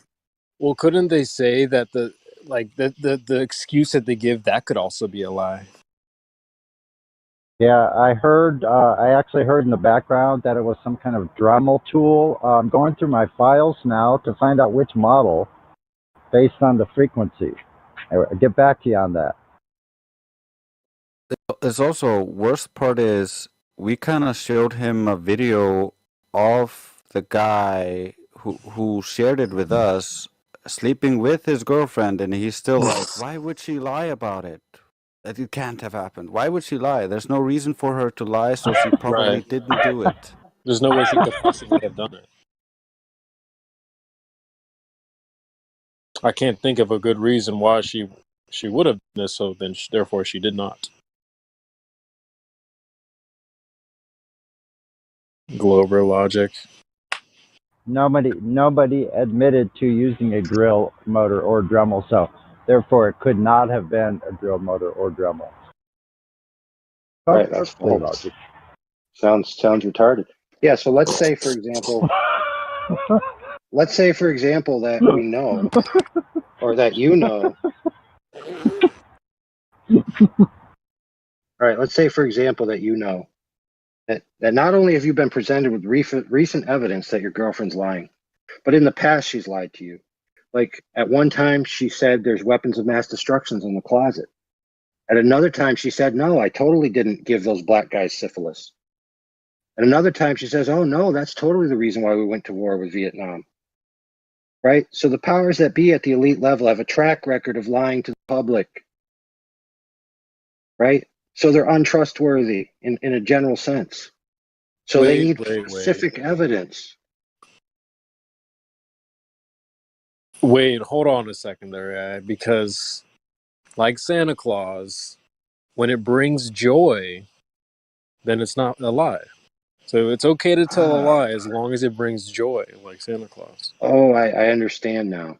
So if they have a good enough reason to lie, then it's okay. I get it. Yeah, and then it's not even at that point. It's not even a lie at that point. So what you're trying to say is S&M, sadist and masochistic. Yeah. I get it. Okay. Mm-hmm. Okay.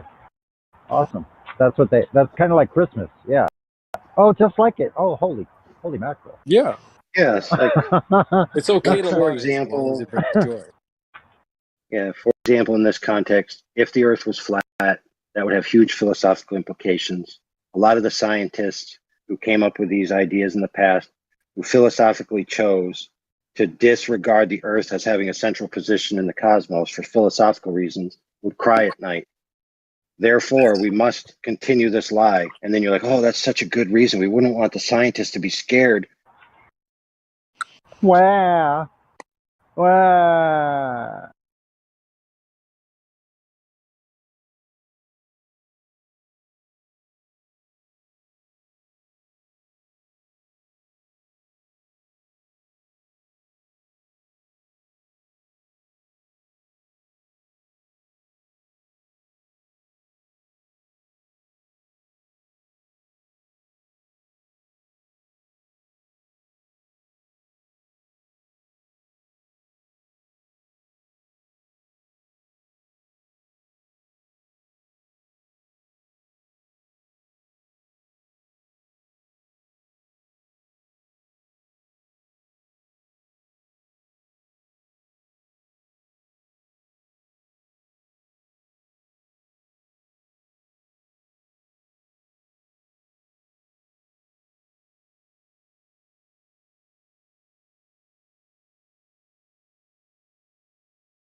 Hey, Treg Vital, are you here?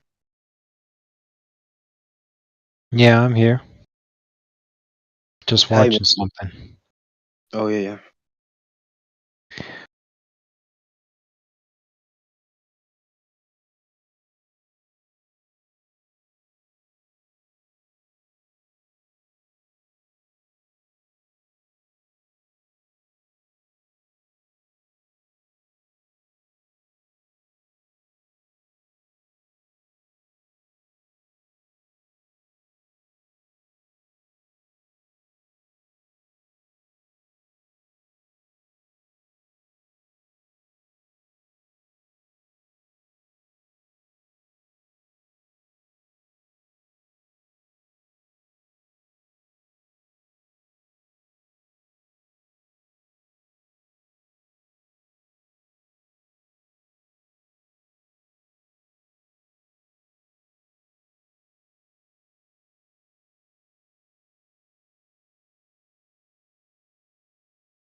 what fits them.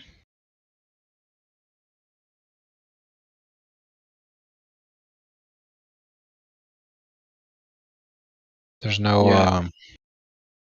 objective morality. It's like Yeah. do what thou wilt.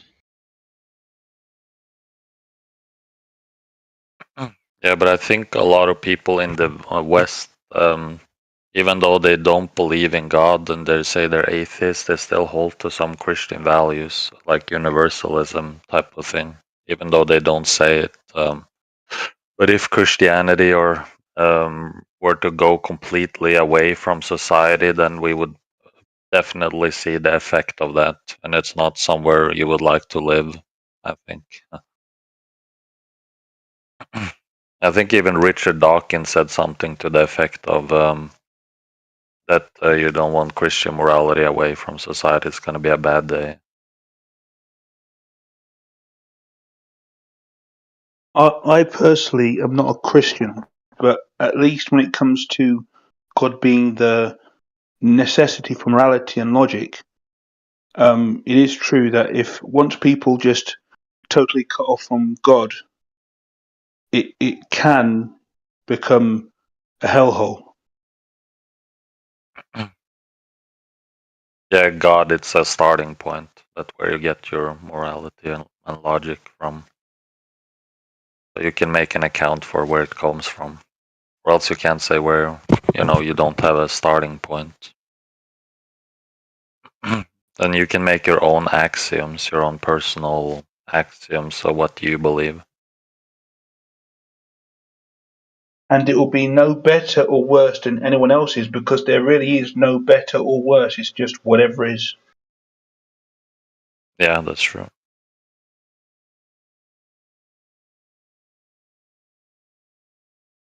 Yeah. Look, in like 30 years, we've been from homosexuality is wrong to everybody's wavering LGBTQ flags in the street every Sunday or every Saturday, right?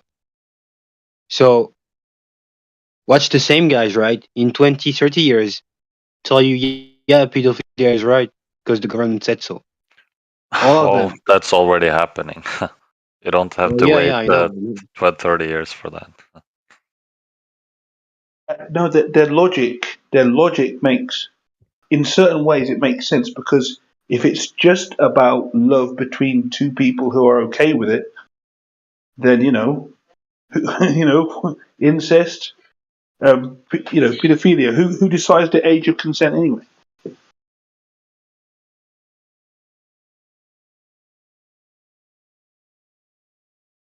Well, I think, let people do whatever they want. It's their business. Not unless they're hurting someone. You're a libertarian.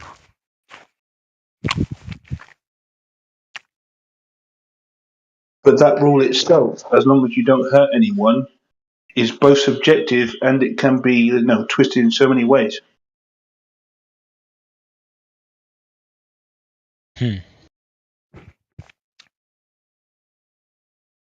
I don't think that if you're a true libertarian, that everyone should say whatever.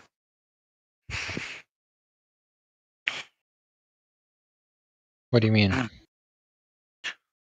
You say people can say what they or mean what they want or say what they want as long as they don't hurt anyone. Is that your stance? Yeah.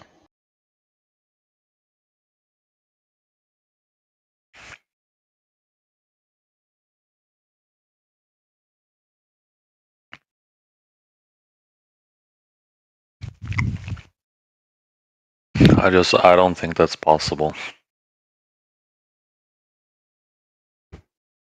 What do you mean you don't think that's possible? Because if people can say and do or say what they want, they're gonna hurt someone because they're gonna perpetrate something that's bad.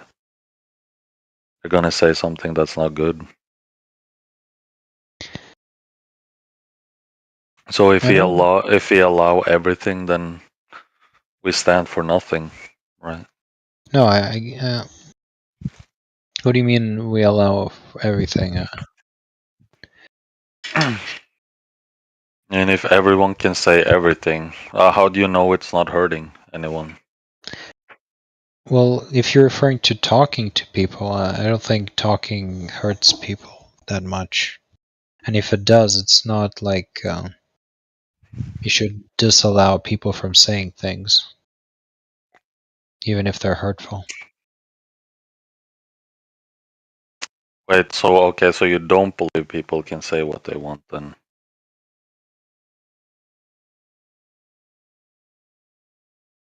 Because then you're not consistent.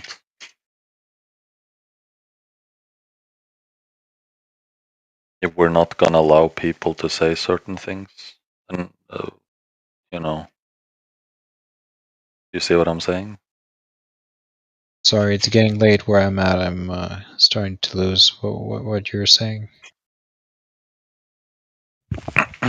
Well, what is hurt anyone, you think?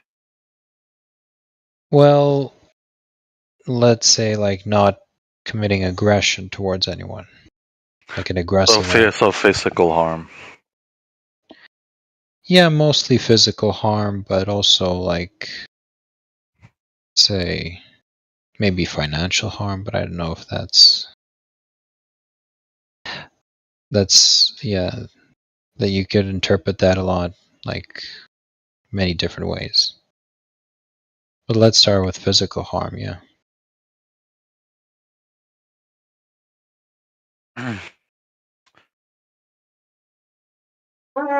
So a parent doesn't have a choice when it comes to disciplining children.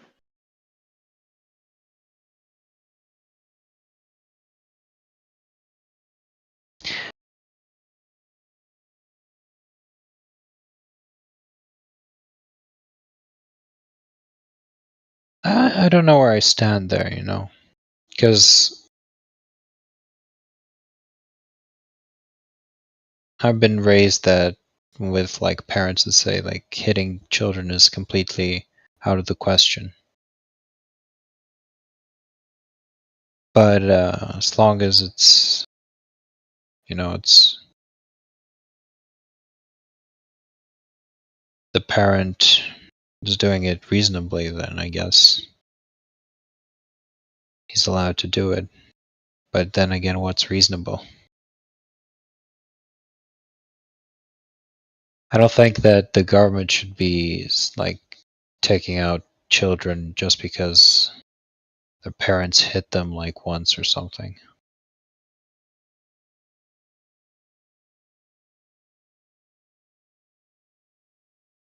I don't think government should be interfering at all.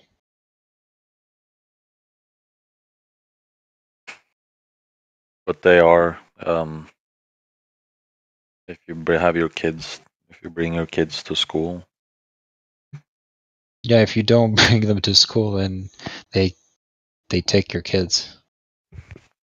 If you don't let them indoctrinate your kids, but you can homeschool them, so there's like a way out. Yeah, but homeschooling it's getting pretty hard because both parents have to work now. Right. So you have to slave away at your job instead. It's not that hard. It's just a perception of it that makes it seem difficult. They make the perception difficult in order to encourage people to put their kids in the state indoctrination camps. Yeah. Or they teach the globe. And don't children need to like pass tests even if they're at home? Like when they're homeschooled? It depends, as I say, because there's many variations of. See, even the word homeschool is just a one variety of how a parent can teach a child outside without school. Homeschool sounds a lot like you're just bringing school into their home and you're having the same hours and same lessons, whereas others, there are other ways of teaching your children that still gives them the life lessons, still equips them to deal with people in general and to negotiate business and all that, but It doesn't use the same military or prison regime that state indoctrination centers use now. So there's many ways of doing it. Throughout history, there's been many ways of doing it. It's just like with medicine. Once the state gets its hands in a certain industry, it makes people believe they can't do it without doing it the industry way. Does that make sense? So you can't go to the doctor, do anything except go to the doctor when you're sick. State-run doctor. You know, there's different regulations for it's different in each state. Like where we were at in Washington when we were homeschooling my girls' kids, like they would you would need to like give the state certain information that showed that you were homeschooling them. A lot of like homesteaders, they like move into like South Dakota. They go to certain states where they don't get messed with at all, where they just they can homeschool their kids without without having to show them this or show them that. So it's different in each state. But people talk about like they can't do it because both parents got to work. Well, that's usually because they want stuff. You got to give up some of your stuff to where you have the mother stay home. I mean, really think about it. Like, even if you had two people working, your kids would be better off if you homeschooled them 2 hours a day. Like, each of you just put up an hour. They'd be better off than if they were in friggin', public school, learning a bunch of nonsense. Just a thought.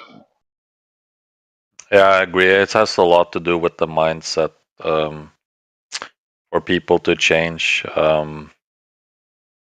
It's not economical reason mainly. It's just because people value. It's materialism and things like that. They don't want to give up having more things for family and stuff like that. That is bad, of course. Society, in my view,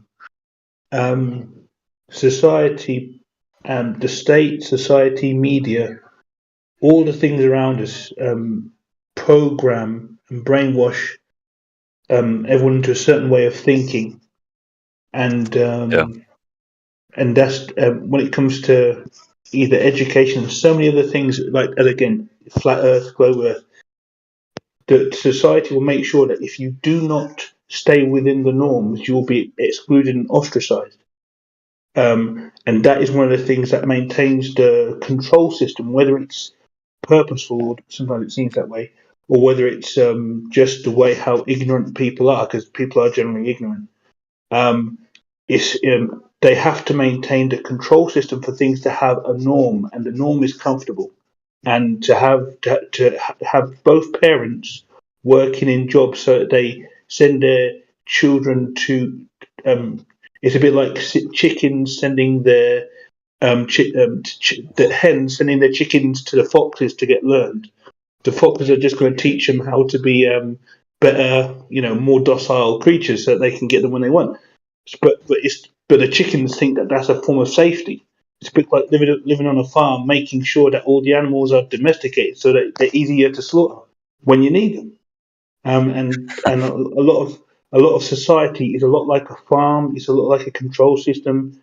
You could even use that movie, The Matrix, to understand how the society itself, the people in the society, are the agents that make sure everything stays according to the norm.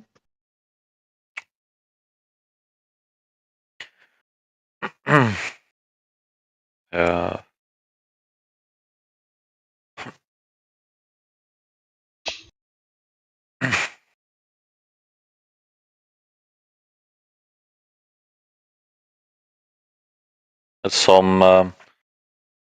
It depends on the school also, I think. And I think maybe some girls could maybe go to some public school. But I think for young men, or boys, it's worse because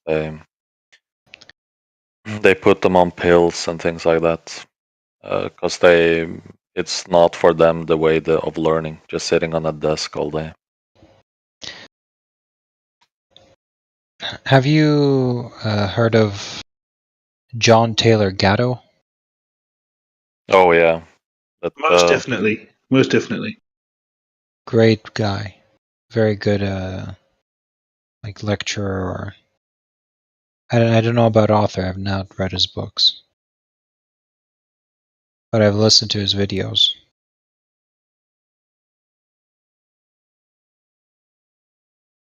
Yeah, So, he was yeah. one of the best teachers, right? And then they realized that he was actually torturing children.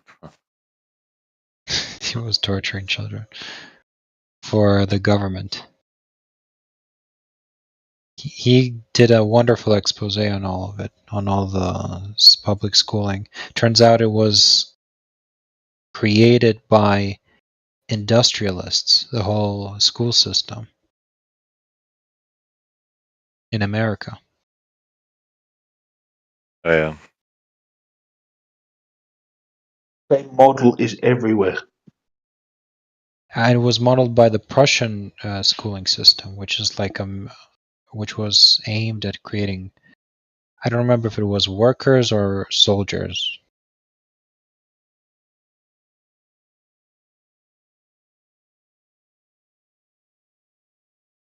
Prussia.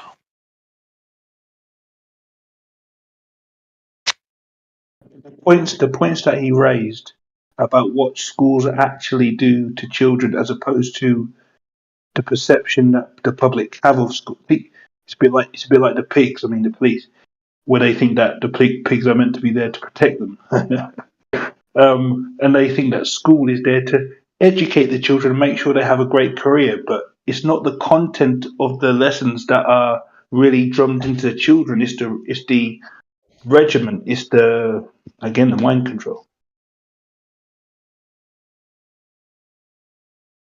So, what is the purpose of schooling? It's to create obedient workers.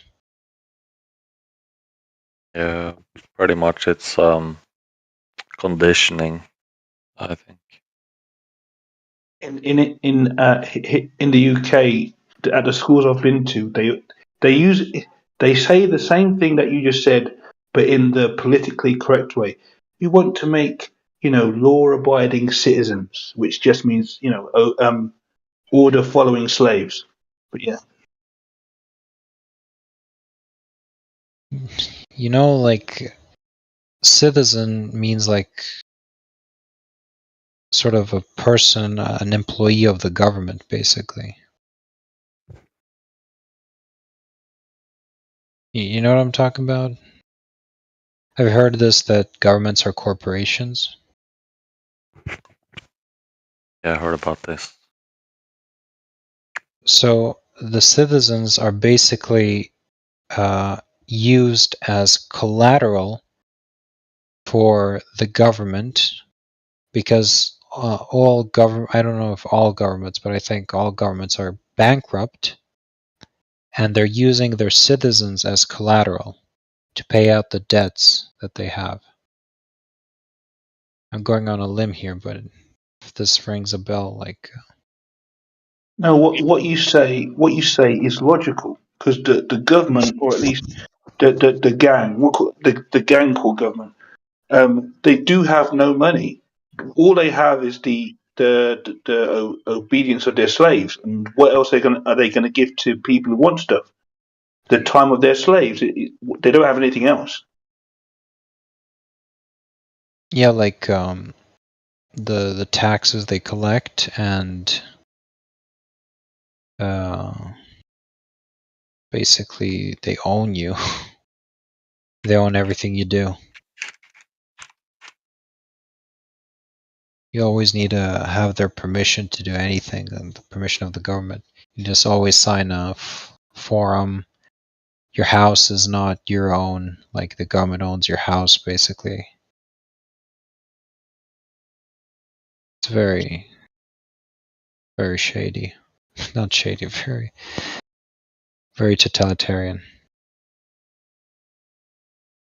I think it's genius. It's in a way, it's wonderful how they delude people into thinking, "Hey, I'm free. This is a free country. I'm a free citizen," and not knowing that whenever they go to work, the government are the ones that tell you how much you can keep, so it's really their money. See, control and ownership is about doing what you want with your things, and the government does what it wants with its things, so they are the owners.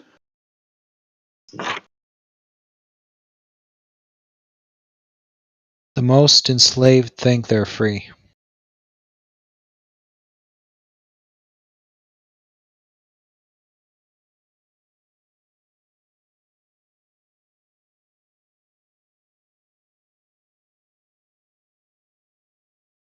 And what makes it for me again truly one? Well, I use the word wonderful because there's a genius to it. Is that the government has no authority because they're just people like you and me. They've got no innate right. They've got no innate right to own anybody else, even if they had this so-called democracy or whatever. Those people don't have the right to own anyone else either. So whenever they talk about, hey, we're just going by the will of the people, well, the people don't really exist because you only mean a percentage of them, and those people don't have the right over anyone else. So it's all a fiction. It's all rhetoric. The right of the will of the people. Just words. Empty That words. reminds me of a movie that I watched recently by a guy called Larkin Rose. Oh, Larkin. You watched his movie? The Jones Plantation? Oh my wow! It's like because I heard the story all those years ago when it was just a cartoon. I haven't watched it. Once he said, it's coming out. Even though I'm quite skinned, I said I've got to buy it, so I bought it and I watched it. And when you said it's just rhetoric, nothing's changed. It's just rhetoric. That's almost a line from the movie. I've not made them free. I've just said stuff. Yeah.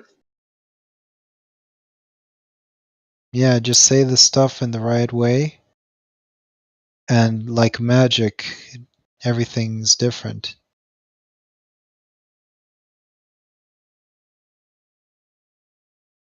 I think it's partly because of what I learned about the government, and especially over the past few years, I realised that magic is real.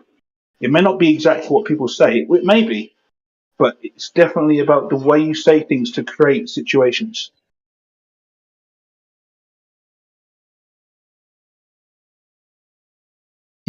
For me, it's also a metaphysical understanding.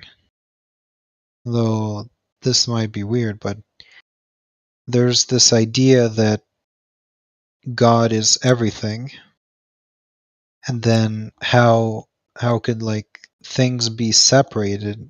Like there can be separate things if God is everything and all things at once. So then how could there be individuality? And then that's because of consciousness taking the whole and pretending that they're separate things.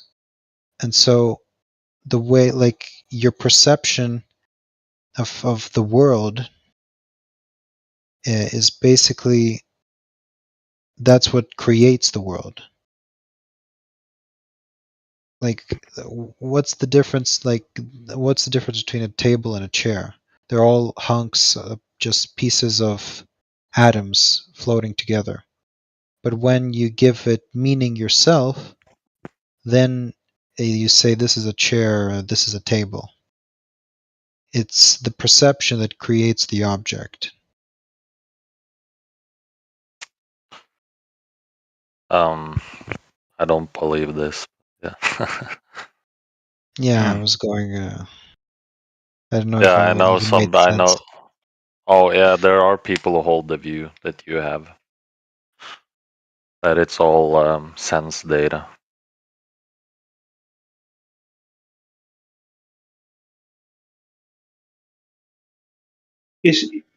it's not a, although I don't agree with it. Sorry, although I don't agree with it on a whole, there is a seed of truth in it that where it is about where perception is important, but the creating bit, but still there's something in it.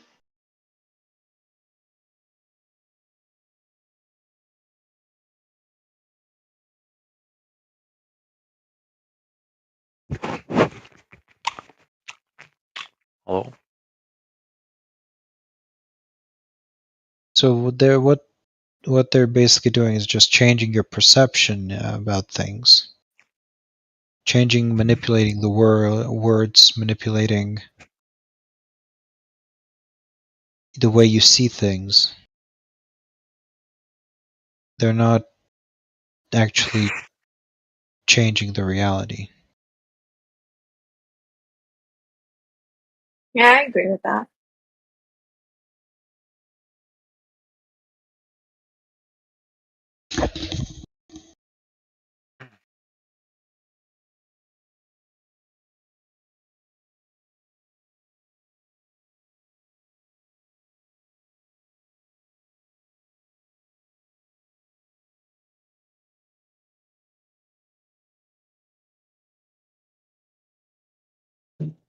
Yeah, I agree too. It makes a lot of sense, and that's how they maintain control. That's how they keep fear going, just by using words, maybe some images.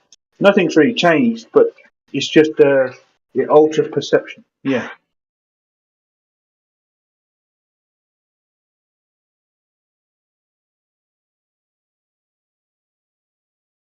Yeah, I think words alter perception of things more than we think. Because I mentioned this a few days ago on here, but the Japanese guy who studies water, Emoto, he says that he saw that words have different effects on water crystals and stuff. Positive words.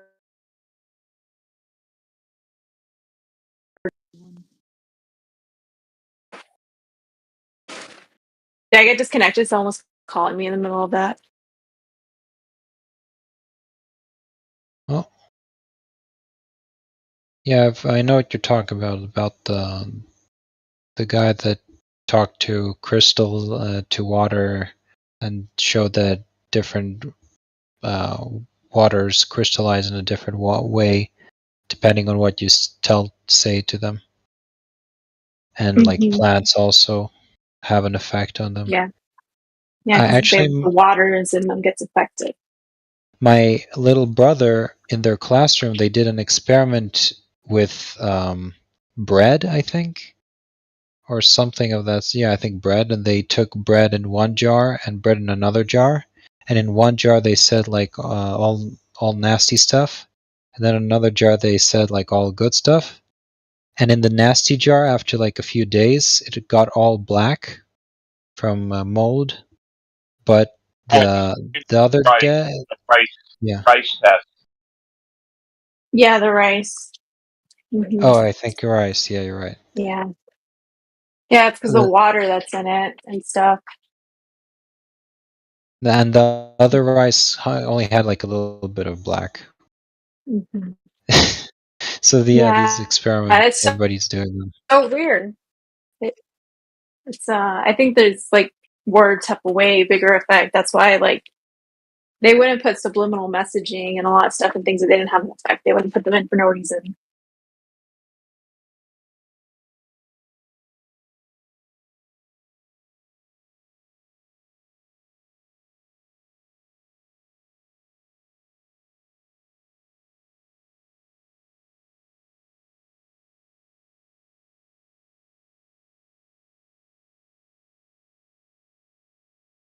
Like how they put the Masonic symbols on the dollar sign.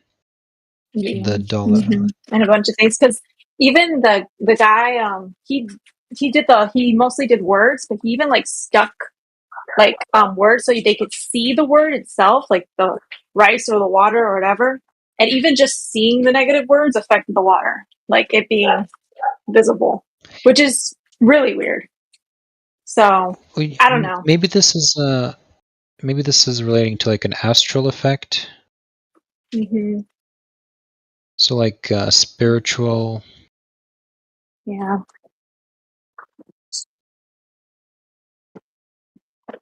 Sorry, What my those words puppy mean? noise. Yeah, I don't know what those words mean, astral or spiritual.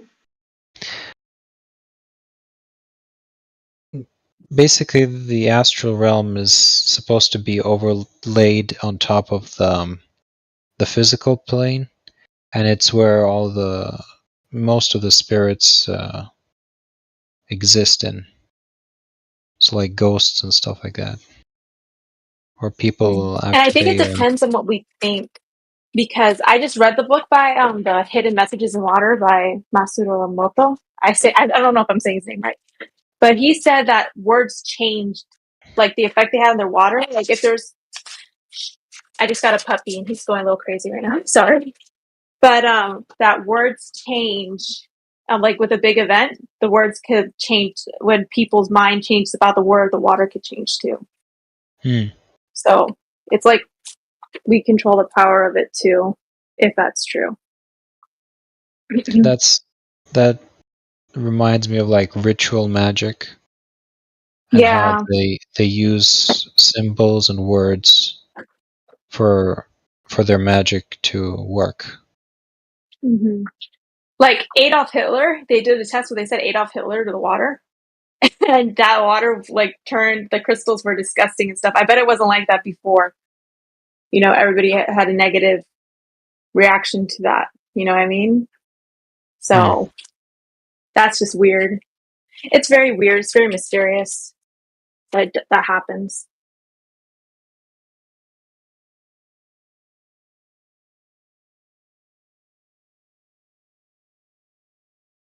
Yeah, we start talking about these. I don't know. Can call them esoteric stuff, and people are just leaving. Was it really full? I don't know. I just got here. No, there's as well. I think there's only how many of us now? 5. But they were coming and going. But then there was a few more. Then there was a few less. But it's just fluctuating.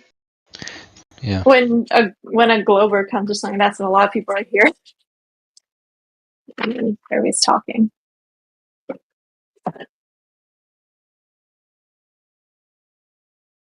Oh no. Sorry, my puppy's. One sec. I'll be right back.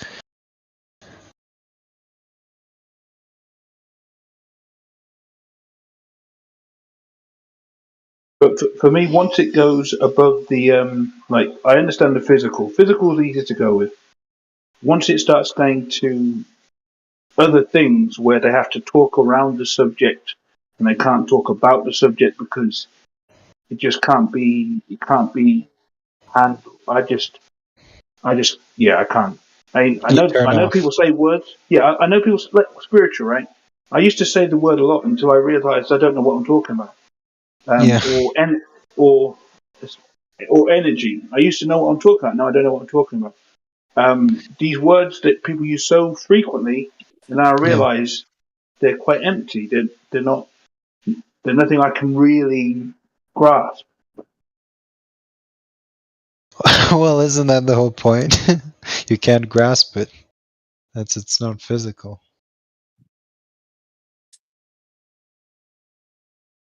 It's beyond your mind. I don't know. Maybe beyond the brain, but not the mind, because the mind isn't meant to be physical. Yeah. But my mind still can't deal with it. I just don't know what to do with it. I hear people talk about it, and I try and think about, okay, what are they talking about? If somebody says, I'm spiritual, what are they saying? Or if somebody says, I feel certain frequencies, but they're not talking about actual vibrations in the air, what are they talking about? So I haven't really understood what people are saying. Have you read the book Spiritual Science by Eric Dubay? No, but I've been wanting to. Yeah, it's he talks about all kinds of stuff there, Like I learned about astral projections from there.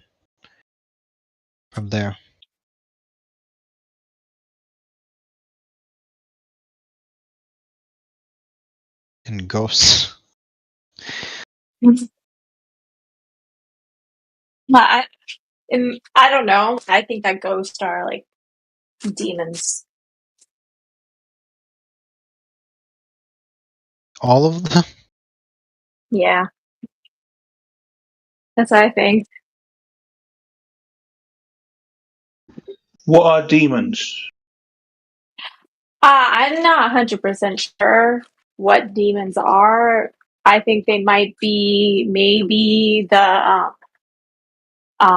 Nephilim that because in the Book of Enoch they say that they will roam the earth and all this stuff. So maybe that's what they are, but I don't know. I don't know what they are. I don't think they're ghosts are people who are lingering around because I don't think people really linger here. I think they go somewhere else when they die.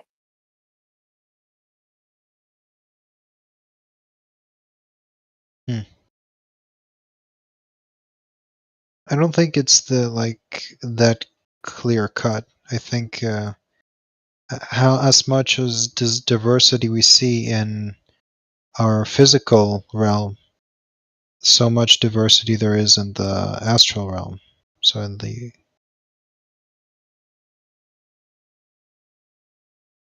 after we die, there's a lot of diversity in what happens. That's what I think. It's not so clear cut because there's like Buddhists and there's Christians. So I'm a everybody Christian. has I think that there's two places really. That's what I think.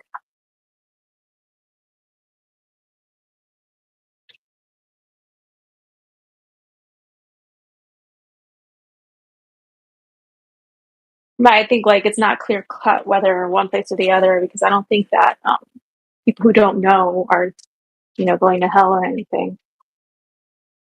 So it depends.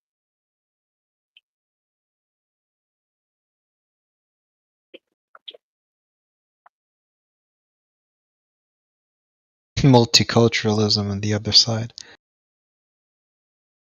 Don't know.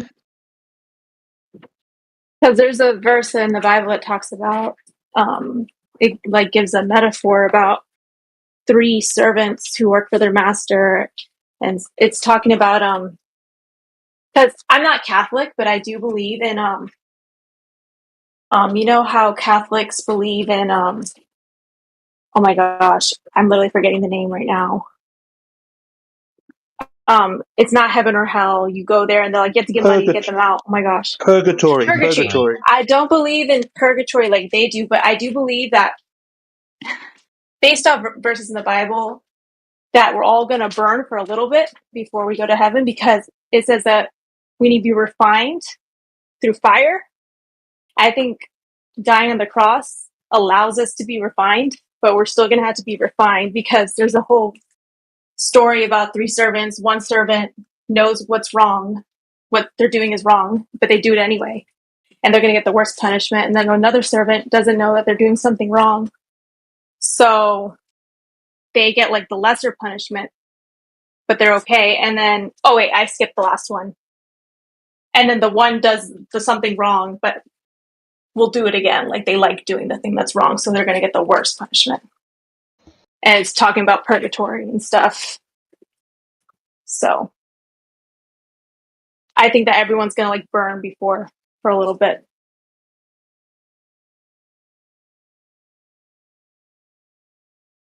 But not like how the Catholics think it is.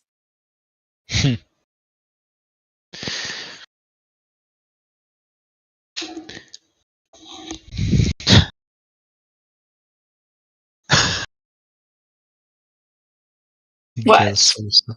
No, Miguel Sosa sent a meme in the chat.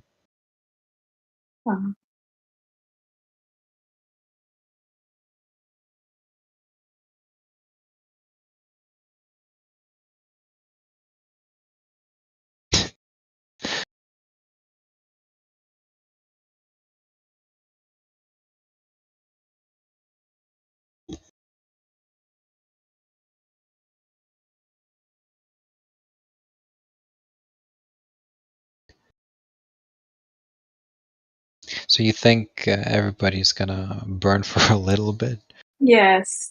Because the Bible says that we're all going to be refined in flames before we go to heaven. So I think Jesus dying on the cross is like, gives us the opportunity to go, but we're all going to we're not perfect when we get there. So we're going to have to burn for a little bit to be born anew. And there's this guy, this really rich guy who asks Jesus, I know I'm not perfect. What can I do to be like absolutely perfect? Because Jesus was talking about purification and all that stuff. And he said, if you want to be perfect, then get rid of all your belongings and live a super humble life to pay for everything you've done. And then you'll go to heaven perfect. And the guy was like, I don't want to do that. So I don't think everyone's going to burn, but the people that won't burn are like paid for it somehow here on earth with whatever.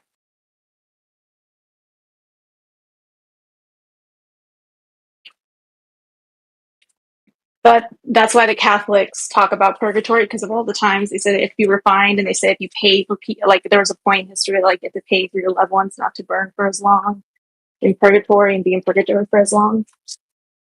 But I don't think it's that way.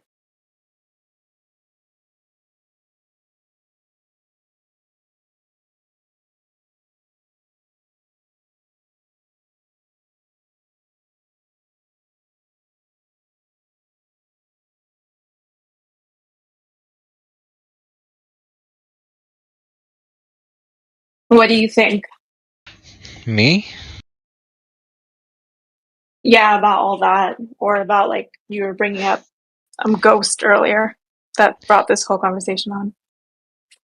I think that our like the spiritual universe is very diverse, and I think this world is probably like of course my thoughts are very dispersed in this subject, but it's a sort of consensus reality. I've heard somebody talk about this. It was like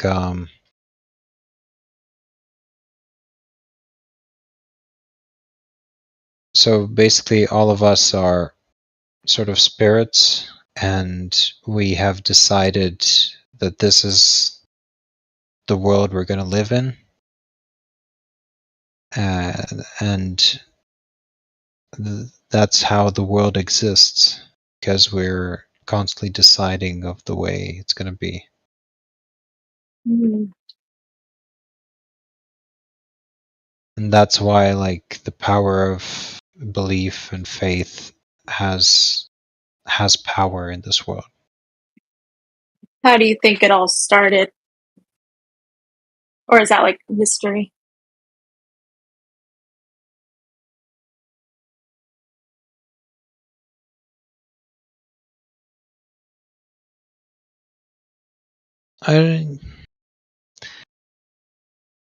There seems to be like world orders, like everybody in the is talking in the conspiracy communities talk about the new world order constantly. Mm-hmm. Now there's constantly new world orders all over the place.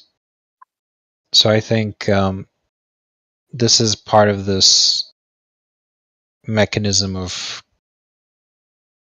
the consensus reality, that these groups of elites or organizations, they controlled the minds of people, and by controlling the minds, they controlled the way the earth was literally shaped. For example, in our current new world order. What shape do you think the Earth is? I think it's flat. Same.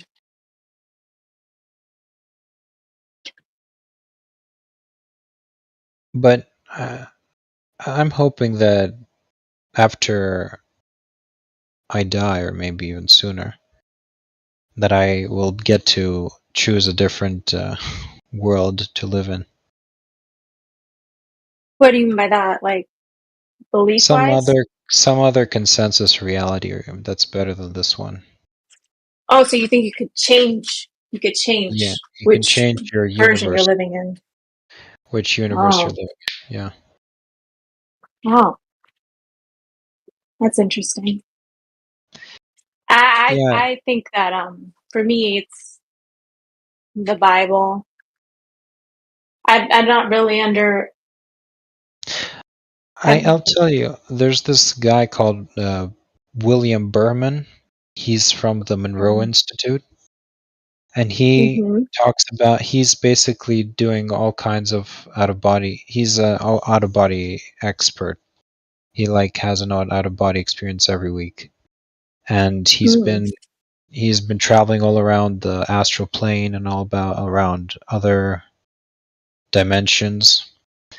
And he's meeting all kinds of people, and he's saying that in the astral plane there's tons of people who are Christians, and they have their own little consensus reality where they, there's like angels and stuff, and I guess Jesus.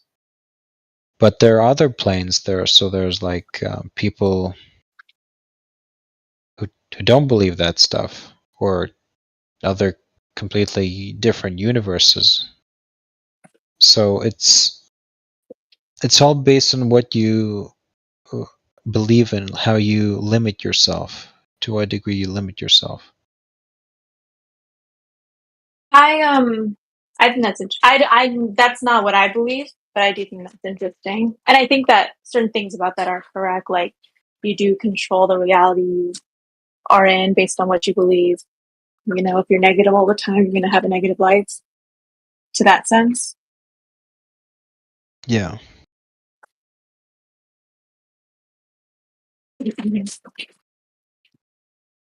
But me, I believe that that this world is one world, and I do believe that there is an astral plane, like a spiritual place that we can't see. So, but dimensions and stuff, I don't really believe in all that.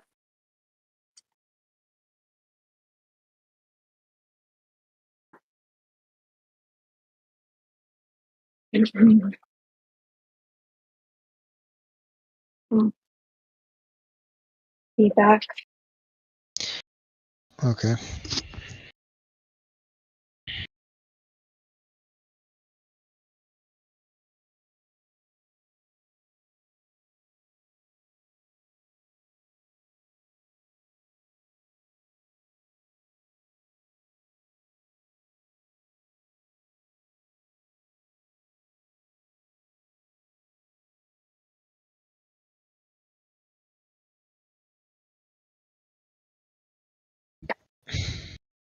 I left the front door open and a chicken got in.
So,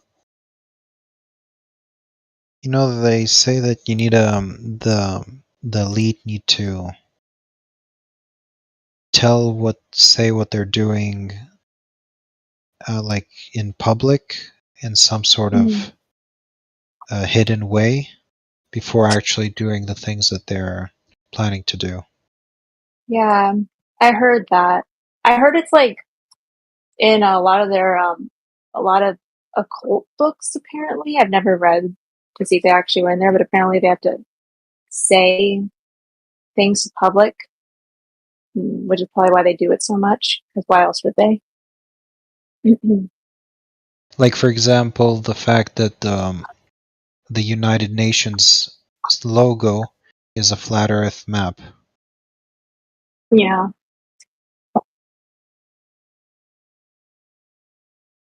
Yeah, I think that they have to do that also so people could accept it before it happens consciously. But I don't know for Except sure what? why. Except what? Like when they say future plans that sound like, if you look at the World Economic Forum right now, they're talking about pedophilia and saying that we have to do something about the pedophiles and like normalizing certain things. I don't understand why they would say such crazy stuff unless they want to.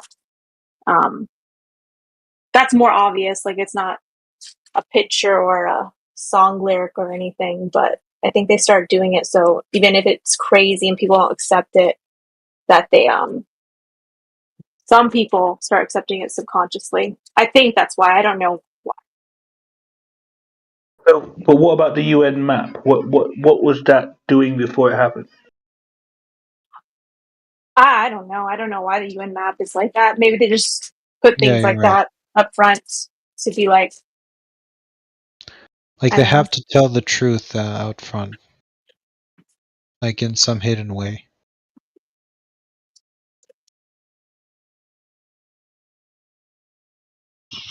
Sorry, repeat that. What you said? They have to tell the truth out front in some hidden way.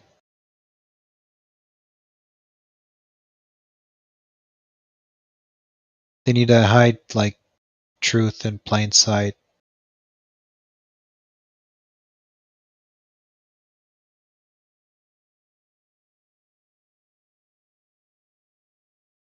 To sort of have, I guess,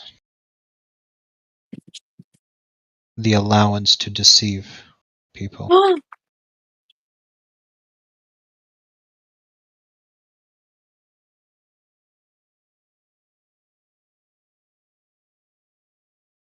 I'm sorry, I just missed everything that you said because somebody else came along. Okay. They need to hide truth in plain sight to be allowed to, so that they'll be allowed to deceive people. So they'll have to have these sort of holes in their deception, sort. I don't know. Maybe not. I think they do because I don't like them. Why else would they keep putting things up front like they are?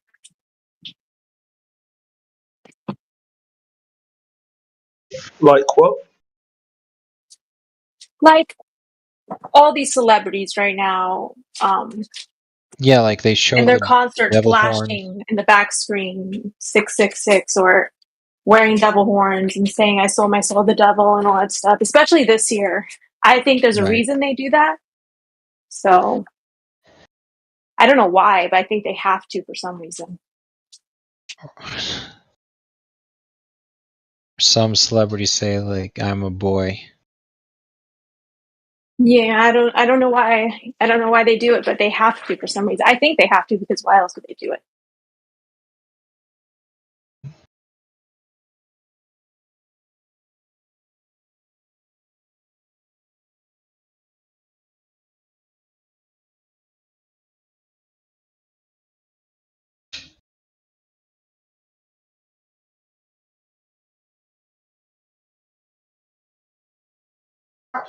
But isn't that an argument from ignorance?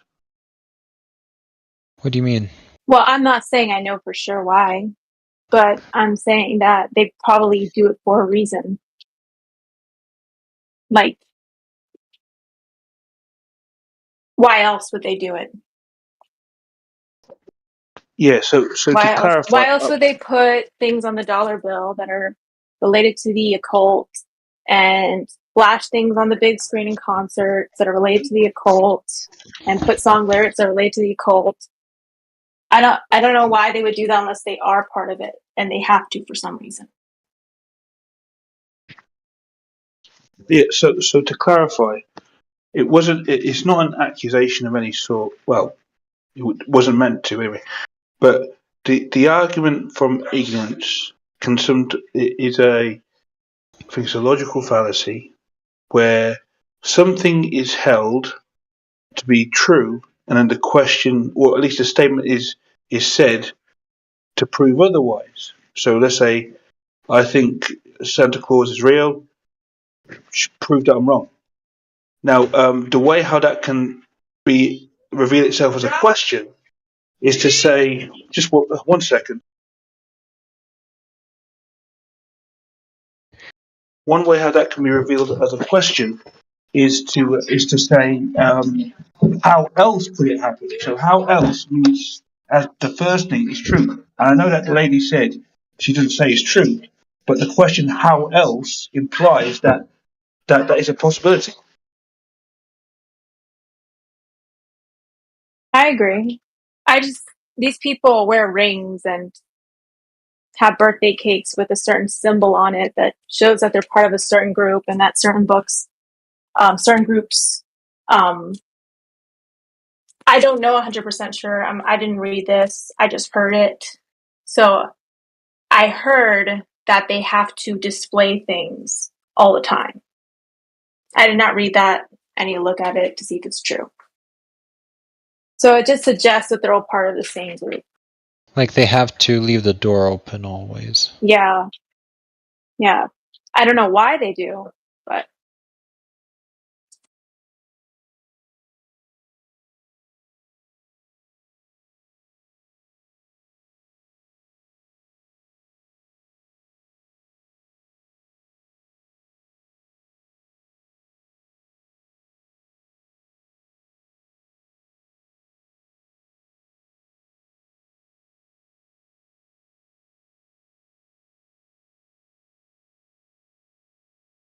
Or maybe they're just spreading their symbolism all over the place to spread yeah, I think that's part of it. If you're in that group, you have to do that. I think you have to. Maybe it ties into like the food, the experiments with words and rice. Yeah. Like the word what is it again? Nickelodeon means I don't care about God in Latin. And Balenciaga means Baal is God. And like a bunch of other stuff in Latin means all this weird stuff that sounds, when you put it all together, it sounds like these people are making fun of God and stuff. So I think it's a big coincidence that there's all this symbolism, and even in Latin, these names mean something weird. I don't think it's a coincidence. I think it's on purpose.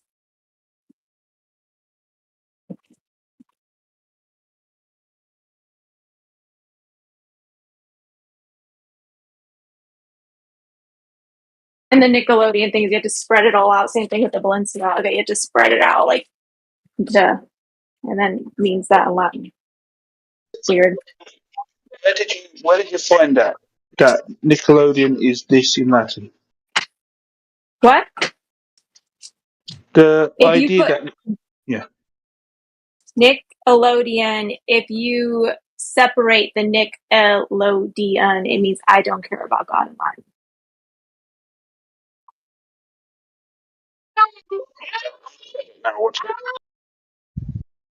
I was just using that as an example as to I think that they do these things on purpose.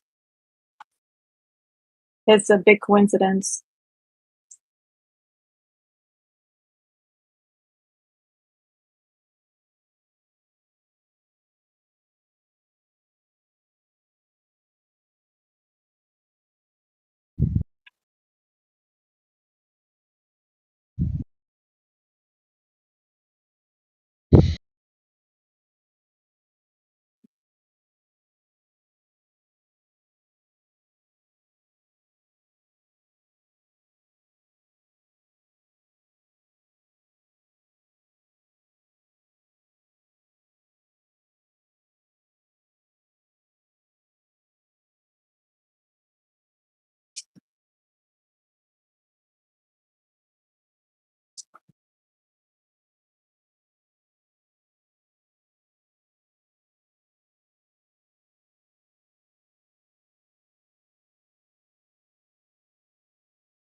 Apparently, I can't find.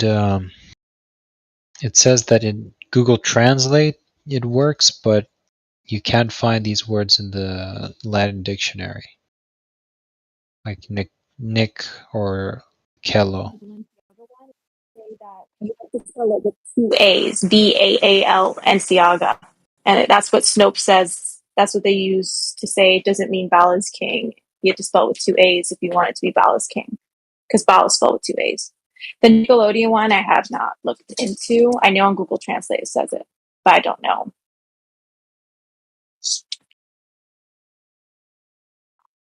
But what a coincidence, am I right? Yeah, it's weird. Oh my gosh, my puppy is eating my blanket right now.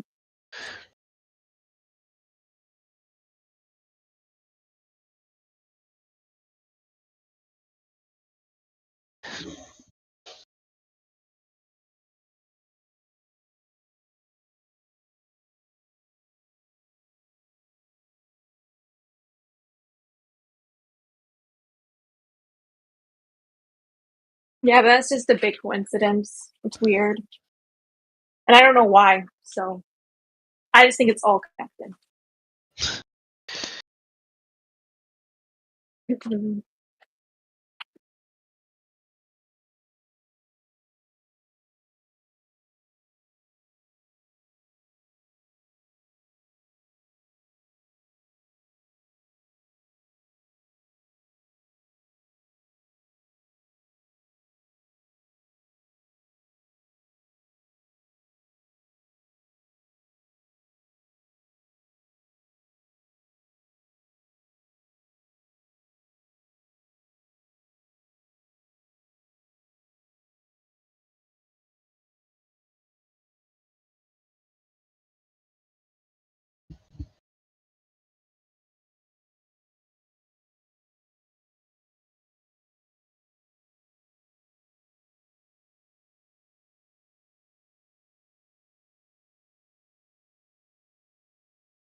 Yeah, I'm not finding the thing about this.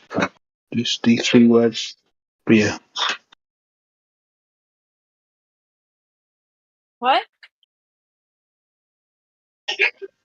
I'm looking into. I'm still looking into Nick, Kello, Nickelodeon. and Dion or Dio, but not finding anything. Mhm.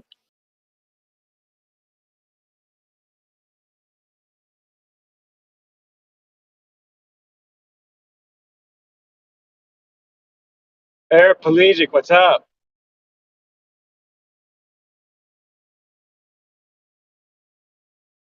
How's everyone doing? Good. Who's that? It's Swampy Bear, Esteban. Hey, what's up, brother? Hey, How you been? Dude, this is it, man. Just chilling. I'm in Missouri, so I think I told you that I moved to Missouri a little while ago. From where? From Florida, from the swamps in Oh, Florida. this is swamp. Oh, this is swampy. Okay, yeah.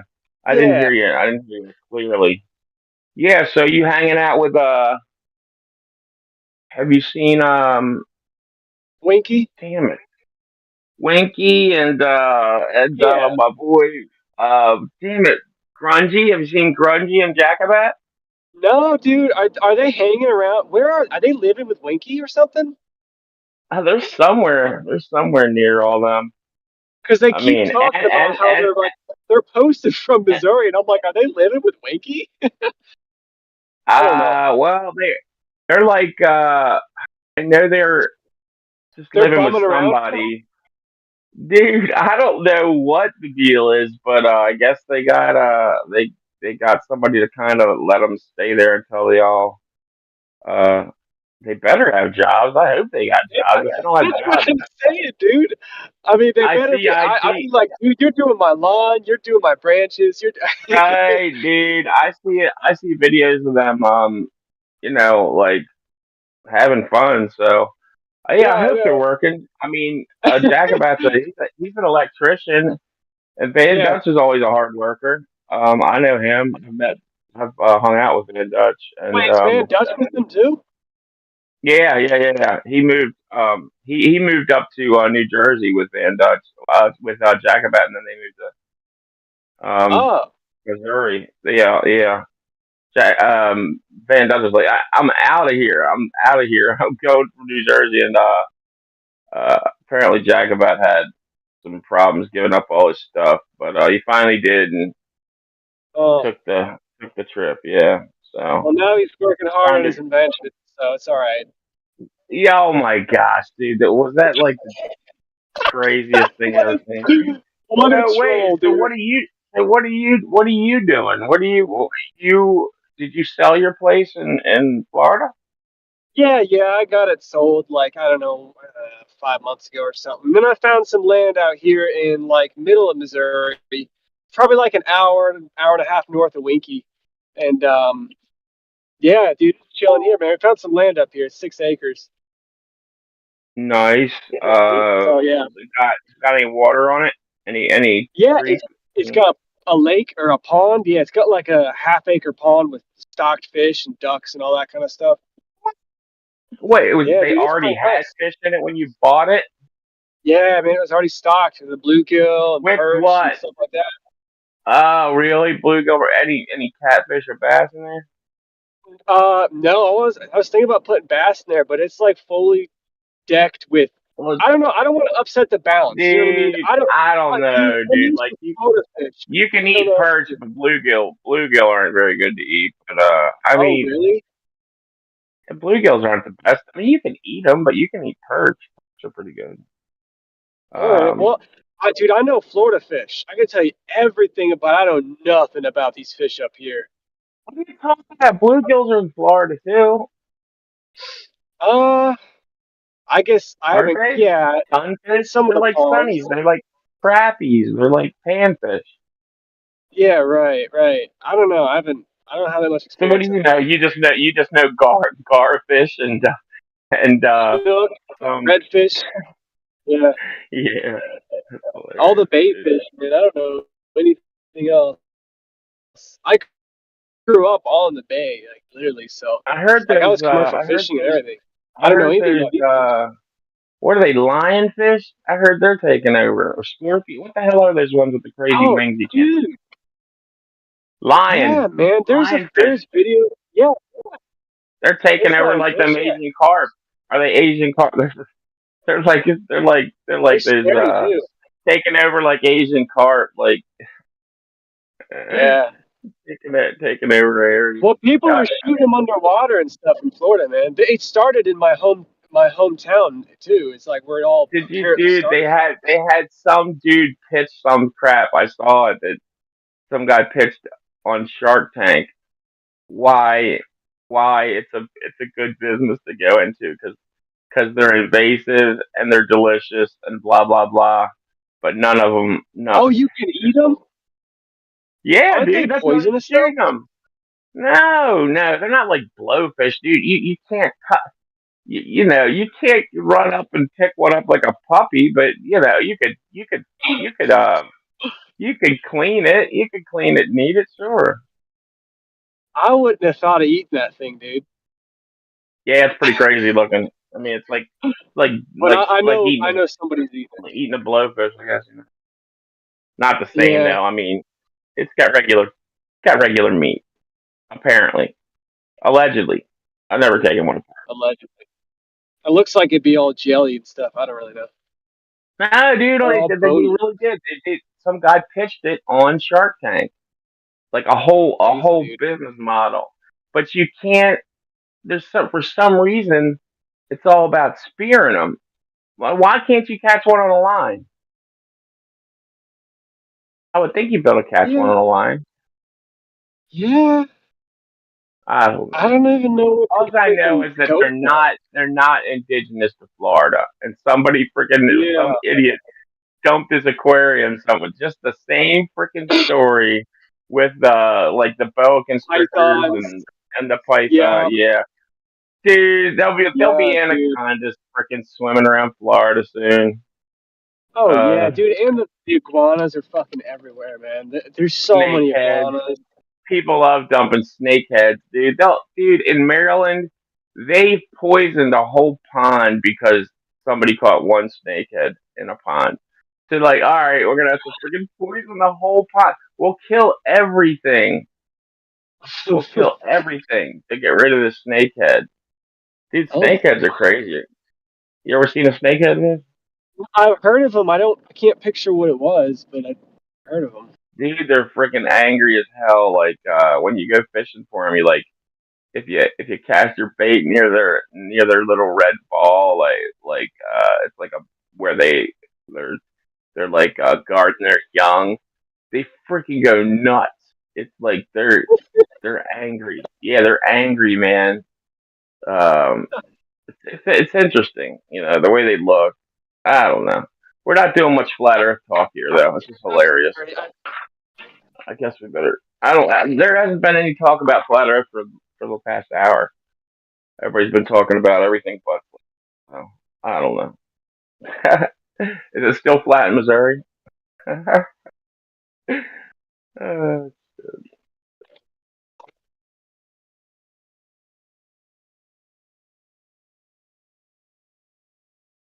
So when did you get to Missouri, dude? When? Oh, it was like a year and a half, 2 years ago. Time's Really? flying, man. Been that long? Yeah, well, I went here for Boeing, and I worked at Boeing, and with all the, I was working with all their missiles and shit in their weapons area, and and then I got a better deal somewhere else for a medical company that paid a lot more money. Wait! Are you a drawer? You don't draw, do you? Are you a drawer? Drawer? No, I'm electrical engineer. Drawer. I don't know what drawer. Are you a drawer? A CAD drafter. I used to be a CAD drafter. I was a CAD drafter yeah, well, I do for that about 8 years. I'll do that too, but I design the circuits and shit. But you're still working on the computer, designing them. Oh yeah. Are you using CAD? What are you using? MicroStation? CAD? What? Yeah. There's an electronics CAD program called Altium. Yeah, and you make the PCB in it, right? It's like CAD, and yeah. Cool. Yeah. Not really.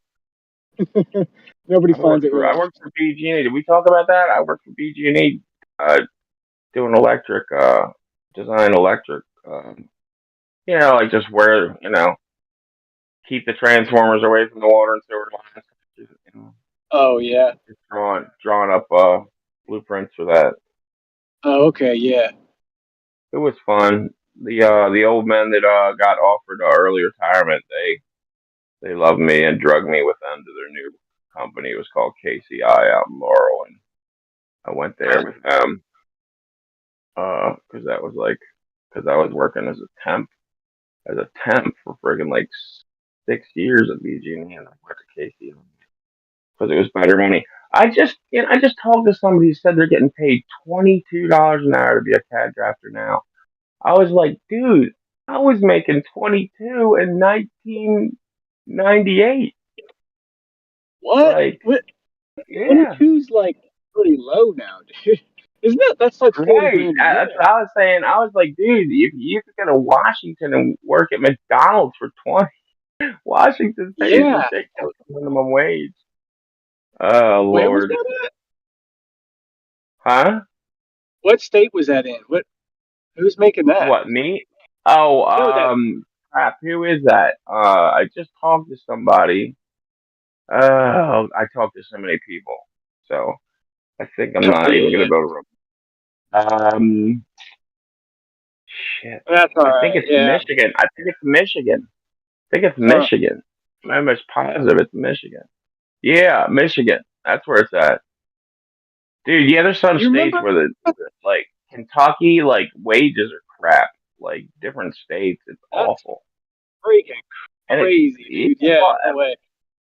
and I mean, I guess at Walmart stuff's a little cheaper. You know how it kind of goes up in certain states. Like Yeah. I go out to Arizona to my girls, and like gas is like $1 higher out there than it is in it just varies. Yeah, when I was you remember that conspiracy theory about the the 747s and shit like levitating and not using fuel. You remember that? Right. I was able to look into that. You know what I mean? And it's dude. From what I see, there ain't nothing to that, dude. Well, dude, like how would you know? Like if you looked at the wing and you said, oh, well, it's sealed. It can hold fuel. It's sealed. But if you unless you're gonna climb into one, how would you know if the wing got baffled? Like I watched a show where the girl was inside of a wing. It was like it was an Airbus, so it was really big, and she was climbing through it, dude. Which is weird because okay, if that's gonna hold fuel, dude, it would have to freaking have baffles, like serious baffles, or it would just slosh around. And then to test it, they tested it with pressurized air that had a dye. And I'm like, why wouldn't you test it with fuel? Or I don't know, maybe it's just dumb or to the do leak that. test it. Yeah. Well, like, see, I look at the drawing. I looked at the actual data sheets and drawings, and then the assembly procedures too. And I mean, through that, I couldn't see anything. Right? It was all like, this is a tank, and this is how much it holds, and this is how to assemble it. Right, but how would you know? How would you know if that's compressed air with a fuel mixture, where it kind of like some fuel, but mostly compressed air? That it could be that. It's always interesting to me is why do they fill it from the bottom of the wing? If it's liquid, wouldn't you fill it from the top? I understand it's pressurized, and I understand like a Cessna, like a bush plane, you fill it from the top of the wing. Now I understand there's guys on the ground; it's probably easier to do it from the ground. But there's there's a lot. I mean, dude, when you look at the weight, like if you put when people when they stack those elephants up on the wing, that'll blow your mind. And dude, it's not steel; it's aluminum. Think how freaking much you would have to. Just think about I don't know, something like a tanker that hauls just fuel across the United States on a freaking you can look into how thick that's got to be to drive it on a tractor trailer. Yeah. The only level I don't looked know. at it was what I told you, dude, where it was like, what are we stating in the design, and then what are we telling the factory workers to assemble? You know what I mean? And that was it. Because someone was like, "Oh, they're hiding tech in there," and I was like, "No, that can't be it." And but it's I remember getting into this theory, and I was like, "Dude," I was like, telling my wife, I'm like, "Man, planes levitate. You don't even know." You know, I was all into it like you were, dude. So I don't know. It's been a while since I touched that one though. And there's so many of those things you go through, you know. You start questioning everything, right?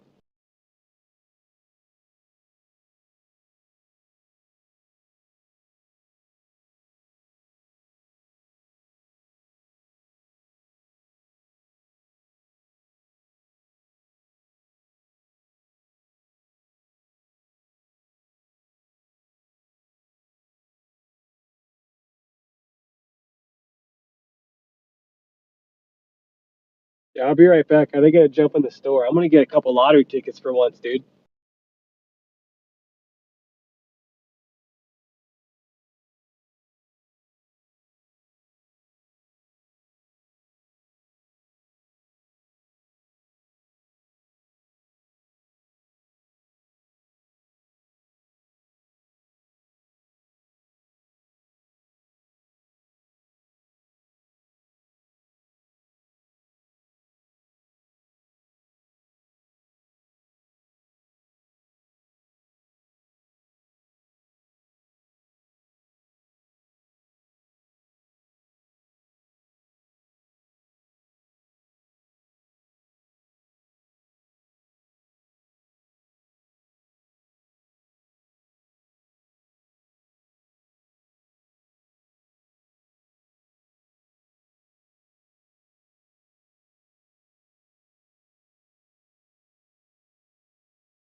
Are we live?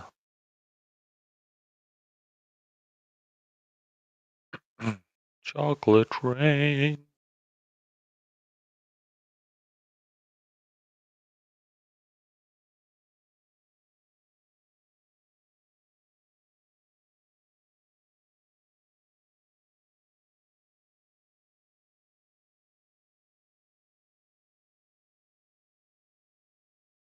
Esteban.